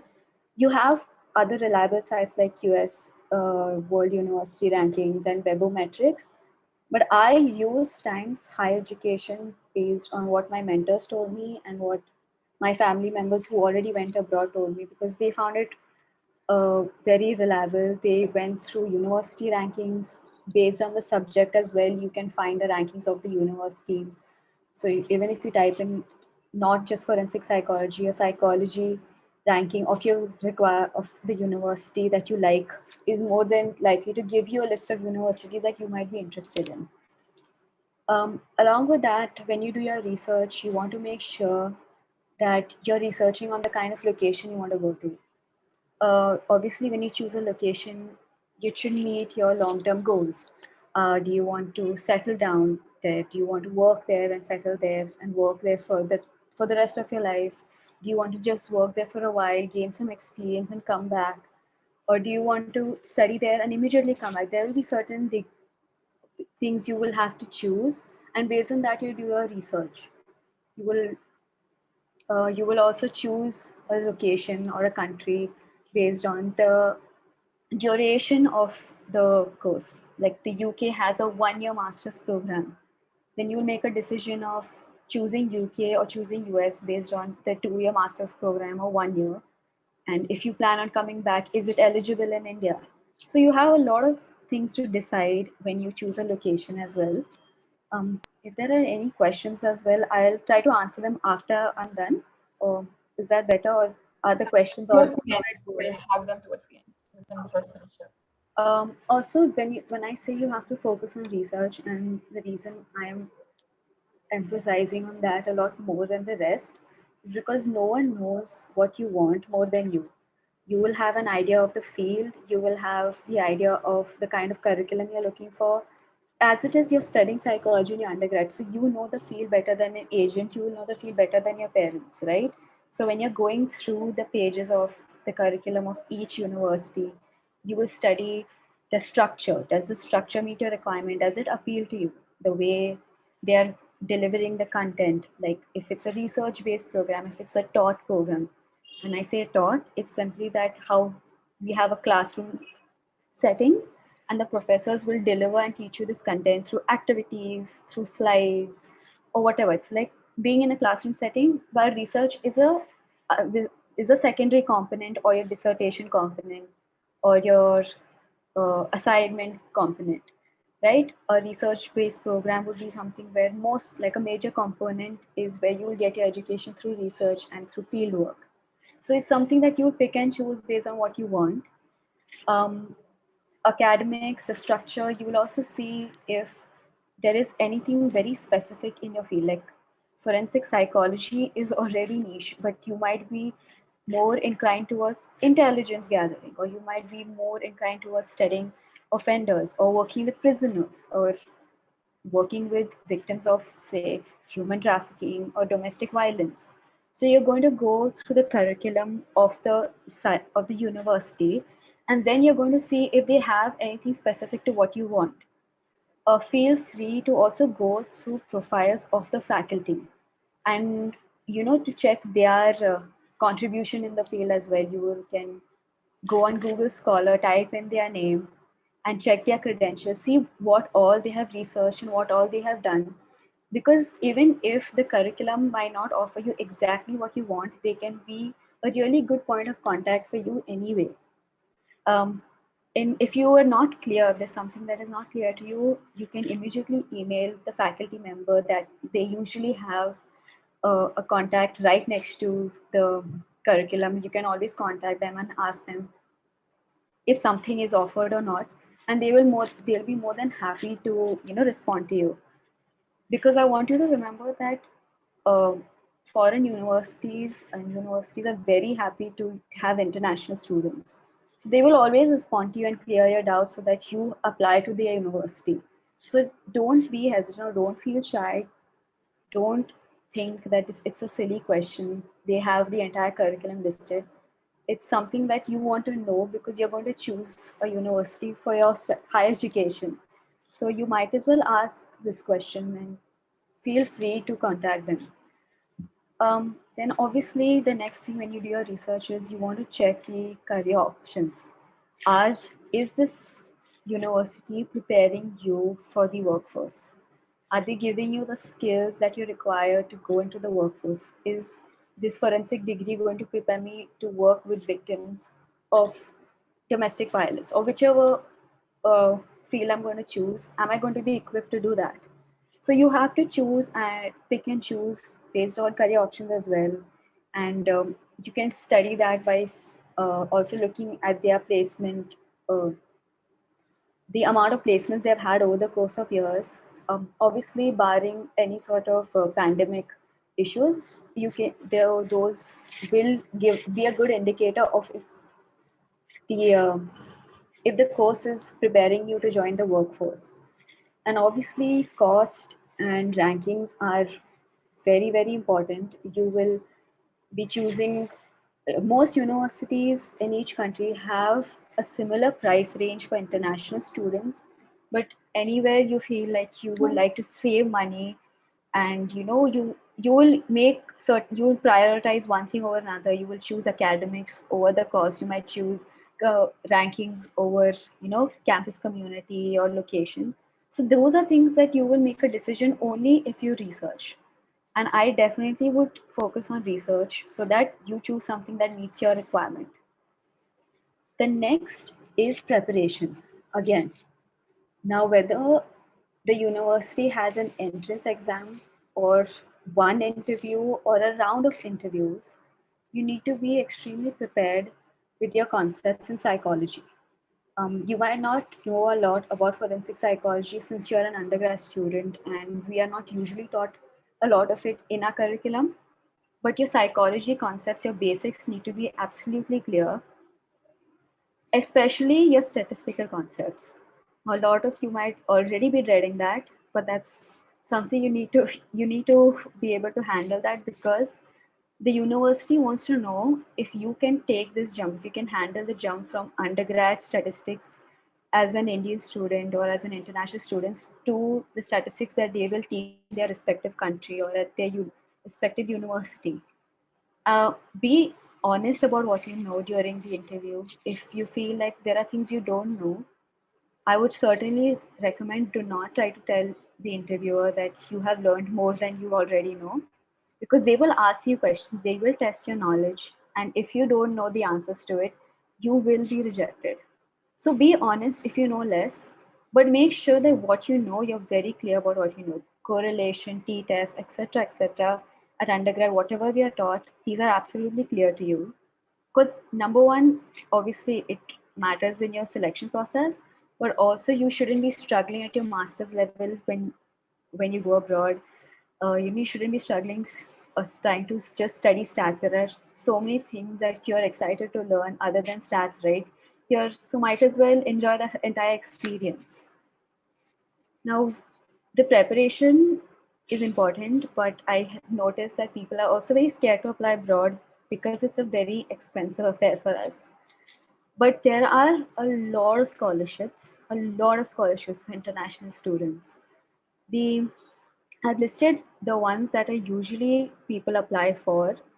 Again, this is an exhaustive list. If you go online and as you keep searching, you will find more and more scholarships. Your university also will give you scholarships as an international student. So the Commonwealth Scholarship has already started in August. They have opened up the application process. This is again a scholarship by the UK government for anyone who's from all the Commonwealth countries. So obviously it will pay for your entire tuition fee, your accommodation fee, your some of these like the Chevening scholarship also pays for your trip to the UK as well. So the first three are usually UK scholarships because I went to the UK. These are the scholarships that I'm more aware of. INLAX is a scholarship that is something given to us by INLAX Shivdasani Foundation in India. Now, since all four of them that I mentioned here are full tuition-based scholarships and accommodation, some also give a stipend for you while you live there. They're extremely competitive. And they're not just applicable to only psychology students or forensic psychology students. Everyone who applies to the UK will be applying for this. So while your preparation and application to the UK has to be extremely strong, from when you apply, when you fill the form, you are giving the interview, you'll be applying for accommodation. Your scholarship application for a full scholarship has to be twice as strong because you will be competing with a lot more people. But they are there. And it's not like you have to, take the stress that, oh my God, there's so much to pay for. They are there. If you apply and you prepare for it, there's a possibility that you will get it. Now, as you meet these requirements, as you do your research, you will apply, you will send in your application, you will email the people, you prepare for the interview. You will also apply for these scholarships. You will apply for your IELTS exam. That is an English exam, which will just check your proficiency in English. Since India, I suppose our first language is not English, they just want to see if we can communicate with them in English. So IELTS exam is something that will check how good you are and how well you can communicate there so that you can understand the course content. Another reason the IELTS exam is taken is because, okay, so some universities, before I move and tell you the importance of the IELTS exam, some universities in the UK also accept if you are from an Ivy League college, school in India, or you have done your CBSE based college schooling, your English marks in 12th grade are also accepted at certain universities. Now, while if someone does not want to answer their IELTS, can use those grades at that percentage, I would recommend you answering the IELTS. You can answer TOEFL as well. It's not like it's a pick and choose, but in the UK in particular, you choose the IELTS exam because it'll always be mentioned they will give you an English proficiency testing. Your IELTS exam will always be mentioned first because they prefer that. And it makes you eligible for scholarships at the university as well. So the better you score in your IELTS exam based on your range from 8.5 to 9, your 9 being the highest, obviously, based on your scores, you will be eligible to some form of scholarship from the university as well. Also, universities have their own scholarships. universities have their own scholarships for specifically designed for Indian students. So always go through their scholarship page and don't just rely on scholarships that are external to the university. You can always find that out through, by going through their site and finding out if as an Indian student you can apply for any of these scholarships. Sometimes they will automatically tell you that once you have registered online and have submitted your application, they automatically will put you in the they will automatically tell you that your name has been put in for this scholarship, and based on whatever they have their own series of assessments to go through, and they will let you know. Now, finances and visa. Again, this is a very important aspect. Wherever you go, whether it's UK, US, Canada, Australia, you need to make sure that your finances are in place. If you need to apply for your visa, you need to show that you have a certain amount of, like you have a stable income of say a minimum of 6 months in your account to pay for your tuition fees. They are more concerned with your stable income, and then you submit the application that the rest of it will be paid by this loan. But again, if both the processes go hand in hand, you need to show that you have a stable income and that you will be able to pay for this tuition fee by providing the visa administration, the visa people, the visa office, that you have this finances to pay for your education abroad. And obviously, once they have studied your application, have accepted it, you will go for the interview. They will ask you a few questions about where you're applying, where have you been accepted to. I mean, that is a different process that probably you might ask during the question answer session. So that's about it. I think I've already crossed the time limit. But if there Ask are you the questions that's there in the comment section. Sorry, so I just yeah, so there's a question. Shall I say? Yes, please go ahead. Yeah, so what are the minimum paper requirements in psychology as an eligibility criteria to apply for forensic psychology, both abroad and in India? So you need to have at least done a double major in psychology. That is, you should have, if you, obviously an honors program is you study psychology for all 3 years. But someone who's doing their bachelor's or their majors have taken up a majors program, you will do one psychology paper in your first year, you'll do 2 in your second year, and a minimum of 3 in your third year, right? So you need to have a total of at least 6 papers, and the percentage that you need to have should be a minimum of 55%. Again, this will vary from college to college and based on your university ranking in India. So the research will have to focus on either 6 papers or 9 papers based on how the university you're looking for, what are their requirements. But most universities will stick to 6 papers, and your percentage needs to also be good enough, because when you apply for scholarships and when you apply for the university, increase your chances to get accepted and to get a scholarship as well.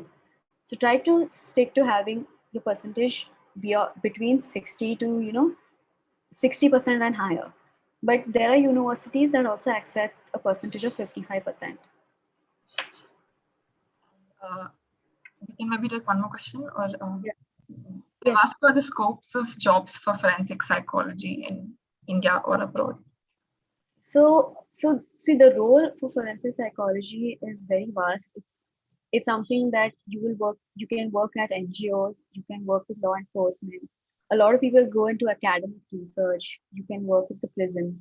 When we talk about scope abroad, you have certain organizations, like in the UK, they have the National Crime Agency, where they are a very small group of behavioral psychologists that work as consultants with law enforcement. Then you can work with the police. You can join the police as well, both abroad and India. Obviously, because UK is a 1-year program, you might have to rethink and do probably a 2-year program elsewhere, probably come back to a second degree, or choose another country where you will do a 2-year program. Again, it's a pick and choose of depending on where you want to go after you do a master's program. So abroad, you have National Crime Agency. You can work with the police as a consultant. You can join the police force. You can work with the prisons as a rehabilitator.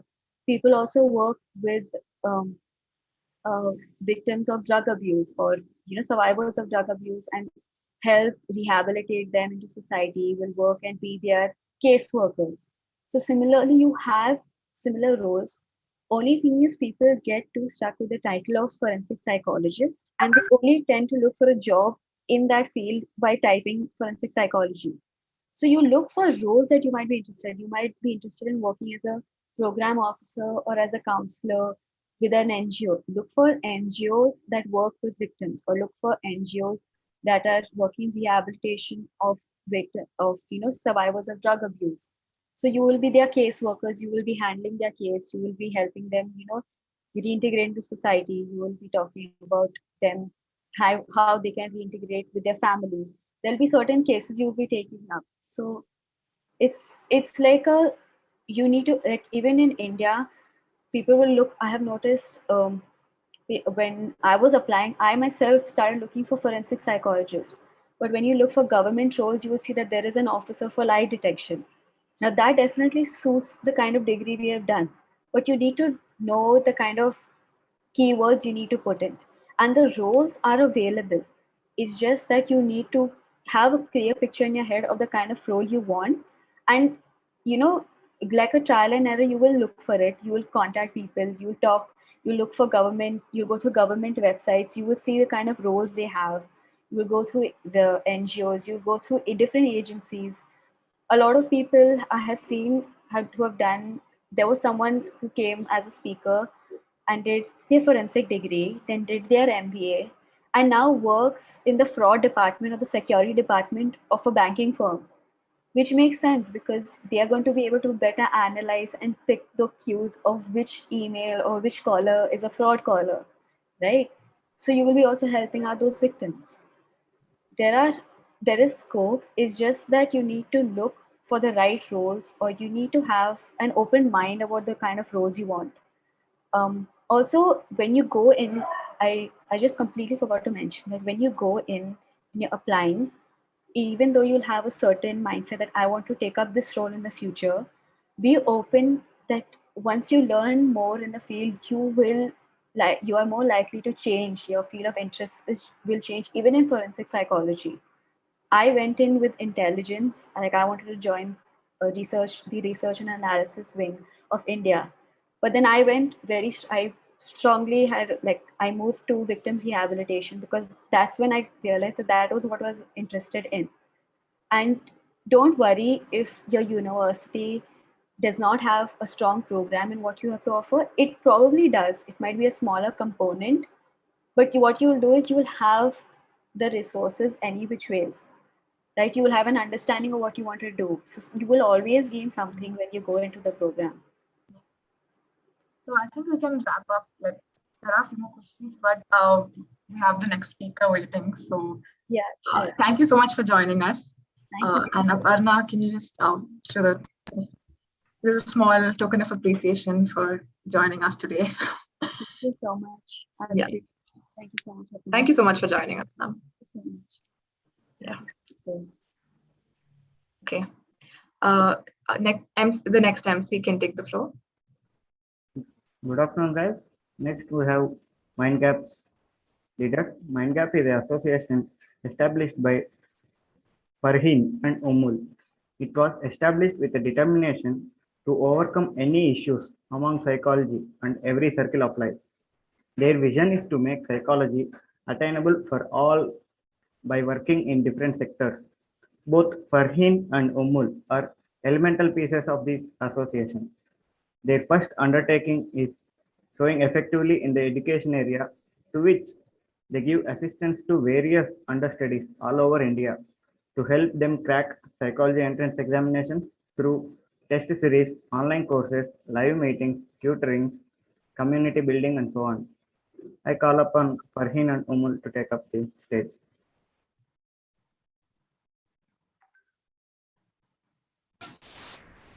Hi. Hi guys. Hi guys. Hi. Hi. Thank you so much for joining. Thank you so much for having us.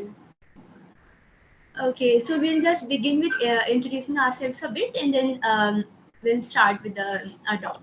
So, Umul, you go ahead. Yeah, so I am Umul Fatima and I am doing my master's in applied psychology from Jamia Millia Islamia. All right, I'm sorry, just she had some issue. So basically, I am Fareen Kamal, and I am doing my master's in psychology from Aligarh Muslim University. And I'm here to talk about the college, the course structure, and everything. So, and Umul, my friend, she is pursuing her master's in applied psychology from Jamia Millia Islamia. Yeah. Both of us are graduates from Jamia. Like we completed our bachelor's from Jamia itself. And also we are a part of Mind Gaps. So like this is an initiative which we started to help students, the psychology students in different sectors. For now, we are working on the education sector, so we will talk about it further. First, as we are invited to we'll talk about our respective universities. So, Umul can start with Jamia. I'll just share my screen. Yeah. We have some small PPT to share.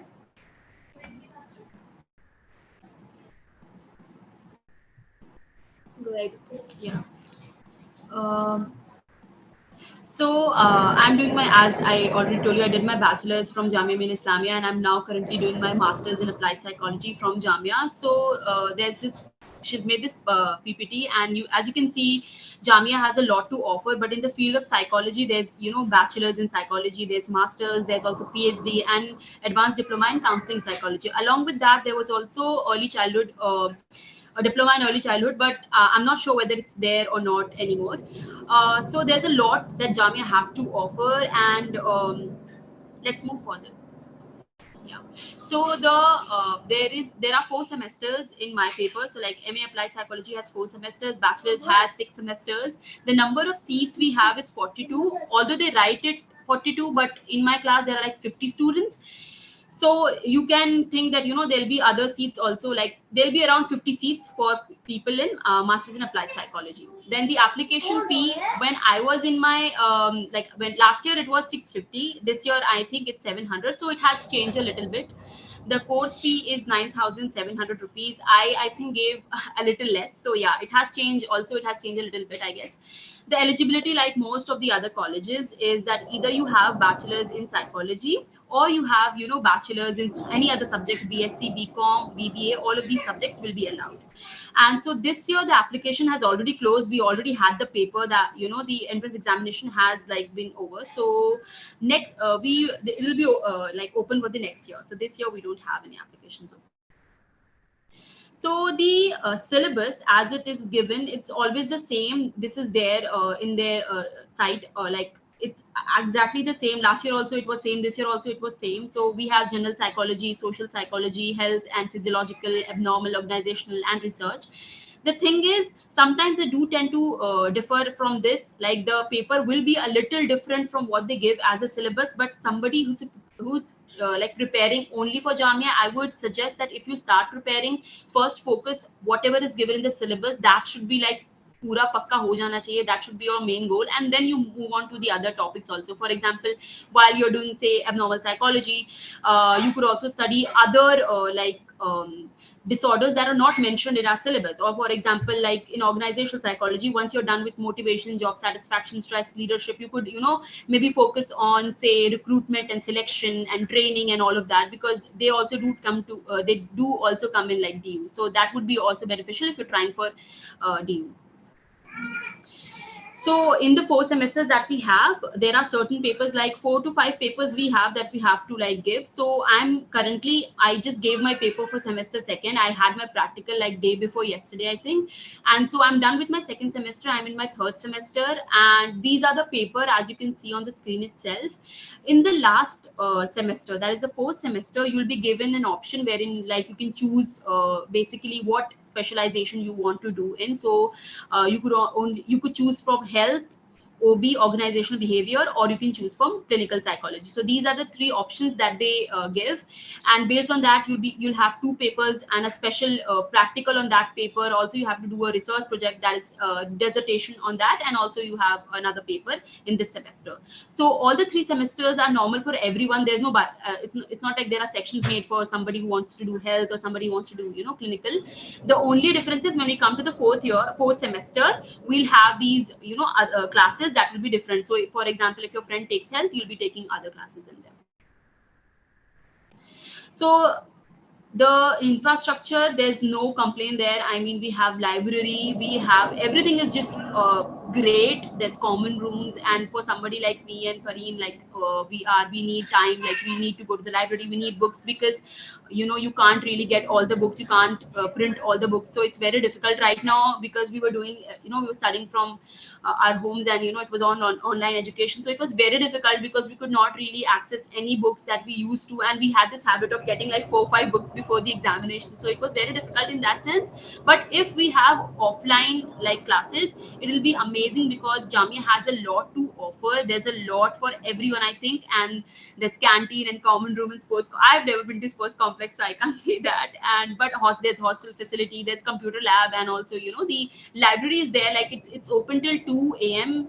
So you can go there, you can sit and study, and it's very quiet. It's genuinely like it's centralized, AC, and everything is there. ऐसे कोई भी आपको नहीं लगेगा कि वहाँ सिर्फ कोई घूमने गया है, सब वहाँ पढ़ ही रहे होते. So it's a very good atmosphere if somebody wants to study. Jamia has a lot to offer, I think. And so there is reservation for Muslim women. There's Muslim OBC, then PWD, and Jammu and Kashmiri migrants basically. And there's also sports and NRI, but they're not considered like in the list. They will not come in the list. They are like taken in separately. So there are students who come from sports and NRI quota, and they're not in that 42 seats. So there is separate seats for them. So in the 42 seats that you see, the basic reservation is like there will be 12 seats, I think, for general, and then 5-6 seats for Muslims, and Muslim women has only 2 seats, and Muslim OBC 2 seats, PWD has 2 seats, and Jammu and Kashmiri, I think it's for like 4 seats. So it's something like that.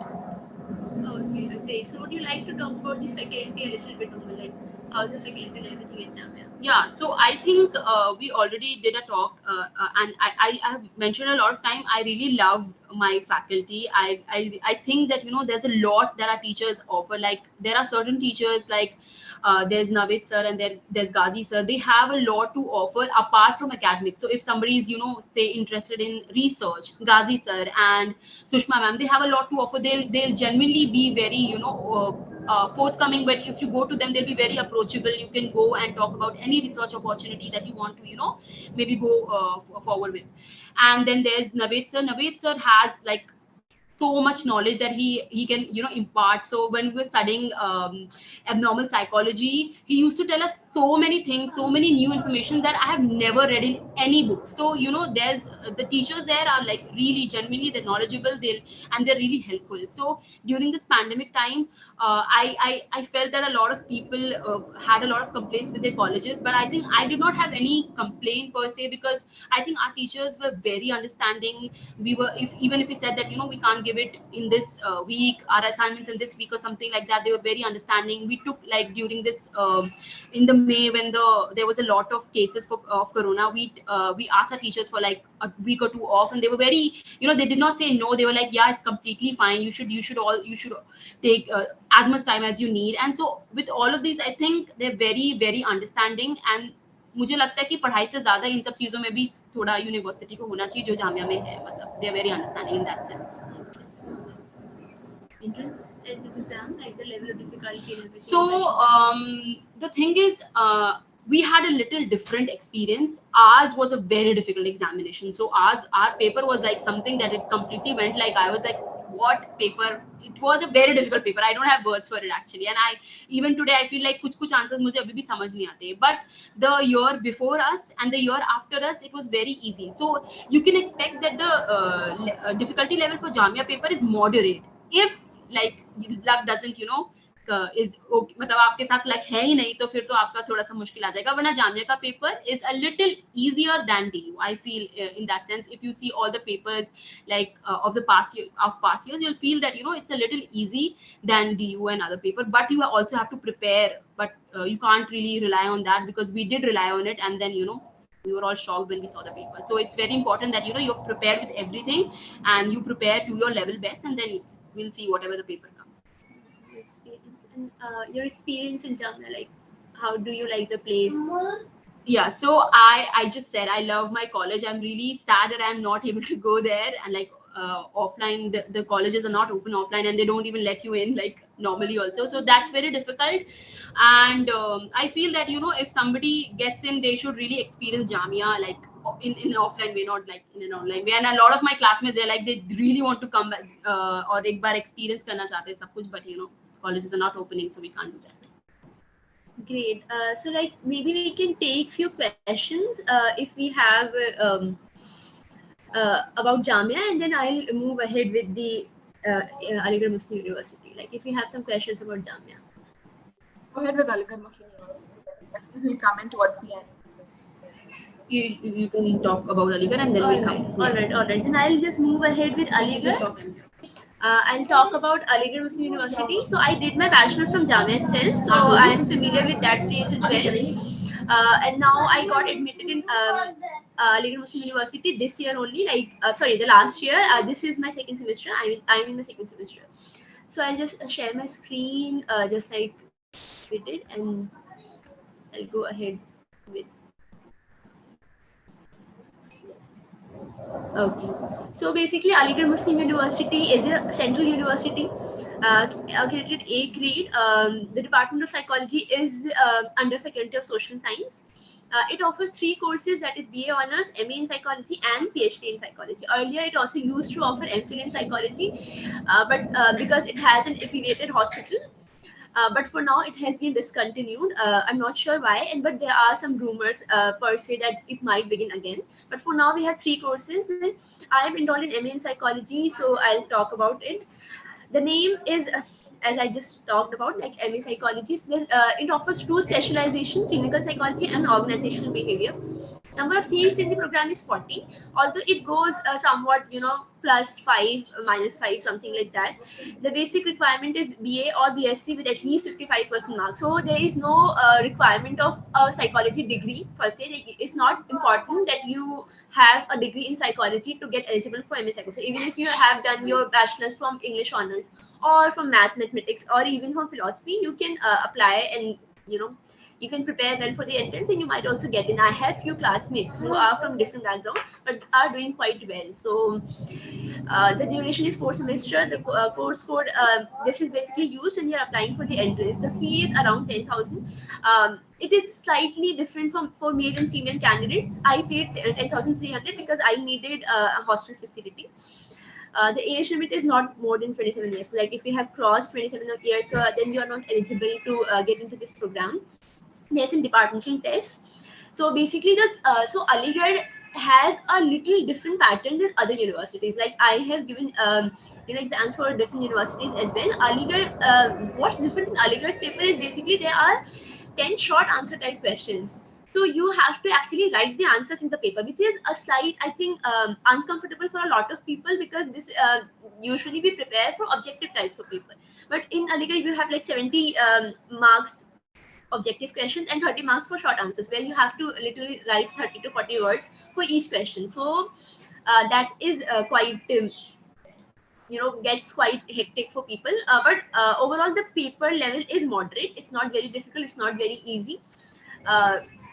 Yeah, the test is conducted at Aligarh itself, so you'll have to visit the campus. There is no chance that it gets conducted in your city, so it also gets a little uncomfortable for some people, where they have to travel.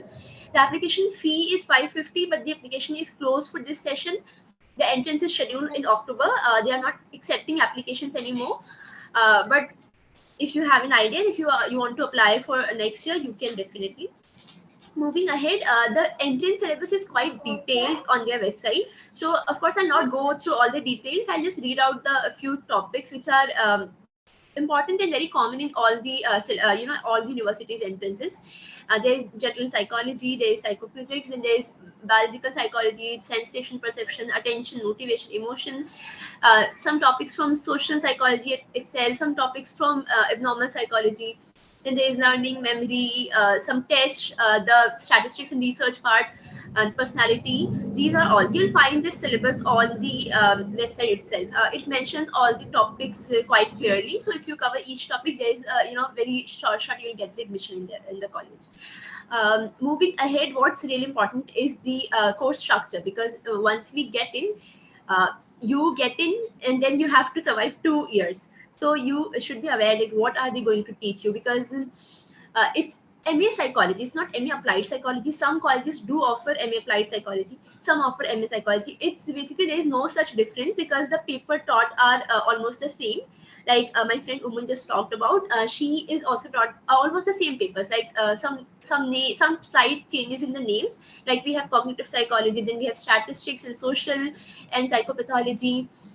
The same subjects are in the second semester as well, just a little bit advanced. Then in third semester we have our like in third semester we can make the choice, so we can either go ahead with clinical or organizational behavior. We have also some extra subjects like spiritual or positive psychology and all. And then in the last semester we have again subjects from clinical and OB, and then we have what there's basically a field project, which is basically a dissertation. So you do your research and everything and prepare a thesis for yourself.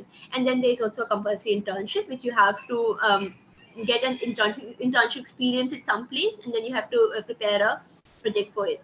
So this is all the course structure is. You can also find this on the website.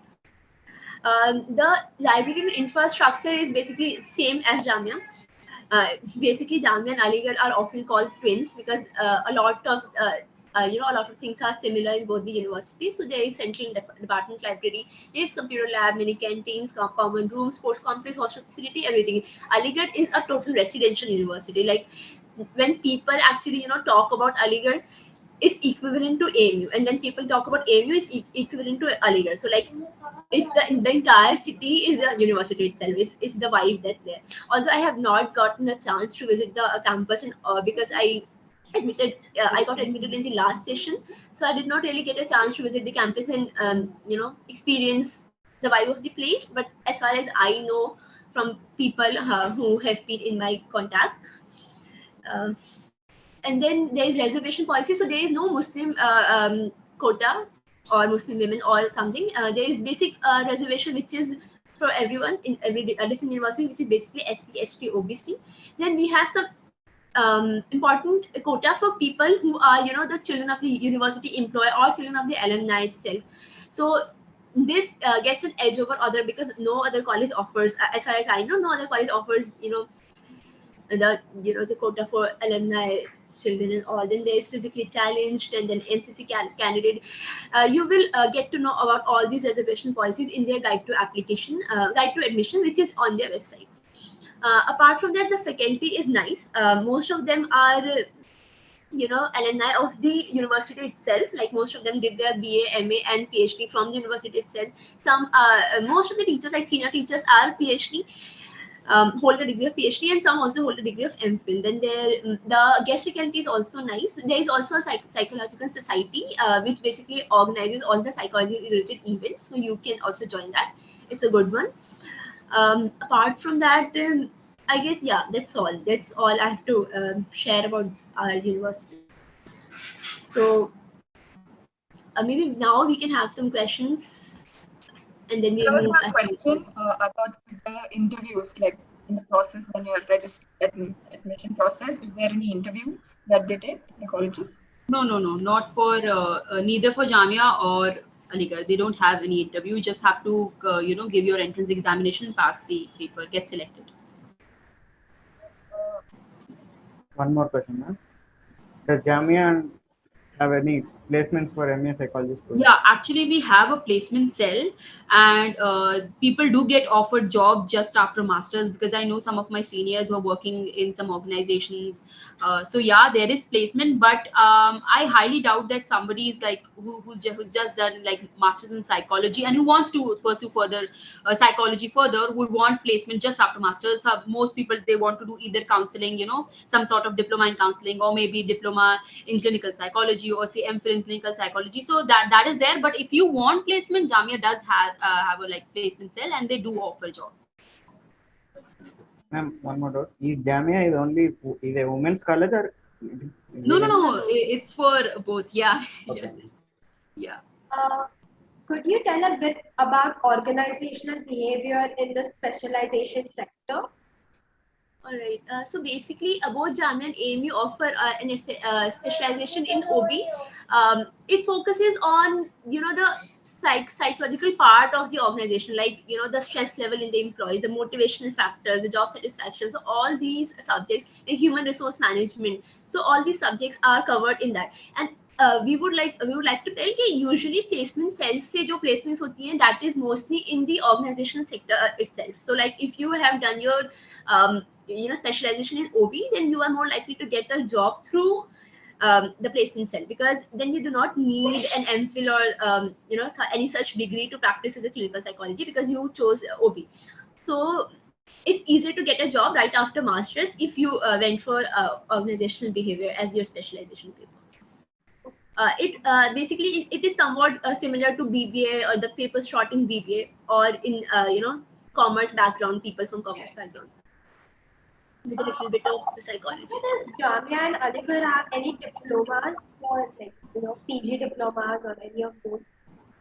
So as we already mentioned, there is postgraduate diploma in counseling psychology, advanced diploma in counseling psychology, which you can which they offer after masters. And there was also another diploma in early childhood development, but I'm not sure whether they're offering it now or not.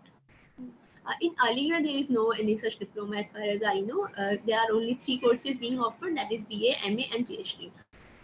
Yeah. So there's one diploma that I know of.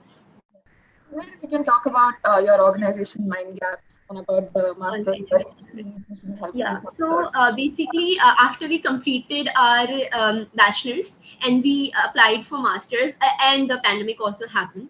So the entire process got really difficult for us, because we had no link to any seniors, like who could we talk to, because पहले ये होता था कि हम university जा सकते थे, अपने सीनियर से मिल सकते थे, बात कर सकते थे, but उसके बाद and then we also had access to libraries and everything. But due to the pandemic, what happened was कि सब nil हो गया. So we experienced a lot of problems. We studied together, prepared together, and then there was a lot of mistakes. Like I made a huge blunder in filling the form, because I was not quite aware about the process and everything.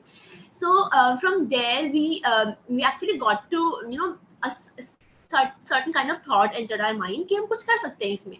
So why not begin with why not take an initiative and make it an easier process for people who will come after us, like our juniors and other people in other parts of India. So we did not want to limit ourselves to only the entrance and everything, although we started from there. And that is what our first project is about, the education sector. We had plans to move ahead in different sectors as well. But for now, we are basically working with students who want to get into different universities for their masters in psychology program. So what we did was, basically we also had similar kind of webinars, like we had one, and then we also have like time to time we have live sessions with different speakers from different colleges. And then we also have a Telegram channel where we share resources like the question papers and daily questions. We also post daily questions for practice and everything.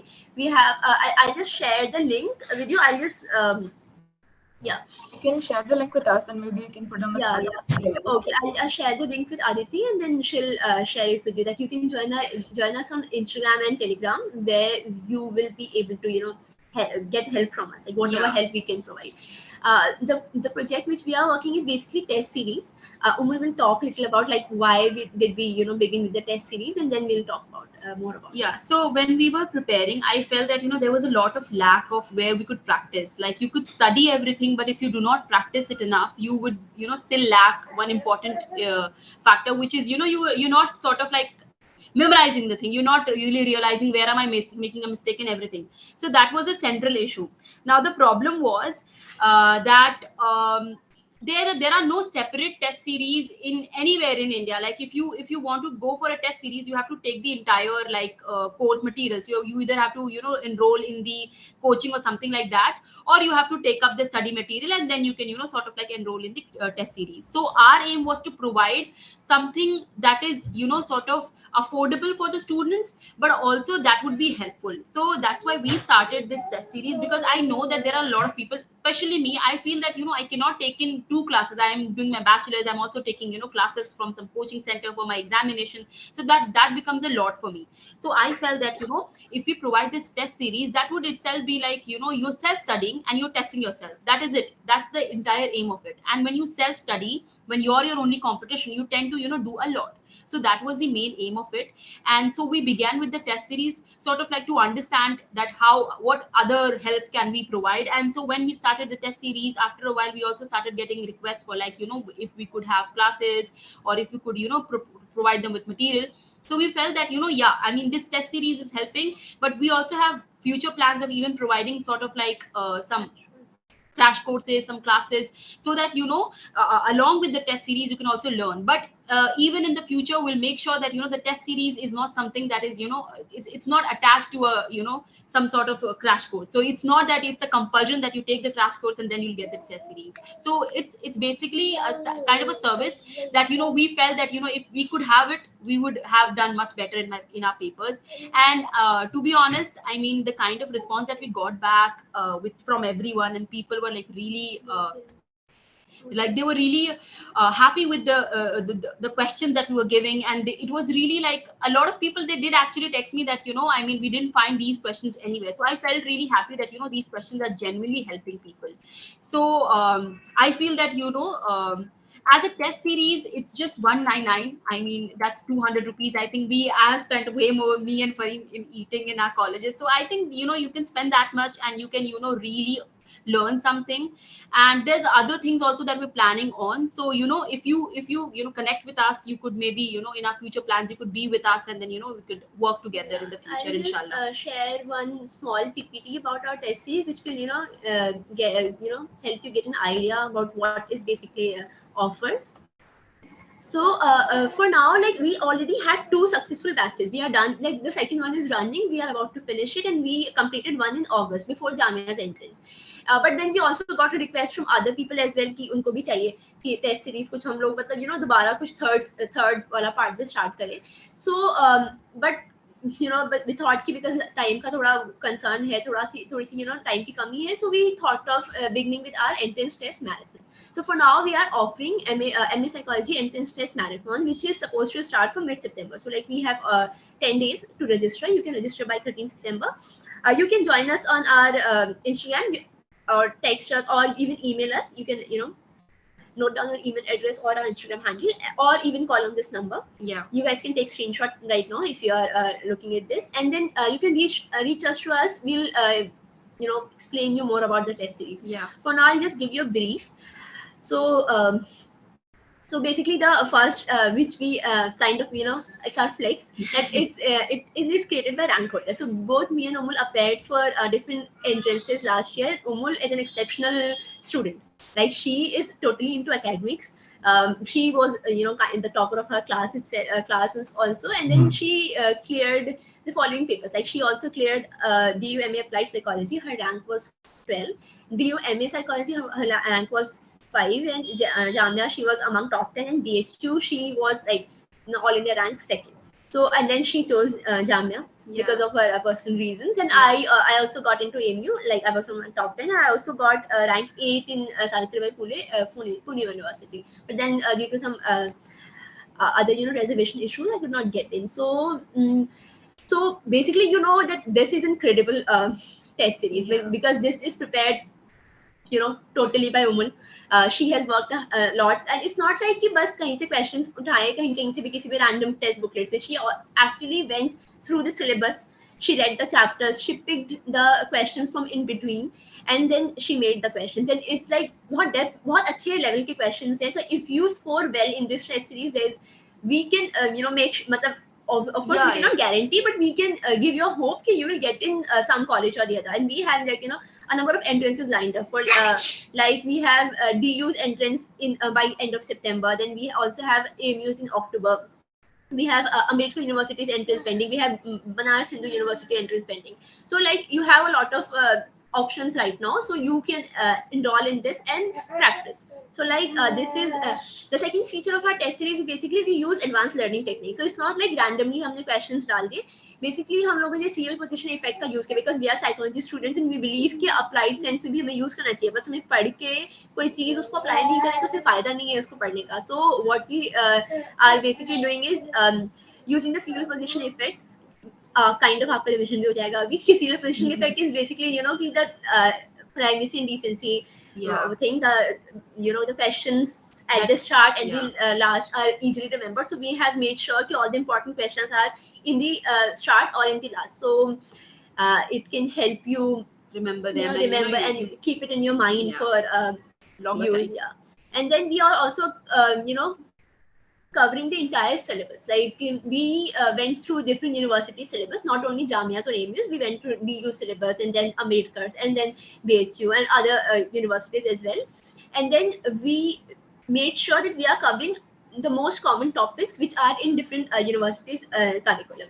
So the questions, like we have 10 tests.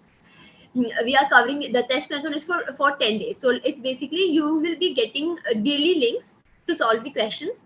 And you'll be able to see the answers after you submit the test, and then you can also see your score, like how much you scored. So you have to really push yourself because daily practice करने के लिए you'll have to रात में बैठ के पढ़ोगे फिर सुबह उसको test दोगे. So this will keep you motivated and this would also be a very challenging for you. So I would definitely suggest you register for this. Also, please note that we are not providing any classes or notes for now, but we are there for your help. Like we would be having some doubt sessions and mentoring. Like you can text us. We would be happy to help in any way we can. We would be happy to provide you with ebooks, whatever we have. So join us. Also the price, another very important thing, this is offered at very low price. Like I have not mentioned it in this, but it is only being offered for rupees 199. That is basically a price from one McDonald's meal or for one Starbucks coffee. Like it's very, very minimal. We made sure that it was minimal because we know we do not want to charge hefty amount, although we could because we put in a lot of effort, but this is also not for the questions. It is just to keep us running, so that we can go ahead with our website and everything, because we just started and we have big plans. We have big plans to move in other sectors as well, like the corporate sector or the health sector, rural sector. So we are kind of, would need funds. So the price is only for that. The outstation I just talked about. So this is what our test series are about. Like I would also like to, I'll not read everything, but these are basically the feedbacks which we have received from different students who have already taken our series. Like we have already, like I just mentioned in the start. Yeah, and I think Suman has already gotten admission in a college. She did text me back like a few days back. Suman's student. She's from Odisha, and she got admission to a college. She texted me back. Yeah, so you can. I'll just go through. We have people from all over India. Like we have people from West Bengal, and then we have people from Noida, and then we have someone from Srinagar as well, and New Delhi, then Uttar Pradesh, New Delhi again, Mumbai, Kolkata, Agra. So like, I was really shocked, to be honest, because I was not expecting this in our first run, and it was really overwhelming seeing so many people from so many across India, and it was like really. We have people from Kerala and then Goa also, Patna and everything. Like these are just few feedbacks because we could not,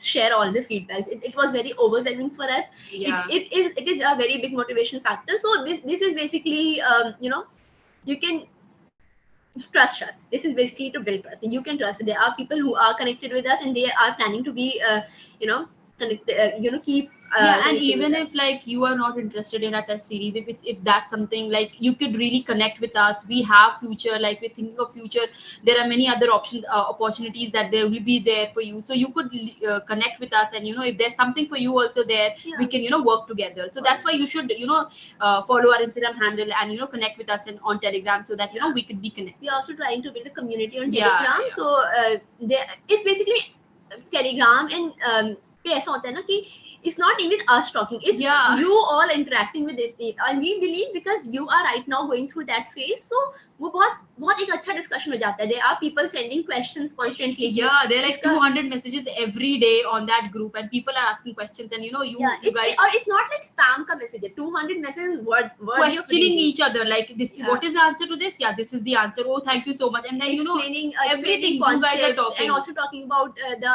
university itself. It feels really nice to see people like helping you each are other out. at your place, you don't even know that person, but that person is very much willing to help you, then you are willing to help. So we are trying to build that sort of thing, and we keep on sharing resources and everything also, so you can definitely join us. We are that's all about our organization. So I hope thank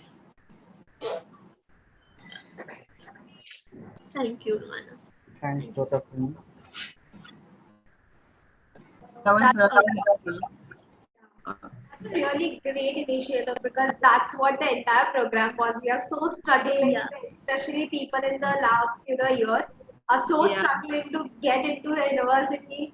You don't get invitation, you don't get to, but that's a really great initiative, and I hope the people in this event will definitely enroll for it. It's really interesting. Do join with us, even if you do not want to register for the series, it's fine, but you would be benefiting some way or the other. So we would love to connect with you all. We would love to be keep associating with 3G itself, because you guys are also doing commendable job. Thank you so much. Thank you so much for having us, collaborating with us.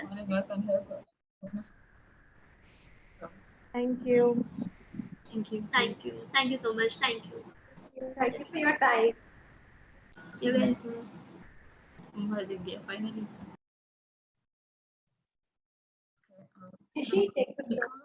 would be coming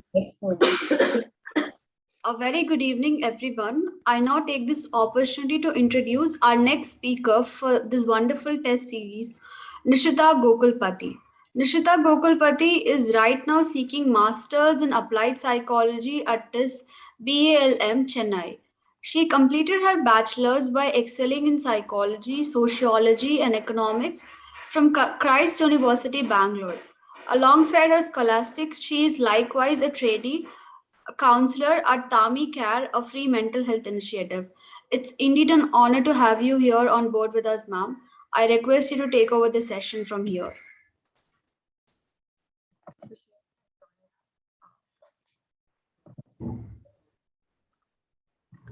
In the meantime, if you guys have any other doubts regarding this, any questions regarding crack the entrance or any university questions, you can put it up in the chat box, and she'll be joining in a minute. We'll just give it a minute. In the meantime, Aparna, can you just play one of the videos? Sure.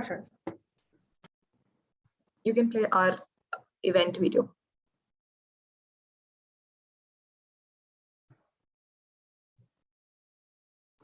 Stay tuned, guys, because we're going to have an informative session with Nishita.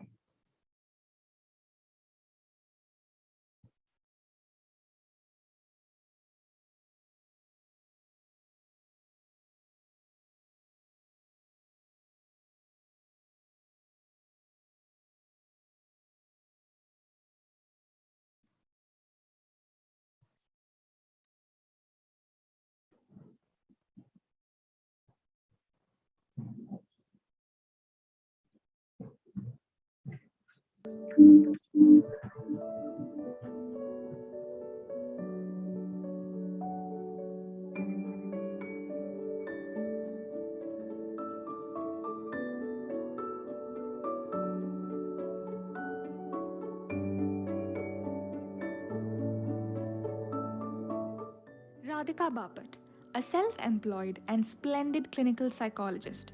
She received her education from renowned universities like Symbiosis, Ferguson, and Leiden University.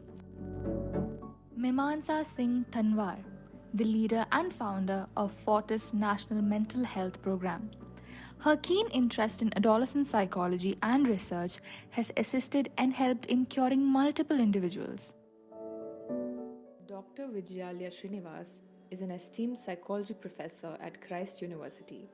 Attend the conference to know the prerequisites to get admitted into and crack Christ's entrance examination. Dr. Rajesh Bhatt, an encouraging assistant professor at Doon University. He excels in the field of biopsychology, mindfulness living, psychotherapies, hypnosis, deep meditation, and more. Syed Sajid Kazmi, an assistant professor in the Department of Clinical Psychology at AMU University. His rigorous contributions as the chairman of Indian Progressive Youth Forum and a director of Indian Mental Health and Research Center is highly commendable. Amit Panwar, a research scholar at Delhi University, has led several personality development workshops, collaborated with multiple small scale and renowned NGOs, alongside organizing several seminars on psychology both in India and abroad, all for establishing a splendid psychology community.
Can we please have the MC come in now?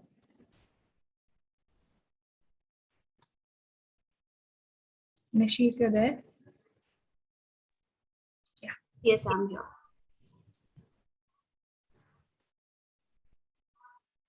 A very good evening, everyone. I take this opportunity to introduce our next speaker for this wonderful series, Nishita Gokulpati. Nishita Gokulpati is right now seeking Masters in Applied Psychology at his BALM Chennai. She completed her bachelor's by excelling in psychology, sociology, and economics from Christ University, Bangalore. Alongside her scholastics, she is likewise a trainee counselor at Tami Care, a free mental health initiative. It's indeed an honor to have you here on board with us, ma'am. I now request you to take over the session from here. Thank you for the introduction. Can I share my screen? Sure, sure. I hope you have the rights to share the screen. Yes, I'm able to.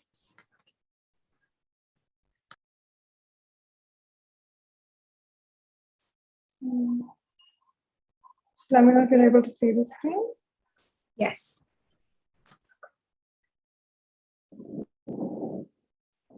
Hello, everyone.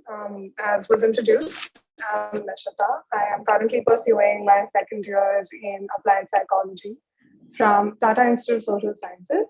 They've collaborated with a mental health NGO called Banyan Academy of Leadership in Mental Health that's based out of Chennai. I am currently pursuing my course in Chennai, but I do come under the administration of this Bombay. Mumbai.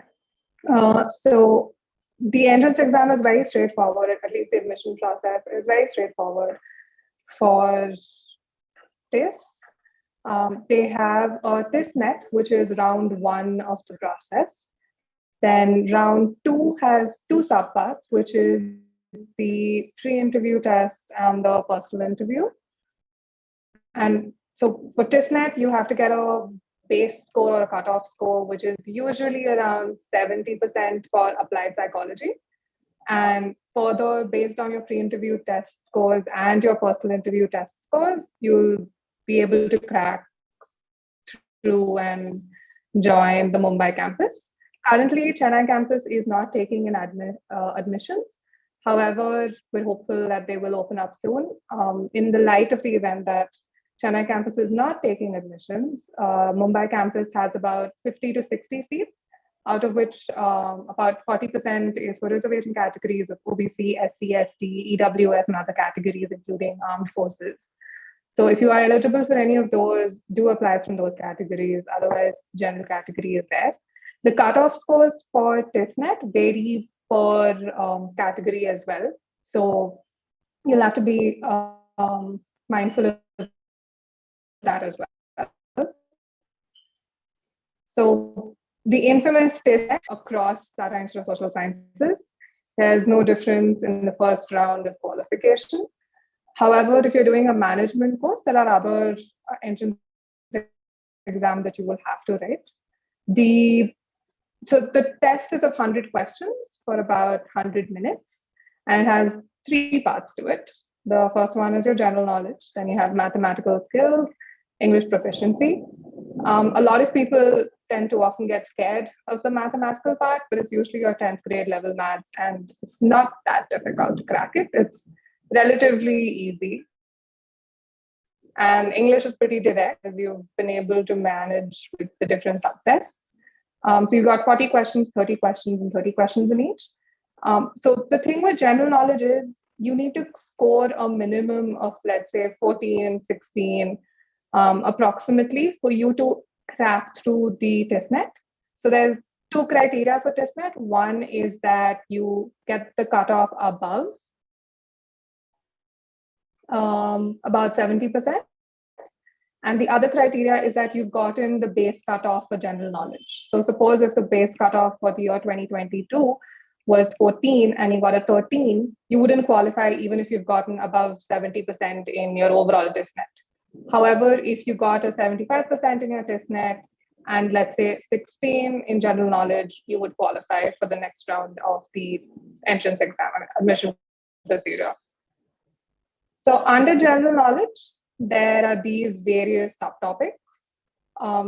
It's quite daunting, especially if you're not keeping in touch with how things are going on in the country and internationally. And remembering so many events for about 40 questions can be very task-taking and overwhelming. My suggestion over here would be to choose what you enjoy the most. Like for me personally, it was politics, history, governance, environment, social studies, movements, economics, since I was already pursuing economics, and national events. So these were some of the things that I had focused on, which sort of ensured that I got some basic points out of the 40 questions. So the idea is to hit across the 14 cutoff for general knowledge, or whatever the cutoff for the year is. So preferably aim to get above 20 because that's 50% above.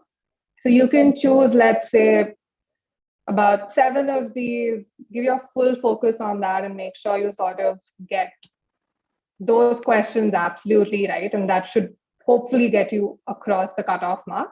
A lot of websites also give you a breakdown of questions for each of these things. It's freely available online, so you can check for that as well. Usually it's about 2 questions max, because there's only that many questions you can ask, 2 or 3 questions. So look into that as well. So for mathematical skills, again, lot of things.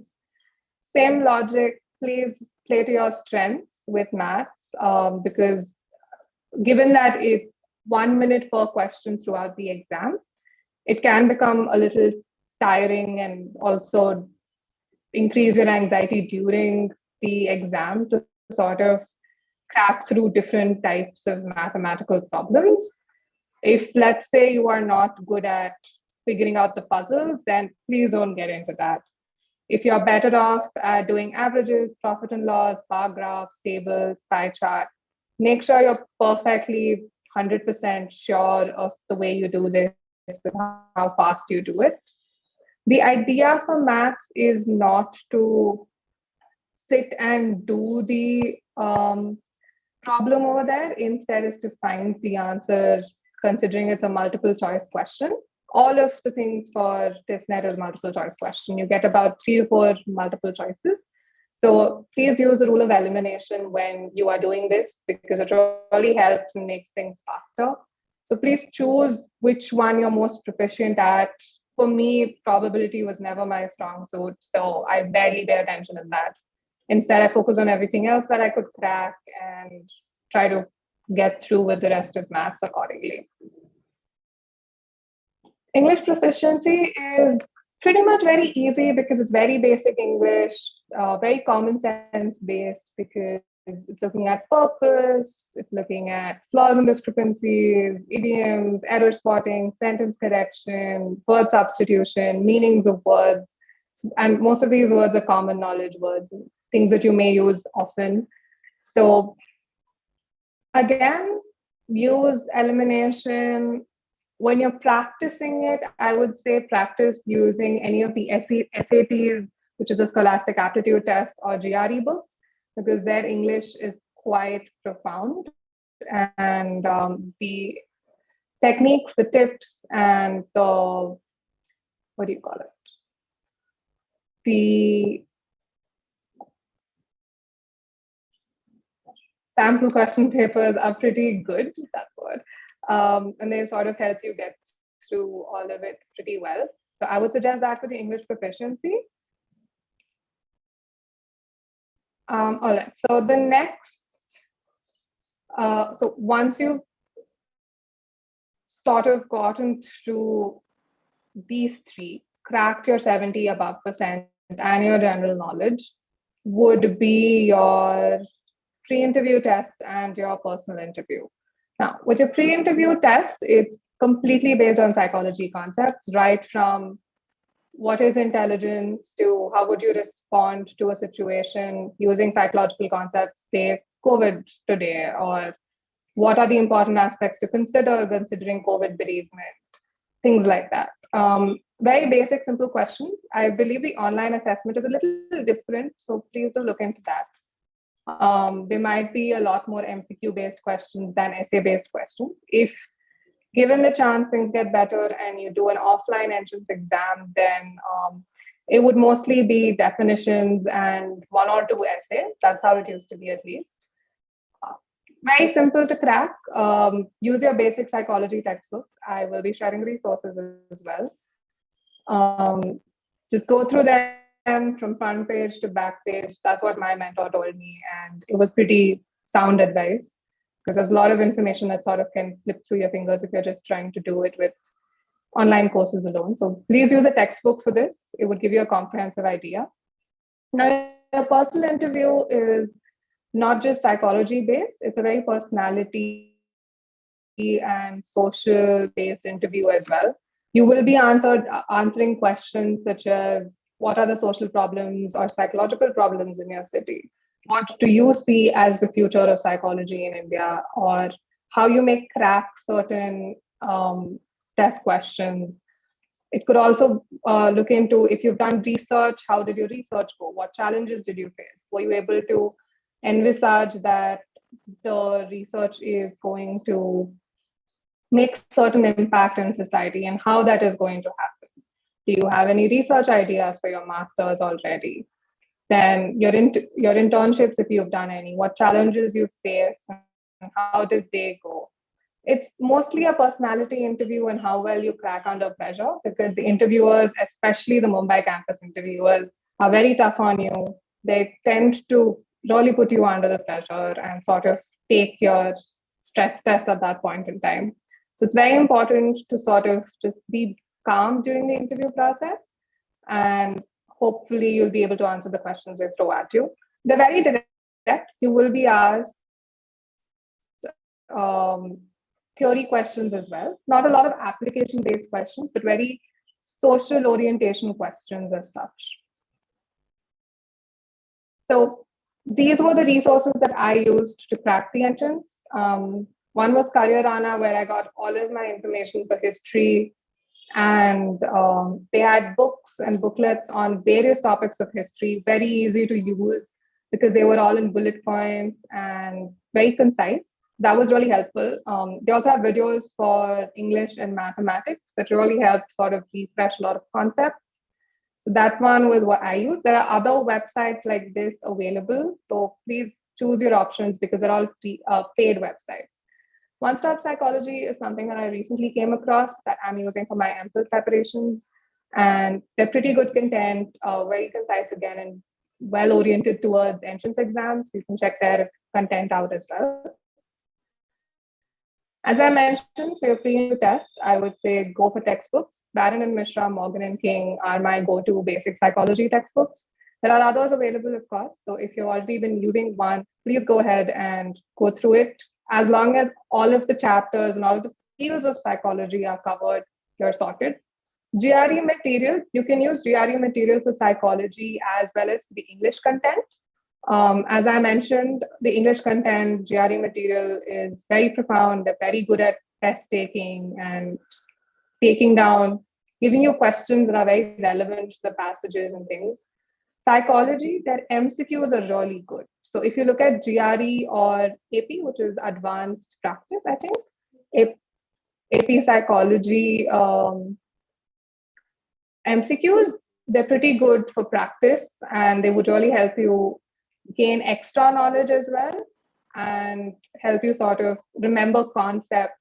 And this would be really helpful if it's an online assessment and if you have to give MCQs for psychology.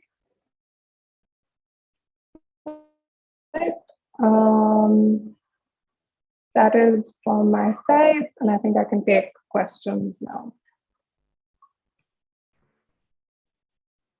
Okay. All right, so one of the questions on the chat box is, I just wanted to know how intensive the applied psychology course at TIS is. I'm interested in the combined clinical and counseling psych course in the Mumbai campus. Right, so as opposed to most courses that are otherwise well known for psychology, TIS is an applied psychology course, which is both clinical and counseling. They do give equal amount of attention to both. There's a lot of attention given to therapeutic practices specifically and counseling practices. So you'll have a lot of papers on that. It is a very intensive course. It's a very reflective course.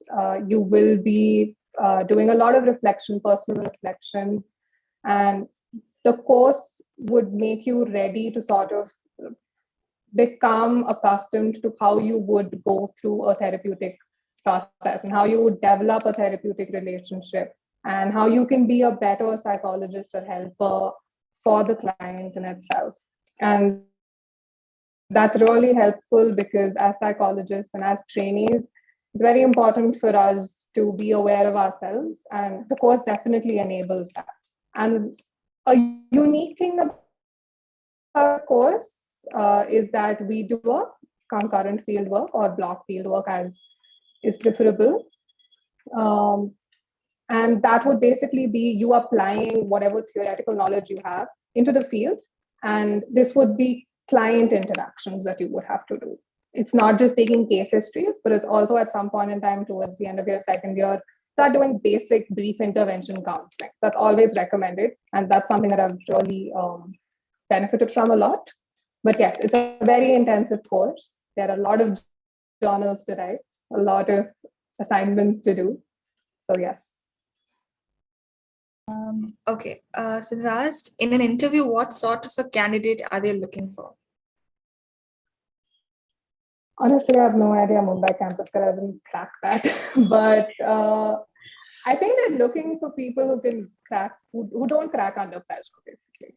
Who are able to answer well, who show that they're willing to learn, have learned in their past. Because when somebody asks you the question of challenges, the idea is for you to be able to identify that these were my weaknesses and I'm willing to work on them. Instead of presenting a strong I am capable of everything kind of front. If somebody were to ask me what the difference between my Chennai interview and my Mumbai interview was, this was the difference. I presented my vulnerabilities in front of the Chennai panel as opposed to the Mumbai panel. So that was something I noticed. But yes, they're looking for people who will not crack under pressure and who are willing to tell you the truth and are reflective in nature, that you've actually thought about what you've been doing and how well you answer. So yes. So they're asking about how many seats are available for psychology for this course in TIS. I think about 50 to 60. You'll have to check the admission website because they change every year. And also the psychology degree at TIS includes both clinical and counseling, if I'm right. And so how is that helpful if one only wants to go for like counseling field? It's very helpful. As I mentioned, they give a lot of importance to the therapeutic practices and counseling practices. So you will be hands-on learning this, and having knowledge of clinical psychopathology is only going to benefit you to understand what sort of clients are coming to you. If you are able to recognize that this is somebody who requires clinical intervention, then the knowledge that you've gained in your applied psychology course will truly help you there. Okay. This question. Which is better for clinical psychology? You think Christ or TIS? I will not answer that. I will say this though, but Christ is a very theoretical course. If you look at the syllabus for Christ and TIS, Christ is very theoretical in nature. You will be covering a lot more papers that you don't cover in TIS, like personality psychology or cognitive psychology, neuroscience. Lot more papers, definitely. A lot more theory. This is light on theory. You'll be doing therapeutic theory, you'll be doing counseling theory, but you will not be doing personality psychology or cognitive psychology, things like that. You won't be covering those topics. Instead, you'll be covering CBT, BT, or narrative therapy, existential psychotherapy, and things like that. So there's a difference in both of them. So if you are aiming to get your theory very strong, go for Christ. They have a very, very strong theoretical background, which is required for your entrance exam. And this is more application based, more fieldwork based, so that you're ready to do counseling head first the moment you step out of campus. Does this offer campus placement? I think Mumbai does. I know they have a placement cell. Chennai as well does. We do have a placement cell. So they must be offering as well. Okay. Does research experience give benefits to people applying for TIS then? I think it's basically based on what you said, that it's more application-based course, yeah. Yes, yeah, definitely, because this is big on research. They have got a very good research faculty and a good outlook towards research. Like I said, if you are reflective, if you recognize the mistakes, if you recognize the impact of your research, then that's definitely a bonus. All right. I was just curious if you could directly do your PhD after an MA at TIS. I mean, provided one gets into TIS. PhD. I think so, except I'm not sure. Because of the new national education policy, I'm not entirely sure what the qualifications for PhD are, but I think you can. You have to look into that. Sorry. Yeah. No problem. I think that's all with the questions, right, Aditi? That's all. There's one more. There's our marks of your bachelor's. Oh yeah. I also yeah. No, they're not. At least not in my time, and I don't think they do, because they do a pre-interview test and a personal interview. That's usually the cumulative marks they consider. And in cases of dire circumstances, they may consider your TIS net marks, but not your marks of graduation. They are looked into during your interview process, but they don't come and you're weighted. So the entrance exam is basically, the admission is basically on a weighted score. There's a specific weight given to your pre-interview test, and there's a specific score given to your personal interview. Cumulative of that is what, again, they rank you on a merit list, and that's how you get through. So you also have a wait list. So yeah. Okay. I think that was all with the questions. Yeah. Yeah. All right. I have a question that says, Okay, there's also, yeah, Anushree, go ahead. Army board quota percentage. I don't remember the exact quota percentage, but I think it's about 2 to 4 seats or something. Do you have any idea where we can get model papers for this entrance exam? This net, most of the online courses have model papers, like Careerana also have them. And I'm pretty sure they're available online as well. Since it's been 2 years since I've searched for them, I'm not entirely sure of specific website. But yes, most of the online courses that are available to practice net do have it.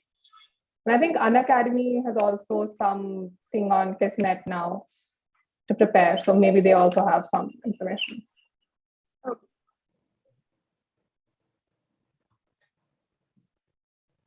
I guess that answer all the questions that have been asked. It was really great to know about this, and since everyone is aspiring to get it, it's one of the very best colleges. Thank you so much for giving such a brief insight, and we would like to present you a token of appreciation from our side for giving your time and helping us out to get such a great information. Thank you. Yes, thank you so much. I hope it was helpful. Yeah, it really was. Yeah. Guys, anyone else, or we can wind up? I think you have cleared all the doubts. So it's good. Yeah. I just hope, wish you all the best.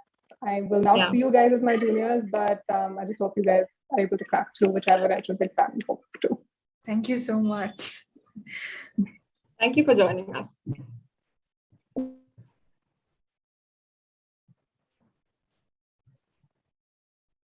Okay. So in 5 minutes, the next guest would be joining us. That she's also a chief guest, a clinical psychologist. So if you have your friends or anyone who wants to hear a live session from a clinical psychologist, this is your chance. So go call everyone. We'll take like a 2 minutes break, and you can probably Aparna will present the video. You can present MA psychology video maybe. Okay, sure.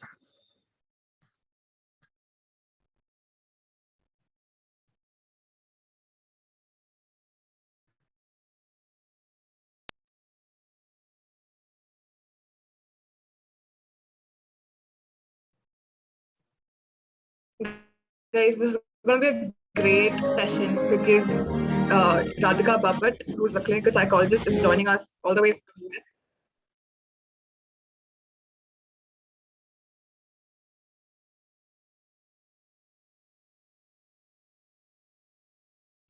Aditi, are you saying something?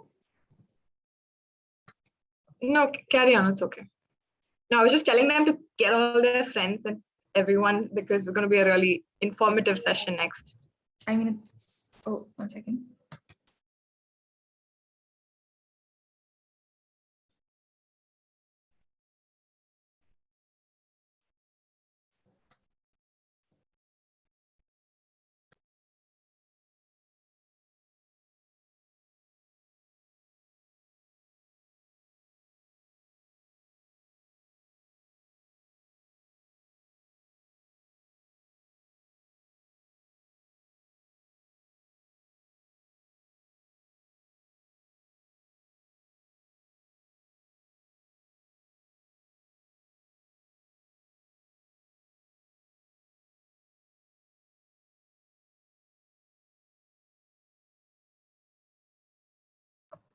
Okay, I think she's going to join right away. She said she's willing to join.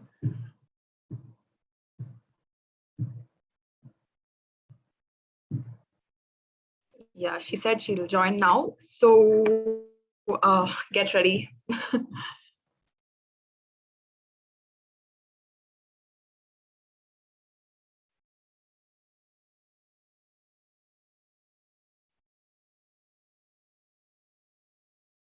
Okay.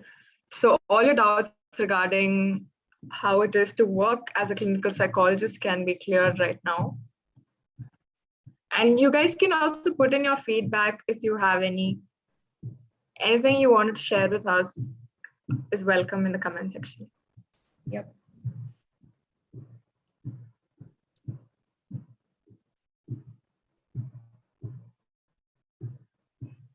Also, like Aditi said, any doubts, guys, do put it up on the chat box so we can get it resolved for you. Exactly. And we can share with you all the required details as well for it. So.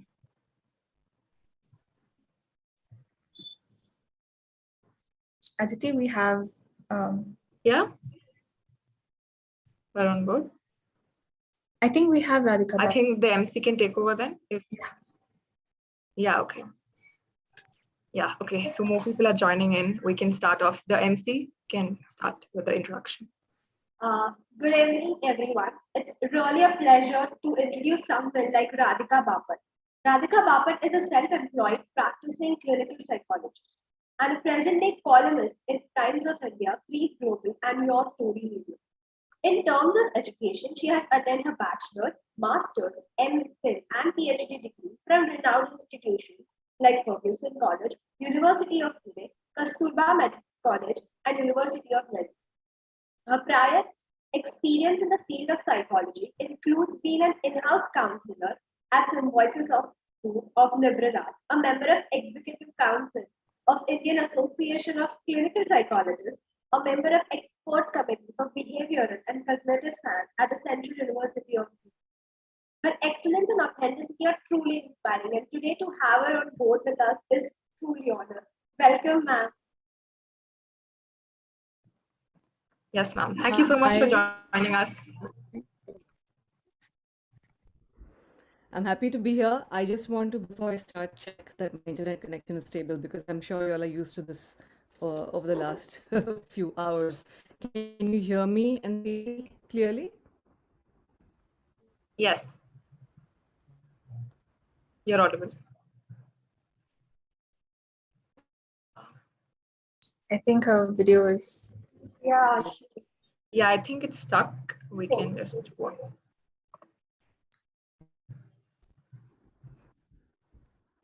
Okay. Would you give me a second while I switch my internet connection? I'm sure you're used to this.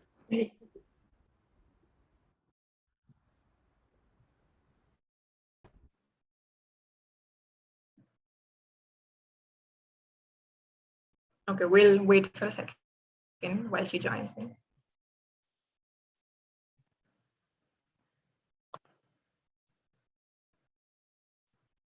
Where was it?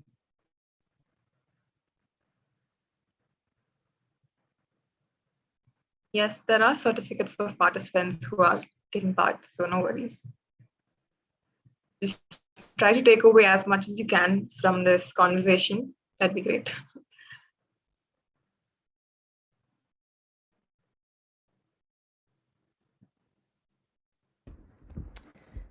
Let me know if this is more stable. Are you able to hear me? Yeah, now it's better. Okay. For all it's worth, I think my internet connection in Pune was better than what I'm getting in New York. So, well, yeah, now you're audible. Okay, let me start. Thank you for having me here. I'm not going to be speaking for too long. I have a very short talk. And the reason is because I feel that I have only 3 things to tell any new aspirants who want to be psychologists. So I just want to give you a little bit of introduction about what I have done. And my name is Radhika, and I did my MA from Pune University. I did my MPhil from Kasturba Medical College in Manipal. It was at the time KMC. The psychology course there was at KMC, and my PhD was from Leiden University in the Netherlands. So this was funded by ICER and the IISc in Bangalore. I headed the Department of Behavioral Sciences and Mental Health at Sayadri Hospitals from 2009 to 2018. So I didn't switch jobs. It was my first job. I took it up when I graduated, so in 2003, and I stuck with it till I quit. And the decision to quit was necessary for me to facilitate growth, because not just my growth, but I thought there were people who were young and qualified, and they needed to graduate to becoming the head of department. And if I sat in that spot, then the next person would not get a chance to grow. And at the same time, I had already experienced what it was like to be on top, and I just wanted to move on, both personally and professionally. So now, during the lockdown, I started becoming slightly more public, and I run two Instagram handles. One is Psychotherapy Bar, where I try to simplify ideas into very easy to understand subcomponents. And this is something that I always did with my clients. And so I have a repertoire of that already in my books. I always take notes. And this handle garnered around 42,000 subscribers in the last 1 year since I started last March. But I avoid endorsements. I've constantly said no to promotions. It's not to gain any sort of an influencer status that I did this, and I did not even know that was a thing till I started getting weekly messages, from all kinds of people saying, we'll sponsor you if you can endorse us. So the other handle is a book club that I recently started called Psychotherapy Par Book Club, because I realized that I read about 4 books a month, and that's been a habit since when I was 18 or 19. And now they're mostly psychology books, and I review them and I keep notes. I have a lot of these books where I have written down what I thought about other books, so I could recommend them to clients and to colleagues. I had many of my students and colleagues ask me for recommendations constantly. What should I recommend to this client or that client? So I figured that I should keep the information open source. And I only review books within the psychology, cognitive science, neuropsychology, and self-help, both fiction and non-fiction genres. Now, sadly, not many schools of psychology in India encourage this habit. And I believe it's contributed greatly to my being able to be an effective therapist. Just to give you an example, if you can learn theory in psychology and are able to read the book written by that person who has given that theory, it's easier to critique and apply, especially in a cultural context. And a lot of psychology removes cultural context completely. So I feel that that's important. When I say cultural context, I don't mean religious context. I mean cultural context. So I realize that I need to speak more to younger students, because I get 50 or 60 direct messages in my inbox every day, and this is the easiest way to talk about my journey as a therapist, or any advice that I have for careers in this field. And so I must be the last or second last person speaking today, and I'd like to discuss what psychology is not about and what sort of psychologist you don't want to be as you embark on a career in psychology. And to do this, I have to divulge a little bit of information about my own history. Am I audible so far? So good. Okay, great. I saw many nods. So I grew up with people that I love dearly, struggle with mental health issues, and live in pain. And I mean schizophrenia, bipolar affective disorder, schizoaffective disorders, failure. And I witnessed all of this firsthand while growing up. I don't mean second of kin. I witnessed this in my inner circle. So I also witnessed the pain that caregivers went through. And I was in this privileged position, and I call it privileged because it gives you far greater of an insight than if you just get into psychology as a career. So I was in this privileged position of having just the right amount of distance from that suffering to be able to get a little bit of perspective. So, if my mother suffered, I suffered because I saw her suffering because of her parents, but I still got a little bit of distance from it because I was protected by my own parents, right? Therefore, what I saw was radiant, splendid, bright, talented, and I would say nearly genius, sometimes less genius, but more human people go through very deep and dark, what I like to call melancholies, moodiness, or despairs.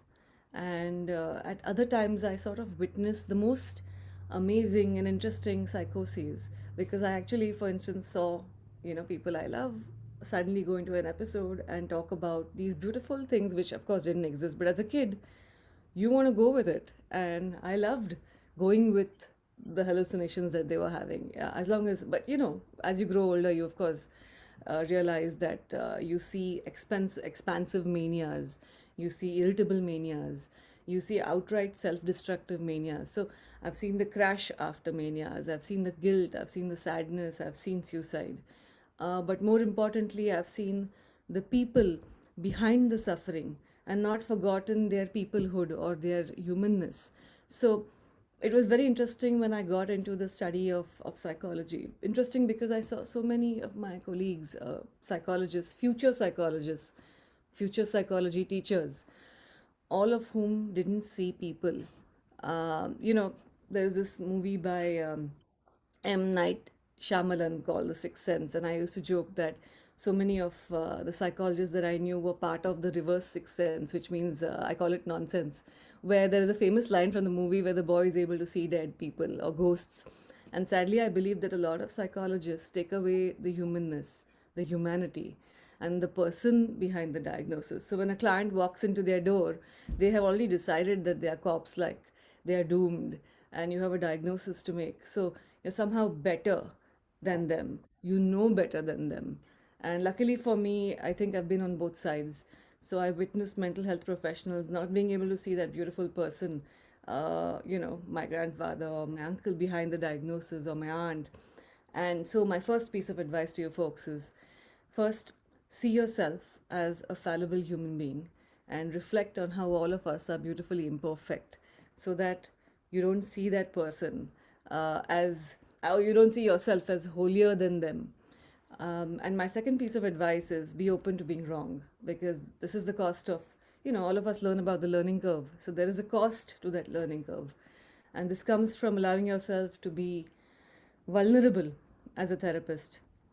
I think if you can first start by accepting yourself unconditionally and feel regret, not shame, when you make mistakes, then you can start to accept your clients unconditionally. You won't judge them, you will not jump to conclusions ahead of time. I mean, I have so many therapists who I know would like to be unconditional, but they tend to judge people already if they're coming for help. If someone says, I'm in love with 2 people, I'm in a relationship with 3 people, I'm this, I'm that, and jumping to a conclusion that that's okay or that's not okay based on your own personal, personal likes and dislikes, that's you being fallible, and quickly realize that and self correct. So, I also think, very importantly, you won't get bored the way so many psychologists do if you don't jump to conclusions ahead of time. So you're always paying attention. And it's very tragic to see a psychologist give some sort of a form to fill or exercise to a client and then themselves space out simply because they don't have the attention span to engage with their client. And this, I think, has been my biggest, I'd like to call it a superpower, that every second that I'm with a client, and this has been from when I started till now, I'm completely there. I'm fully there, wholly, solely. I don't think of anything else. My phones are never anywhere close. I don't have anything urgent to do. And everybody knows this. My family by now knows this, that if I'm working, there's no way I'm going to check WhatsApp or any kind of social media or anything. And if that means that I haven't posted on Instagram for X number of days because you're supposed to, simply because you have so many people who are subscribed to your account, I think that's all BS. So I feel my first and foremost, I'm firstly devoted to the person sitting in front of me, and they have me completely. So I think that's half the job done. And then it's not so much of a job because these are stories, right, of people. Which brings me to my third and last piece of advice. Eye contact and engagement. Now, going to a therapist should be an immersive experience. And as a client, I should feel that this is my safe space. It's not okay to just say it on social media that, this is a safe space, you can say whatever you want to us. No. It's not just verbal. It has to be more than that. It has to be something that I actually experience. There has to be a resonance. And I have to resonate with my therapist. So Now, I'd rather go to a therapist. I mean, I'd rather a therapist go on vacation or choose a different profession than they sit in a session yawning or being on the phone or not making eye contact. Now, I have seen therapists yawn in a session. That, according to me, is just completely unacceptable. It's blasphemous, you know. Now, remember the oath, primum non nocere, which means that first and foremost, do no harm. And so, you know, of course, I keep sharing these anecdotes, but I liked how even in the movie The Pirates of the Caribbean, there is a pirate's code or the code of the pirate brethren. And I'm aware that in India there is little enforcement of any code. But as a therapist, I pride myself in following an ethical and moral code of conduct. This doesn't just include what's enforced in other countries, but it goes one step further to include those things that I value, that I have valued as a patient, and that I value as a therapist. I do believe that confidentiality is really important because I do see, you know, therapists say, oh, this client, and then they start talking about that client or gossiping about that client with other therapists or laughing.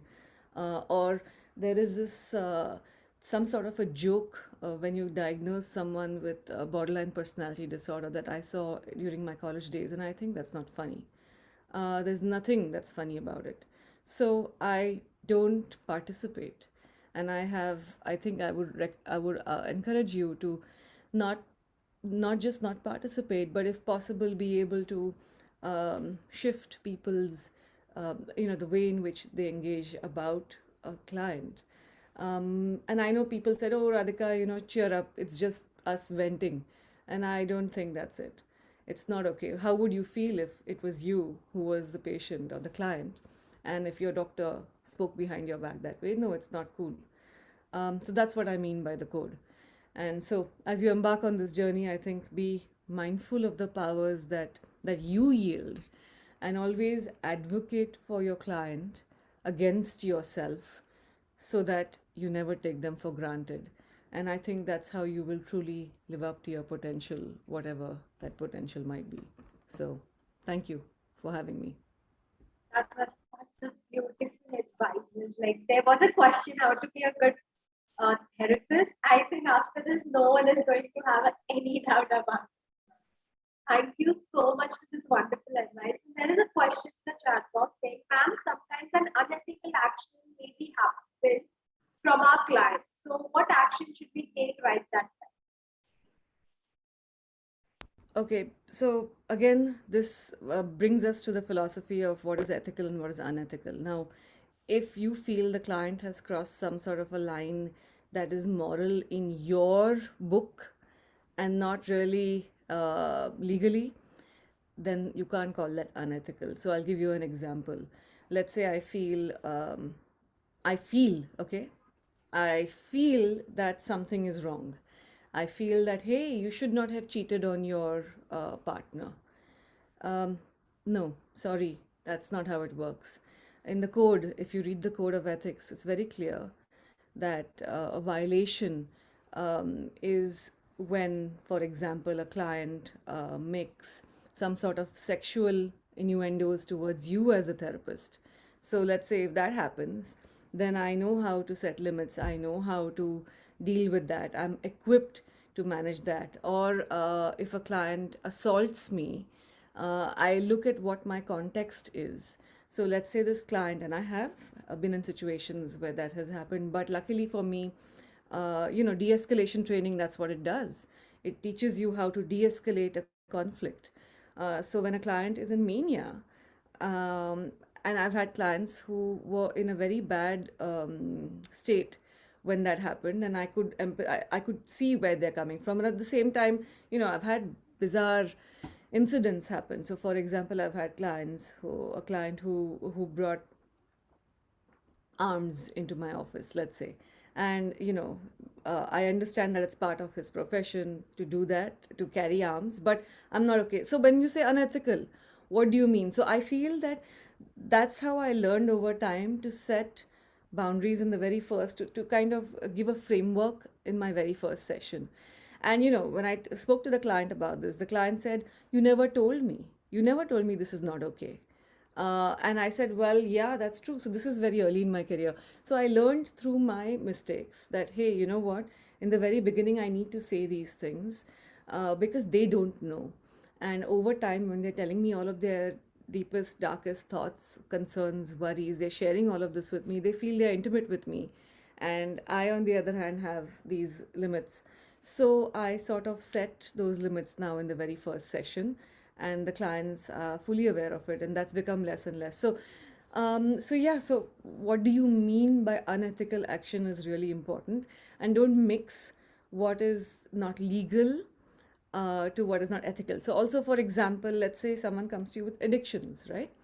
And you know that, let's say someone has a heroin addiction and you're helping them with de-addiction. Are you going to say, "Oh, so you're getting heroin, where are you getting that from? And so that's not okay, and let me, report this."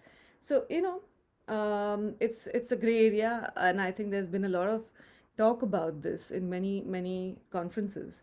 It's a pretty cool topic to get into, and that's why they have an ethical board for so many psychological experiments and studies. I mean, so many people got away with experiments without consulting a board of ethics way back in the 60s and 70s. And of course, those are classic experiments now, but you couldn't do them anymore because that's not ethical. Anyway, so that's the reason why we have boards where you get vetted for what you're doing.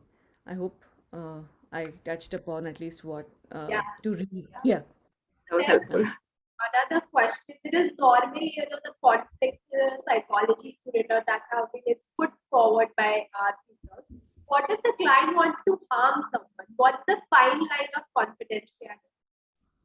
Yeah, so in my very first session, and I think if any of my clients are watching this, they'll completely endorse this because they start giggling, some of them, in the first session when I say, "Hey, this is the code of confidentiality. This stays in this virtual setup or personal setup, except here are the caveats. If this, or this happens, so, if you tell me that I want to harm myself, if you tell me that you're homicidal, if you this, then I'm bound to share that information with your first of kin and with whatever."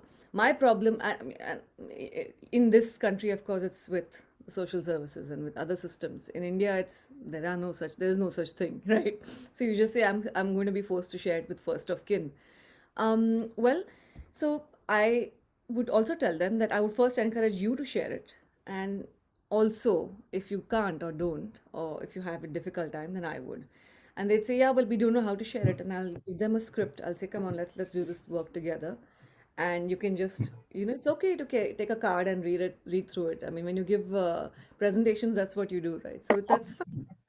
So that's where that's also kind of the framework that I give them in the second half of my very first session.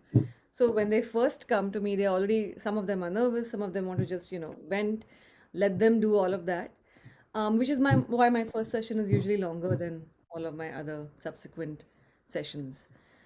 So yeah, so I hope that's answered your question.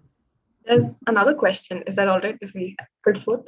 So they're asking if if there are any strategies that you use if you have to recover from a burnout, and also how does one prepare themselves mentally to face the challenges that you mentioned? Right. So, firstly, I didn't think when I was younger that burnout was a thing. So I first have to confess that I always thought I'm a workaholic, and I have, when I met my partner. So now I have to bring in the personal and professional, because burnout has to do not just with the profession, but it has to do with your whole self, right?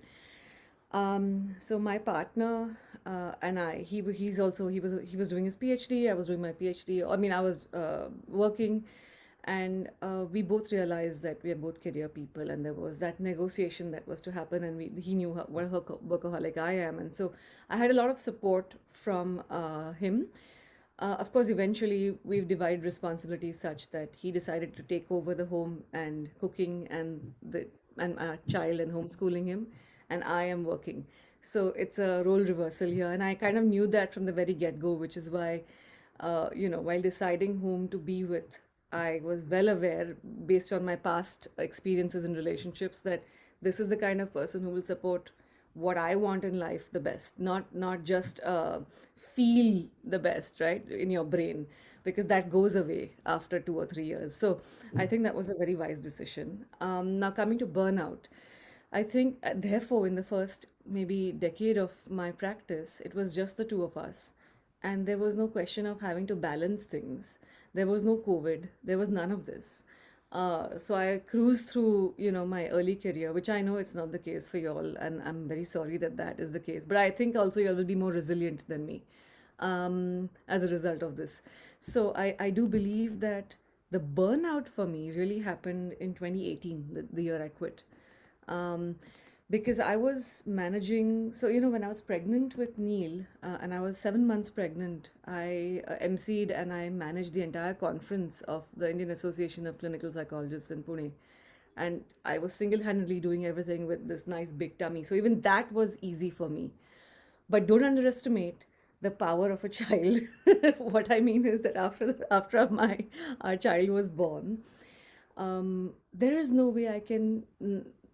My priorities are very clear. I don't want to have a broken, someone growing up saying that I didn't get love or I was being neglected. So I had to now balance between my work and between my family, and between, I don't mean family as in spending 3 minutes with the family. I want to be as engaged with them as I'm with my client. And so that means at least spending 5 hours. Okay, that's my standard.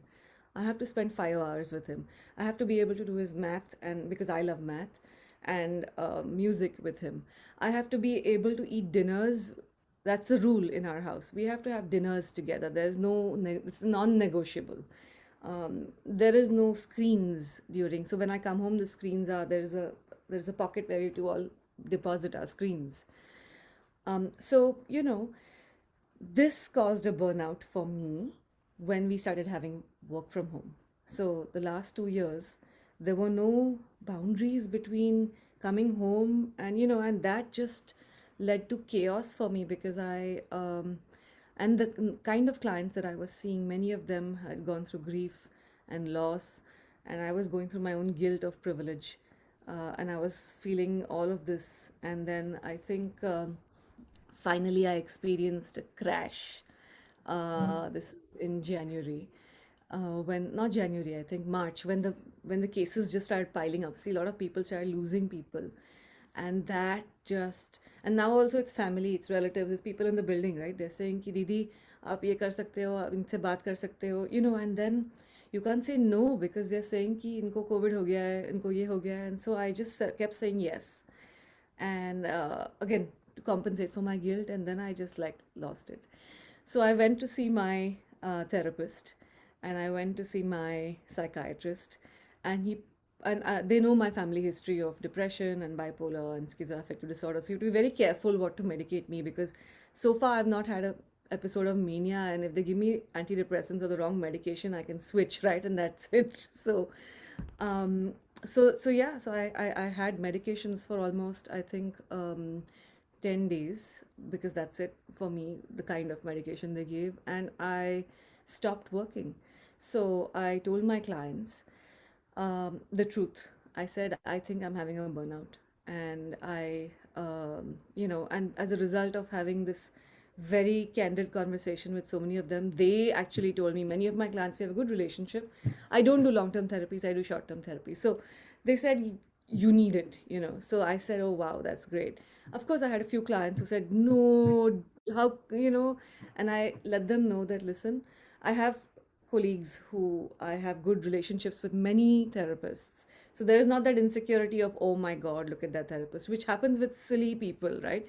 Okay, I shouldn't judge that way, but I do feel, you grow up, when you become more mature, you don't feel insecure about the next therapist. You have to work together. You're in the same profession, so we have mutual respect. I send clients often to them, especially when I'm having a difficult time with a client. If I feel that there's counter-transference issues, there have been times when I've been attracted to a client, for instance, and I've immediately called up another therapist and said, you know what, I need to pass this client on to you. And the client would ask me, for example, why are you doing this?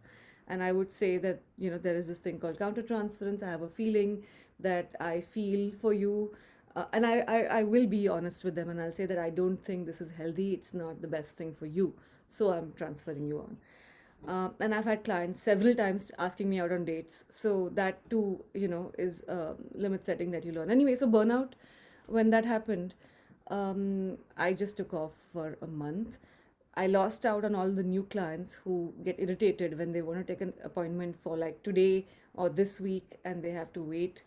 But now people know generally that it's okay to wait. So people do go to different places and then they'll say, oh no, but we saw a YouTube video, or we saw you here and we want to come to you, so we'll wait.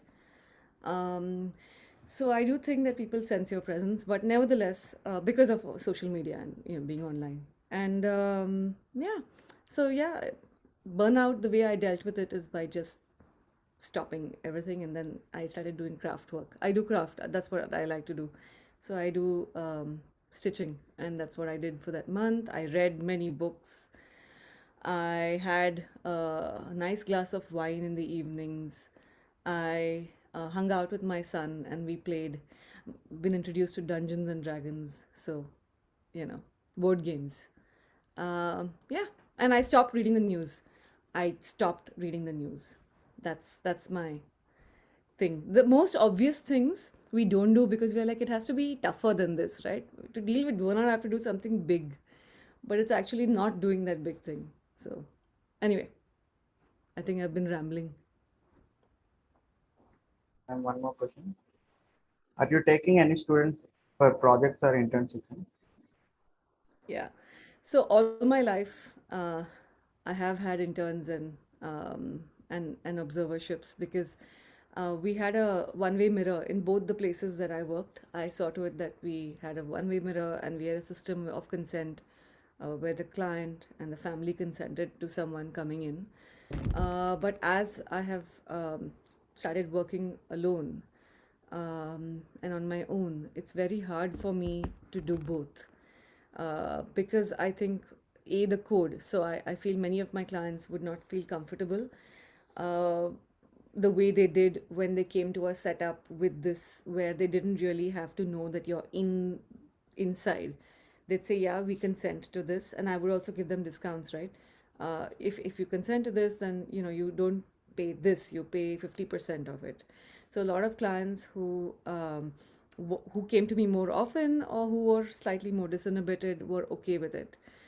For me, while growing up in the profession, I used to go and sit in with psychiatrists, and I realized that none of them ever asked the client if they were okay with someone being in there. So you would just enter as a patient and see two people sitting there or three, and you didn't really have a choice but to vent. And I'm not okay with that. So I'm not okay with that because I've been on the other side. So I've been a patient and entered this place with two or three people who are discussing me or my family, and I feel that's a violation. So that's the reason why I don't have these observerships. However, there is a system in place in the US here, and I'm working with universities here to see if we can start giving not internships and observerships because those are free, but supervised training hours to students in India. And these are all therapists who are Indian and who are working in the US or in Europe. So many of us have thought, let's just do this and see how this goes. So I'm still in talks with them. And some of them are professors here. They have supervised hours here, but they don't in India usually. So that's still in the pipeline. Only because I'm getting so many, messages asking if people can intern or be with us. And since 2018, I stopped that, which is sad. But, We have many more questions coming. So one of them is like, ma'am, sometimes we lose our emotions, like we feel so depressed and can't express ourselves. So how to calm ourselves in the situation, and tell us what's the major solution to control ourselves in a difficult time? So relatable question it is. So the first thing I tell people is, hey, listen, You need to walk the path in what way, I'll tell you. See, firstly, we have to, linguistics. I know we are pre-verbal, but when you come to verbal, we use the word depression so easily, right? I'm depressed, and I feel, wait, you know, in Marathi, in Hindi, I can't, I would switch to Marathi just now, but I won't, because I don't think many people will know what I'm saying. But there are so many words, so many adjectives to better explain how I'm feeling. So I first tell people, hey, listen, learn to express what you're feeling and your feelings in a more poetic. We can use poetic ardor. Okay, it's a second level um, um, skill set that human beings have. That we don't just have to say that we are sad, we are angry, we are. So I think that nuances in your language help with communicating what you're feeling. So that's step one. And I do feel that there is a level of despondency. Let's say I'm using a word here. Um, there could be, for example, and depending on how you express yourself, I think you also start seeing things. So we feel the way we think, right? And so if I use words like, no, this is despondency, this is dejection, this is misery, this is despair. No, I'm feeling gloom. I'm feeling dispirited because I got rejected somewhere, or I'm feeling blue. I'm feeling woeful because I read a piece that really got me. I saw about this child and it made me feel a certain way. I'm feeling pessimistic. I'm feeling dolor. I'm feeling cheerless. I'm feeling forlorn. I'm feeling moping. I'm feeling like moping. I'm feeling mournful. Or I'm just feeling funky. So there are so many options that we have. And I tell people, also, why can't you say I'm feeling blah, I'm feeling dull, I'm feeling ennui, heavy hearted, I'm feeling lugubrious. So there are so many ways in which to explain what you're feeling. And when you start doing that, you're able to deconstruct why you got there or how you got there. And sometimes I actually come to think of it, I've started now realizing that, hey, sometimes it's okay to feel that way. So why don't I make more space for the pain, a little bit more space, and be more accommodating?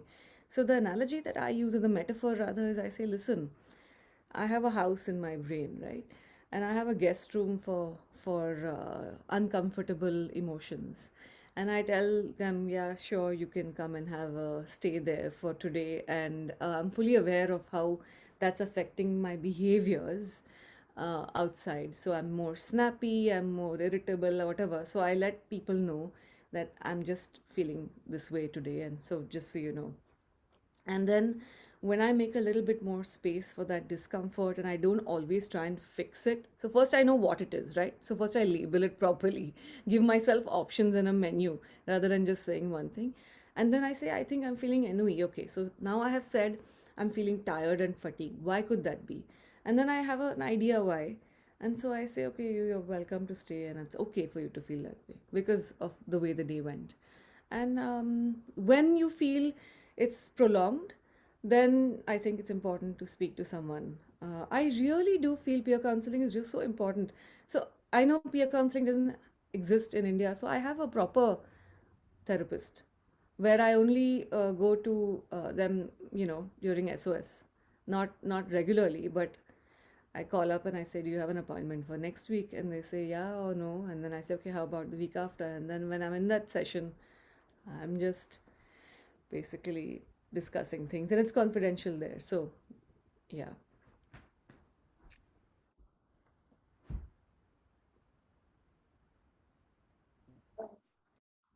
I guess that That was really good. We took way much more of your time than you had given us, but we couldn't just let you go when we got this opportunity. and the session was so beautiful that we just cannot stop ourselves. Yeah, we could go on listening to you. Thank you so much for joining us, ma'am. Yeah, thank you.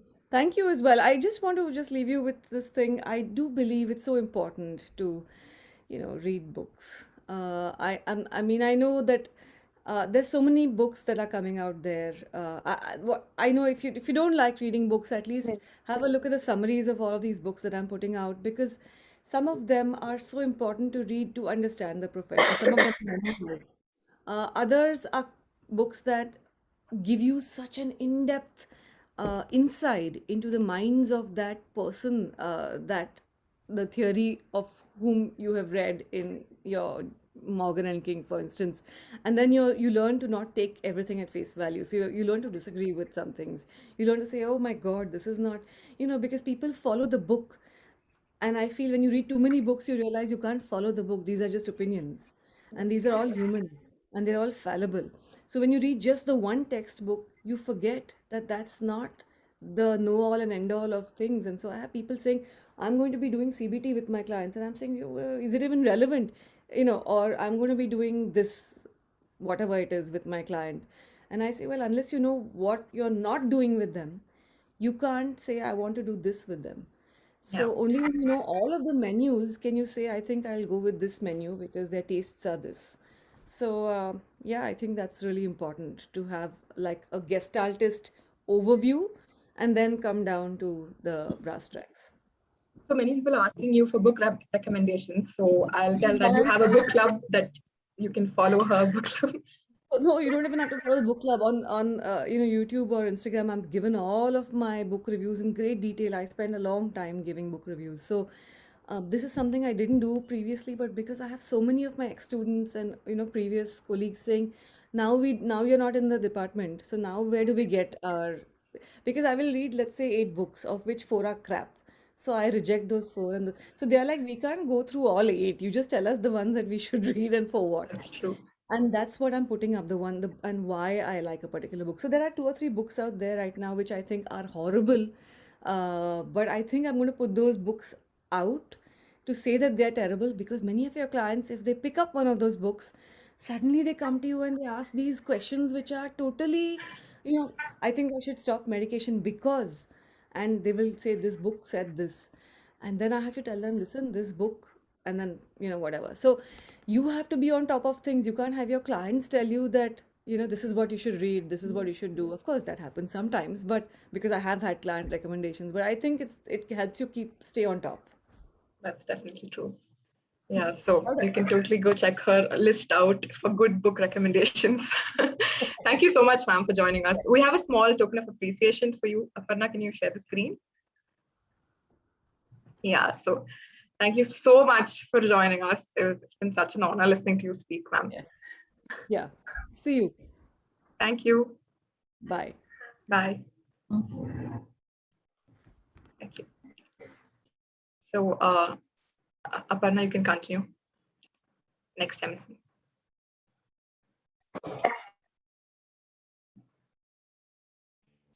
Give me a moment. Yeah.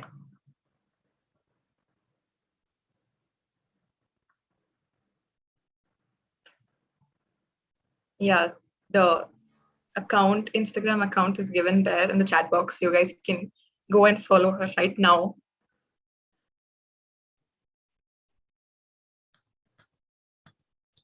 All right. Okay, so now we have, okay, guys, I have really bad noises in the background. Is it audible? Am I clearly audible? Yes, you're audible, clearly. There is no disturbance, right? Yeah, no, it's fine. And thanks, Rashi, for that. We tried our best to get the best people for you guys. So we're glad you're enjoying the session. Okay. So now we have on board our final speaker and Chief Executive of 3G School of Psychology, Irfana Izzat. Her commitment to guide, support, assist, and upskill the youth of India has touched the hearts of millions. Let us hear more about her experience and initiatives. We welcome you, Irfana. Hi, everyone. I am Irfana Izzat, CEO of 3G IRPS, and 3G School of Psychology is an initiative of 3G IRPS. So I hope you all had an amazing learning experience, because the team over here spent the last whole month organizing this conference for you. And they have gone through all the hurdles to connect with the right people, and also organize a volunteer kit, which would be giving you more resources that can help you to crack the entrances. So if you did have a great learning experience today, comment in yay in the comment box so I can see if you guys are actually listening or not.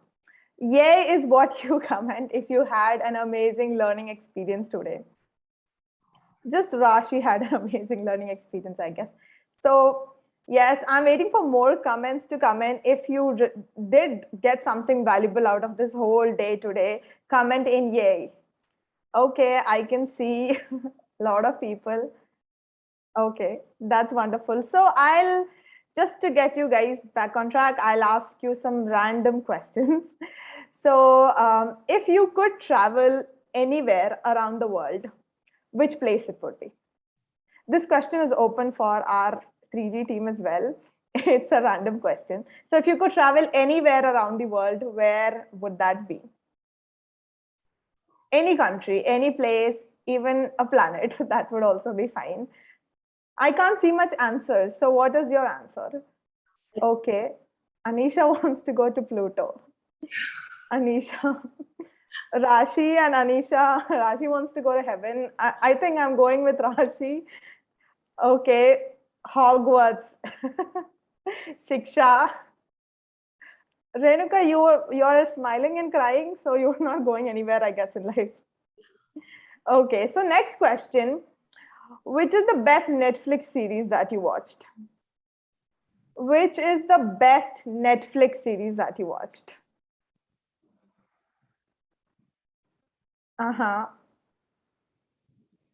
So you guys don't watch Netflix series or what? Which is the best one? Friends and Money Heist. I guess since Money Heist has launched their season. Okay, fine. And the next question is, who is your role model? So just put the person that comes first in your mind. Who is your role model? Vishnu, your role model is you only. Very nice, Vishnu. Mom, okay, Khadija, that's nice. What is your role model? Who's your role model? Okay. Aliana also sees herself as a role model. Very good. You have a lot of self-love, I guess. Oh no, Sargam, you don't have a role model. From today's event, at least you should have got someone. Okay, and the last question. On a scale of 1 to 10, how bored are you? This is such a reality check. How bored are you on a scale of 1 to 10? Prachi, what are you doing here if you're bored? Anyway, joking. So I'll ask some serious questions as well. Fine. Which university are you guys planning to go for your master's, or if you are there as bachelor students, which university are you planning to apply for? Now that we have introduced so many options to you guys. Which university are you guys planning? Okay. Christ and TIS. Others are not planning. Okay. Okay. I'm still waiting. Even our team can answer. Which university are you guys planning to apply? So I can see here at least most of the universities that you guys put, we have got some speaker at least, to talk about the entrance procedure over there. Okay, fine. And this is a question, I actually know the answer of this question. All of you guys, do you want to support in raising the mental health awareness in India? If you do, you comment, ha ha ha ha. That is the comment. Like I said, everyone wants to do the same thing. Okay, at least I think I got you guys laughing. Anyway, now that I have your attention, I'll come to the point. I am actually 3G IRPS, which I'm heading. It's my father's. Okay, he's the founder, and right now he wants me to sort of take the responsibility. We are addressing a very big problem in India, which is 69% of the Indian jobs will be automated before 2030 due to artificial intelligence. So many people are going to lose jobs in India. And just with the COVID pandemic, what happened was this accelerated, and suddenly so many people lost job. People were not getting paid properly, and 40-year-olds are competing with 20-year-olds right now. So yes, you do have a lot of opportunity, but this is the situation. So I want to ask you one question. If so many people in India will lose job, what will happen? You can put any or whatever answer that comes to your mind. If so many people in India is losing jobs, what would happen to the state of India? What would happen to people's mind? I'm waiting for some answer. No one's having any answer. What would happen if so many people lost job? What would happen to their family? How would their mindset be? Yes. Aliana, you're from Pakistan. You know, Pakistan and India, the situation kind of similar. So yes, Renuka has put unemployment, depression. Yes, we will see depression, stress, pressure. It would be chaos. Crime rate would increase. Suicide rate would increase. People do not know what to do. Yes, Rupanchan also explained suicide can happen. And even crime, right? When people don't have job, what happens? They tend to do crime because they want money and they start doing all sorts of things, and substance abuse will also increase. So in such a time when everything is so chaotic, who do we need? Who do we need when everything is chaotic and there is confusion and people are depressed? Who will come to save people? Yes, Renuka. I don't know why only Renuka got the answer. Okay, yes, it's therapists and psychologists and mental health professionals. These are the saviors, because you guys are the saviors, and this is the people we want the most in India. And I know a lot of people want to go abroad because they feel like psychologists is more valued and respected there. But if you really think about it, India needs psychologists more than US or Europe. There, everything is kind of settled down and they have at least a framework to get things sorted, but India doesn't. So everyone who's running away from India for this reason, I'm just joking, you still can go abroad. But India need your support.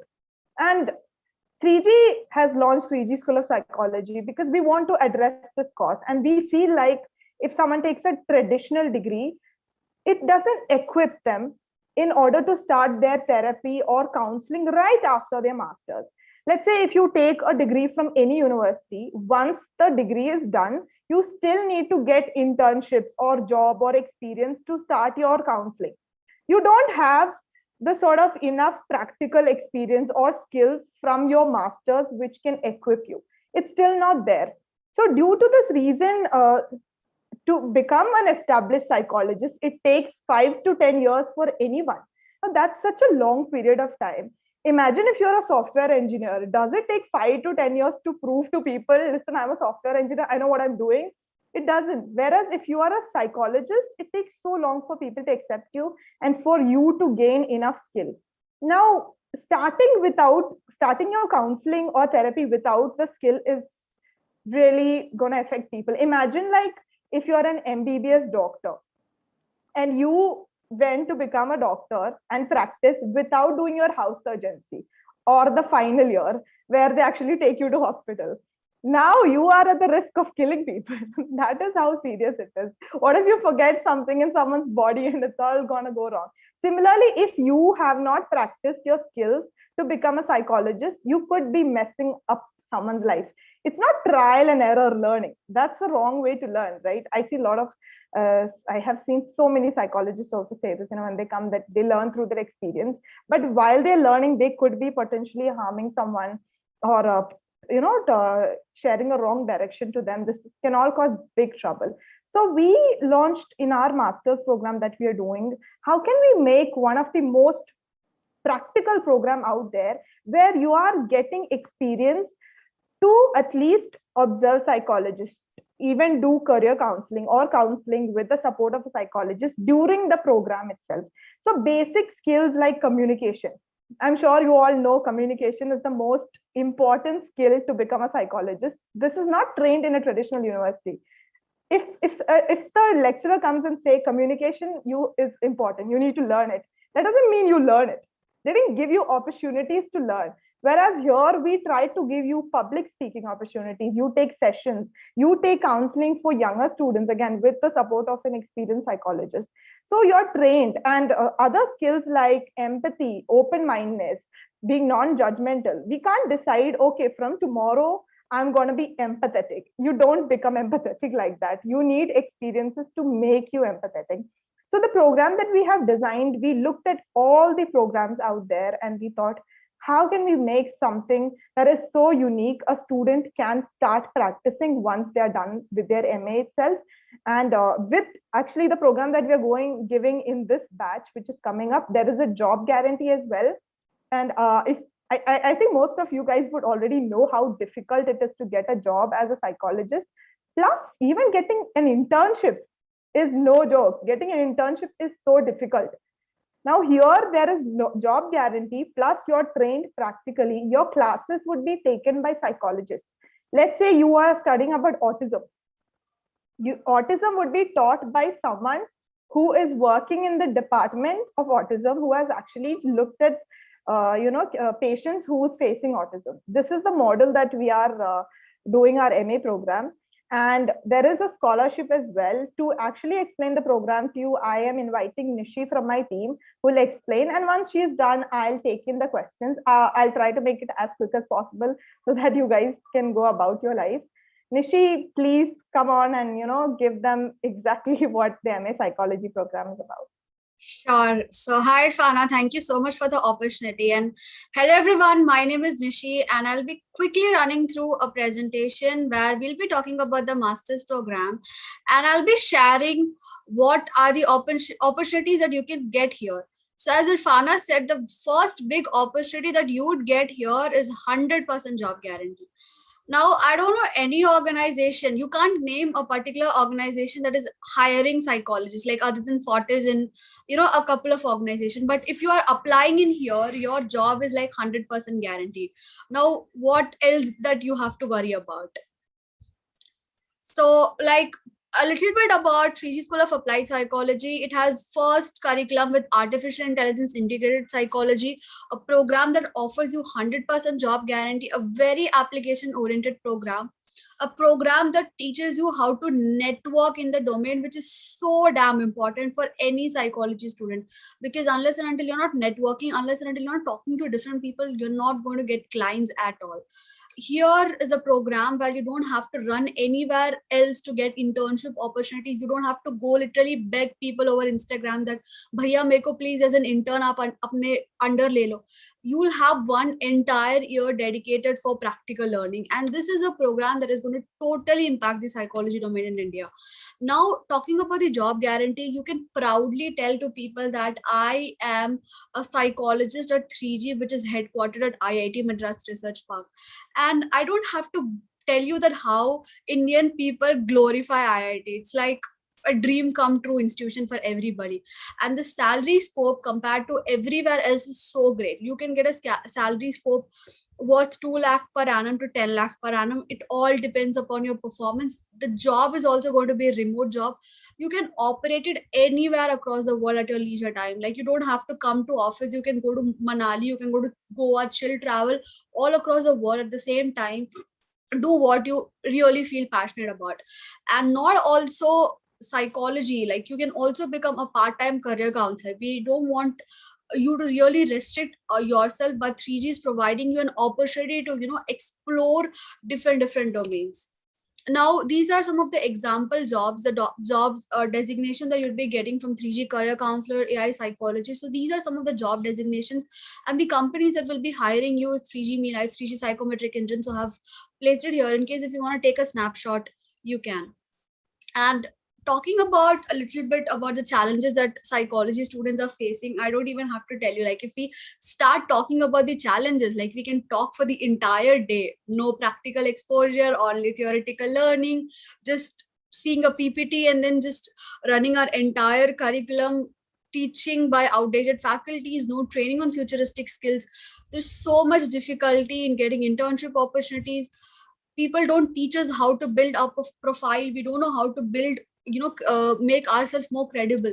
And all of us have a paper called research, which we just do for the sake of getting marks. We don't implement it.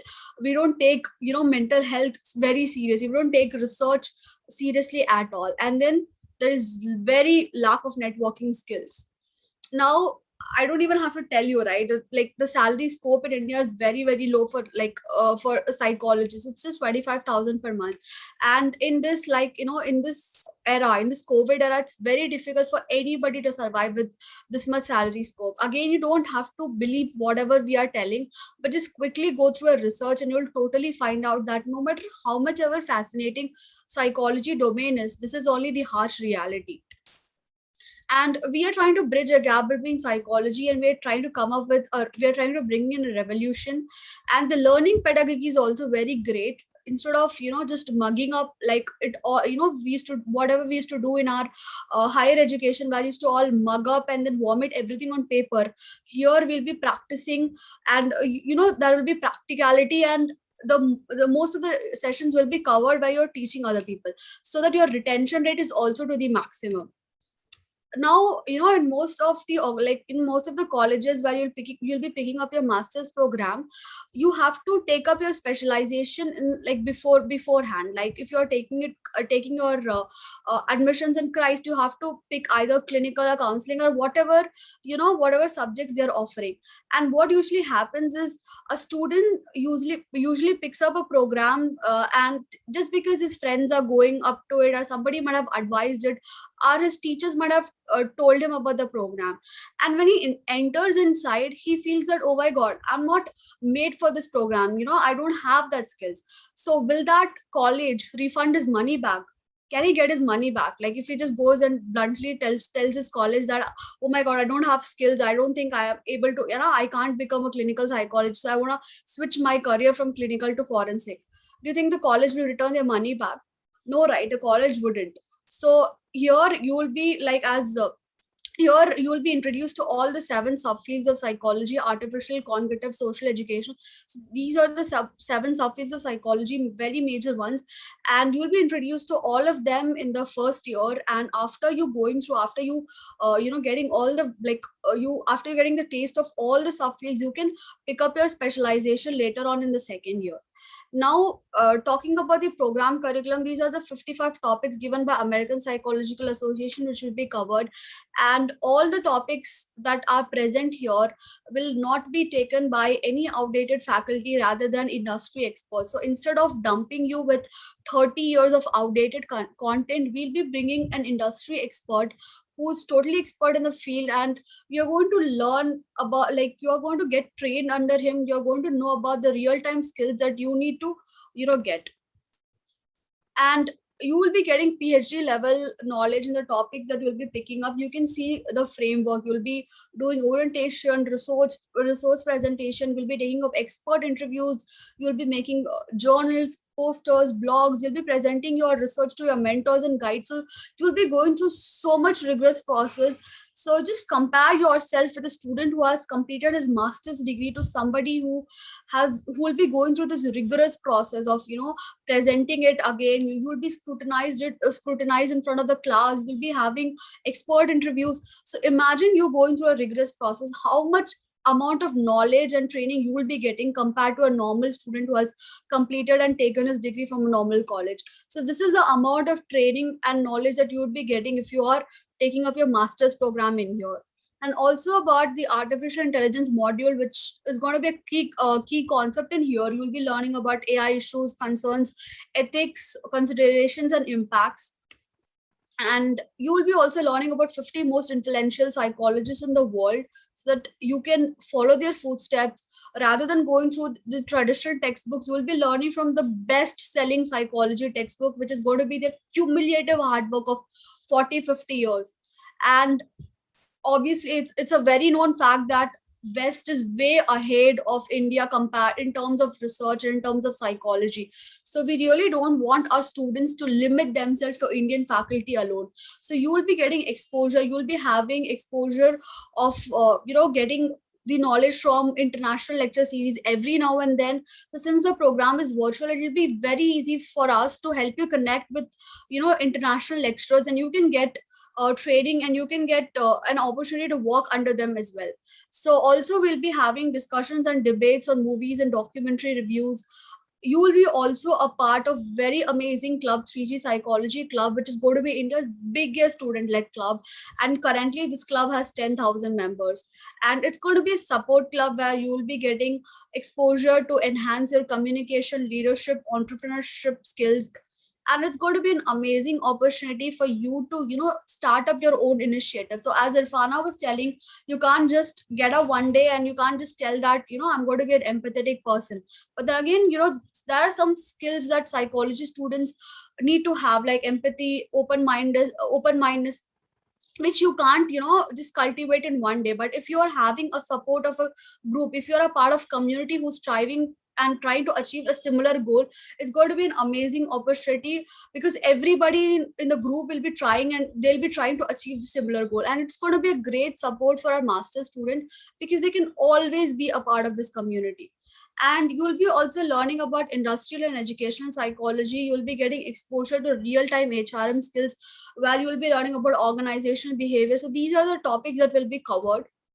And you can get an opportunity to become certified career counselor. We'll be providing you 3G psychometric engine. So as soon as you complete your masters, you can jump up into becoming a career counselor. And these are the psychometric tests that we'll be providing you, which cost more than 10 lakh rupees. So you can get access to 3G psychometric engine, and you can help students out. Like, most of the psychology students, people who have taken psychology, initially there'll be a lot of confusion, there'll be a lot of chaos. Like, for most of the students, they'll not be knowing that whether psychology is the right field for me. Like, even now a lot of students are confused whether I should pick applied psychology, whether I should pick clinical psychology. So there are a lot of confusion, chaos. So you can help a lot of students like that. You can help out your juniors who are also facing a similar issue if you are becoming a career counselor. Now the most important part of our program is going to be digital onboarding. So as all of us know, all our clients in future, where are they going to be? Virtual, online, since the whole world has turned online. So what's the first thing that you're going to do? Every time a speaker pops up, the first thing that I do is talk about them. I'll just go look through their Instagram profile. I'll check their Instagram, I'll check their social media, LinkedIn. So this is what a future client is also going to do about you. They're going to check how much credible you are. And for that, the first thing that they'll be doing is checking your social media. And if you're not in social media, the client is not going to trust you. So here at 3G, will make sure that you are building your profile, you're posting posters, you're creating blogs, you're making reels, you're making YouTube videos. And since you are having a digital media presence, it will be so easy for you to get clients. And we'll be also providing you a fully fledged website business for you, which will have your domain name, homepage, vision. So all these things will be covered to you. And we'll be also providing you a personal branding package. So if you are completing your masters and if you're taking up internship opportunities, again, you have to pay people a lot of money to build all these things for you, right? It costs a lot of money. Even if you're going and asking somebody to build a website, you have to charge them, you have to pay them money. But then here you'll get everything as soon as you complete your masters. And these are some of the 21st century survival skills that we'll be teaching you: social media, ads, portfolio and resume building, basic programming. So these are some of the skills which no institution teaches students. But again, it's very mandatory now. It has become very mandatory for everybody to know basic editing and programming. So here you'll be taught all the skills. Again, it's a very competitive, the test is the whole program is very competitive. So there is only five seats left, and these are the personal attributes that we'll be looking forward to: how much ambitious, how much curious you are, how much open-mindedness you have, how much optimistic you are. So only after you proving that you have all the skills, we'll be taking you up in the master's program, since this master's program has 100% job guarantee. And the students who are going to be in this master program are going to represent the face of 3G. So the admission process is going to be very rigorous. It's going to be very tough. So again, you'll be getting your degree from Suresh Gyan Vihar University, which is a private university. It is a government approved university. It has NAC accreditations. It has all the accreditations that is required. And this university also has collaboration with IBM, Harvard, Amazon, Google, and BSc. And this is how the campus of Suresh Gyan Bihar University looks like. And the best part about this program is that there's going to be a 1 month psychology fest. It's going to be an amazing fest where you can learn a lot of things. And since psychology is a very a practical subject, you can explore a lot, like whatever things, since the whole program is virtual, so whatever things that is missed in the virtual stuff, you can come up, you can complete it here. There's going to be talks, workshop, well-being activities, fun party activities, and everything will be covered in here. So some of the certificates that will be provided by 3G is MA Psychology Suresh. So all the certificates are displayed here. So after you complete a master's program, so these are the certificates that we'll be providing you up. So career coaching advanced program certificate from London Certification, career coaching mastery diploma in AI from 3G Techno Hub, and internship certificates that you will be taking, and one specialization certificate. So there is also a scholarship weightage matrix, and we are also providing economical scholarship. It is only going to be for 2 students, and you get also a job opportunity. So if you have completed PhD, you can win scholarship up to 1,80,000, PG regular 1,30,000, PG distance 1,21,000. Undergraduation students can win scholarship worth 1,10,000. So what are you waiting for? And 3G, like we've been doing a lot of events in past, and we did career summit, we did international psychology conference, and you got an opportunity to be a part of this crack the entrance test. And the reason why we have displayed this slide is because to make sure that we are making some difference in the domain. Like rather than other universities who are just spoon feeding you stuff, we are really making the youngsters, like as you saw, the whole thing was carried out by young people. So we are providing the right opportunity for the young people. We are making them so much trainable and coachable enough to take a lot of leadership opportunities, and we are just providing them a lot of opportunities, and we're just building them up.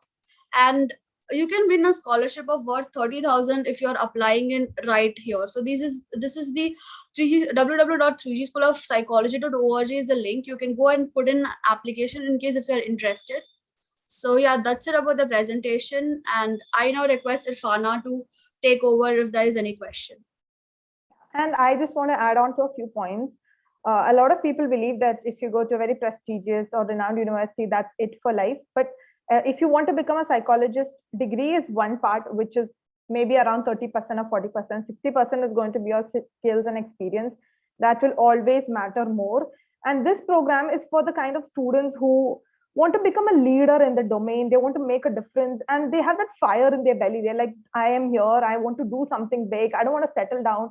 For someone who wants to settle down for a 9-to-5 job or just relax and chill, get some salary, this program might not be for them.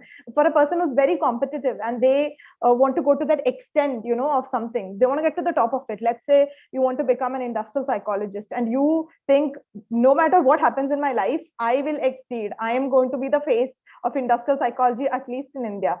For those sort of students. And plus, we are only having few seats. And one very important project that would be carried out by the first batch is, this batch is going to work and build India's largest counseling app. And this is a practical project that we have given. So in India, if someone wants to visit a psychologist, the information is scattered around. You don't really know which is the right psychologist, who has, what is the rating, what is the testimonial. Some information is there, some is there, we have no idea. So this app would connect a common person to a psychologist, and all the everything would be categorized. There would be career counseling, marital counseling, or if someone want to check for anything else in the app. So it's like a Swiggy, but for psychologists and clients. This can make it more accessible. Now our students would be leading this, plus they have an opportunity to become the co-founder of this app. This app is not a prototype, right? It's not just given for learning purpose. It's an app that they'll actually launch into the market. This would be the contribution of our upcoming batch. So that is an example of a practical project which we would be giving. So we are looking for very passionate and committed, dedicated students. And sometimes students think if they want to really learn, they have to go to a university campus, stay in the classroom and, see teacher and learn. But it's an outdated model of thinking. If you really think about it, the size of the classroom or the size of the campus is not what's going to make you a successful psychologist. It's not that. So to become a great psychologist, you don't have to be in a big campus. It's right now online is giving you an opportunity to connect and being mentored by top psychologists in the world. We can have people from abroad, right? Professors from abroad come and take class. Whereas if our university is in Pune, there is less chance a psychologist would fly down from US to take class. They don't care that much, or an industry expert. They wouldn't come to your campus. Let's say once in a blue moon, a traditional campus bought some person, you still don't have an opportunity to connect with them on a personal level because the teachers would be handling the session or whatever that happened. So that is about the program. And if you have any questions, you can ask us right now. And anyway, we'll be sharing the link. Our classes are starting on September 20th. So there isn't much time, and we are looking for only 4 to 5 students. Yeah, so Romana, the eligibility, you just need to have an undergraduate. It doesn't matter which domain. We are looking at all different domains. That's fine. Yeah, so I think I'll also be sharing a scholarship code, which you guys can put while applying. And if you do get selected, you can get 30,000 rupees of scholarship. Yeah, so I think that's about the program, and Aditi, you can take over. Yeah, okay. So yeah, that was great. So I think by this we come to the end of our, event, and we thank each and every one of you who has been attentive and took in as much as information as there was to be given. And we're also thankful to all our speakers and collaborators who delivered all this knowledge to us. And hopefully this webinar, virtual conference helped you give a right direction for your future and also provide a deeper understanding that for your desired field in psychology, and assisted those who are unaware of UGC NET, RCI license, and all the topics that we covered today. So with that, I would say that thank you so much for attending this webinar and conference. We really hope you took something very insightful. I'll just add on to it, Aditi. All of your certificates and volunteer kit, this would be released within 5 to 10 days. Please don't bother our core team with asking the same doubts. It would take 5 to 10 days. It will be available on your dashboard, 3G School of Psychology. There is a login which we have sent to your mail. That's where it's going to be available. We will not be personally sending it to your mail. You have to go and collect from there after doing a short quiz on the event to ensure that you have actually attended. So once that is done, your volunteer kit will also be there if you are a volunteer. And if you have done all of your tasks as a volunteer, you would be receiving your volunteering certificate as well. So I think that is about it. Yeah. So that brings us to the end of the meeting. So I request everyone except the core team to leave the meeting. Thank you, everyone. Thank you for joining. Thank you so much for making this. Thank you. Thank you, guys.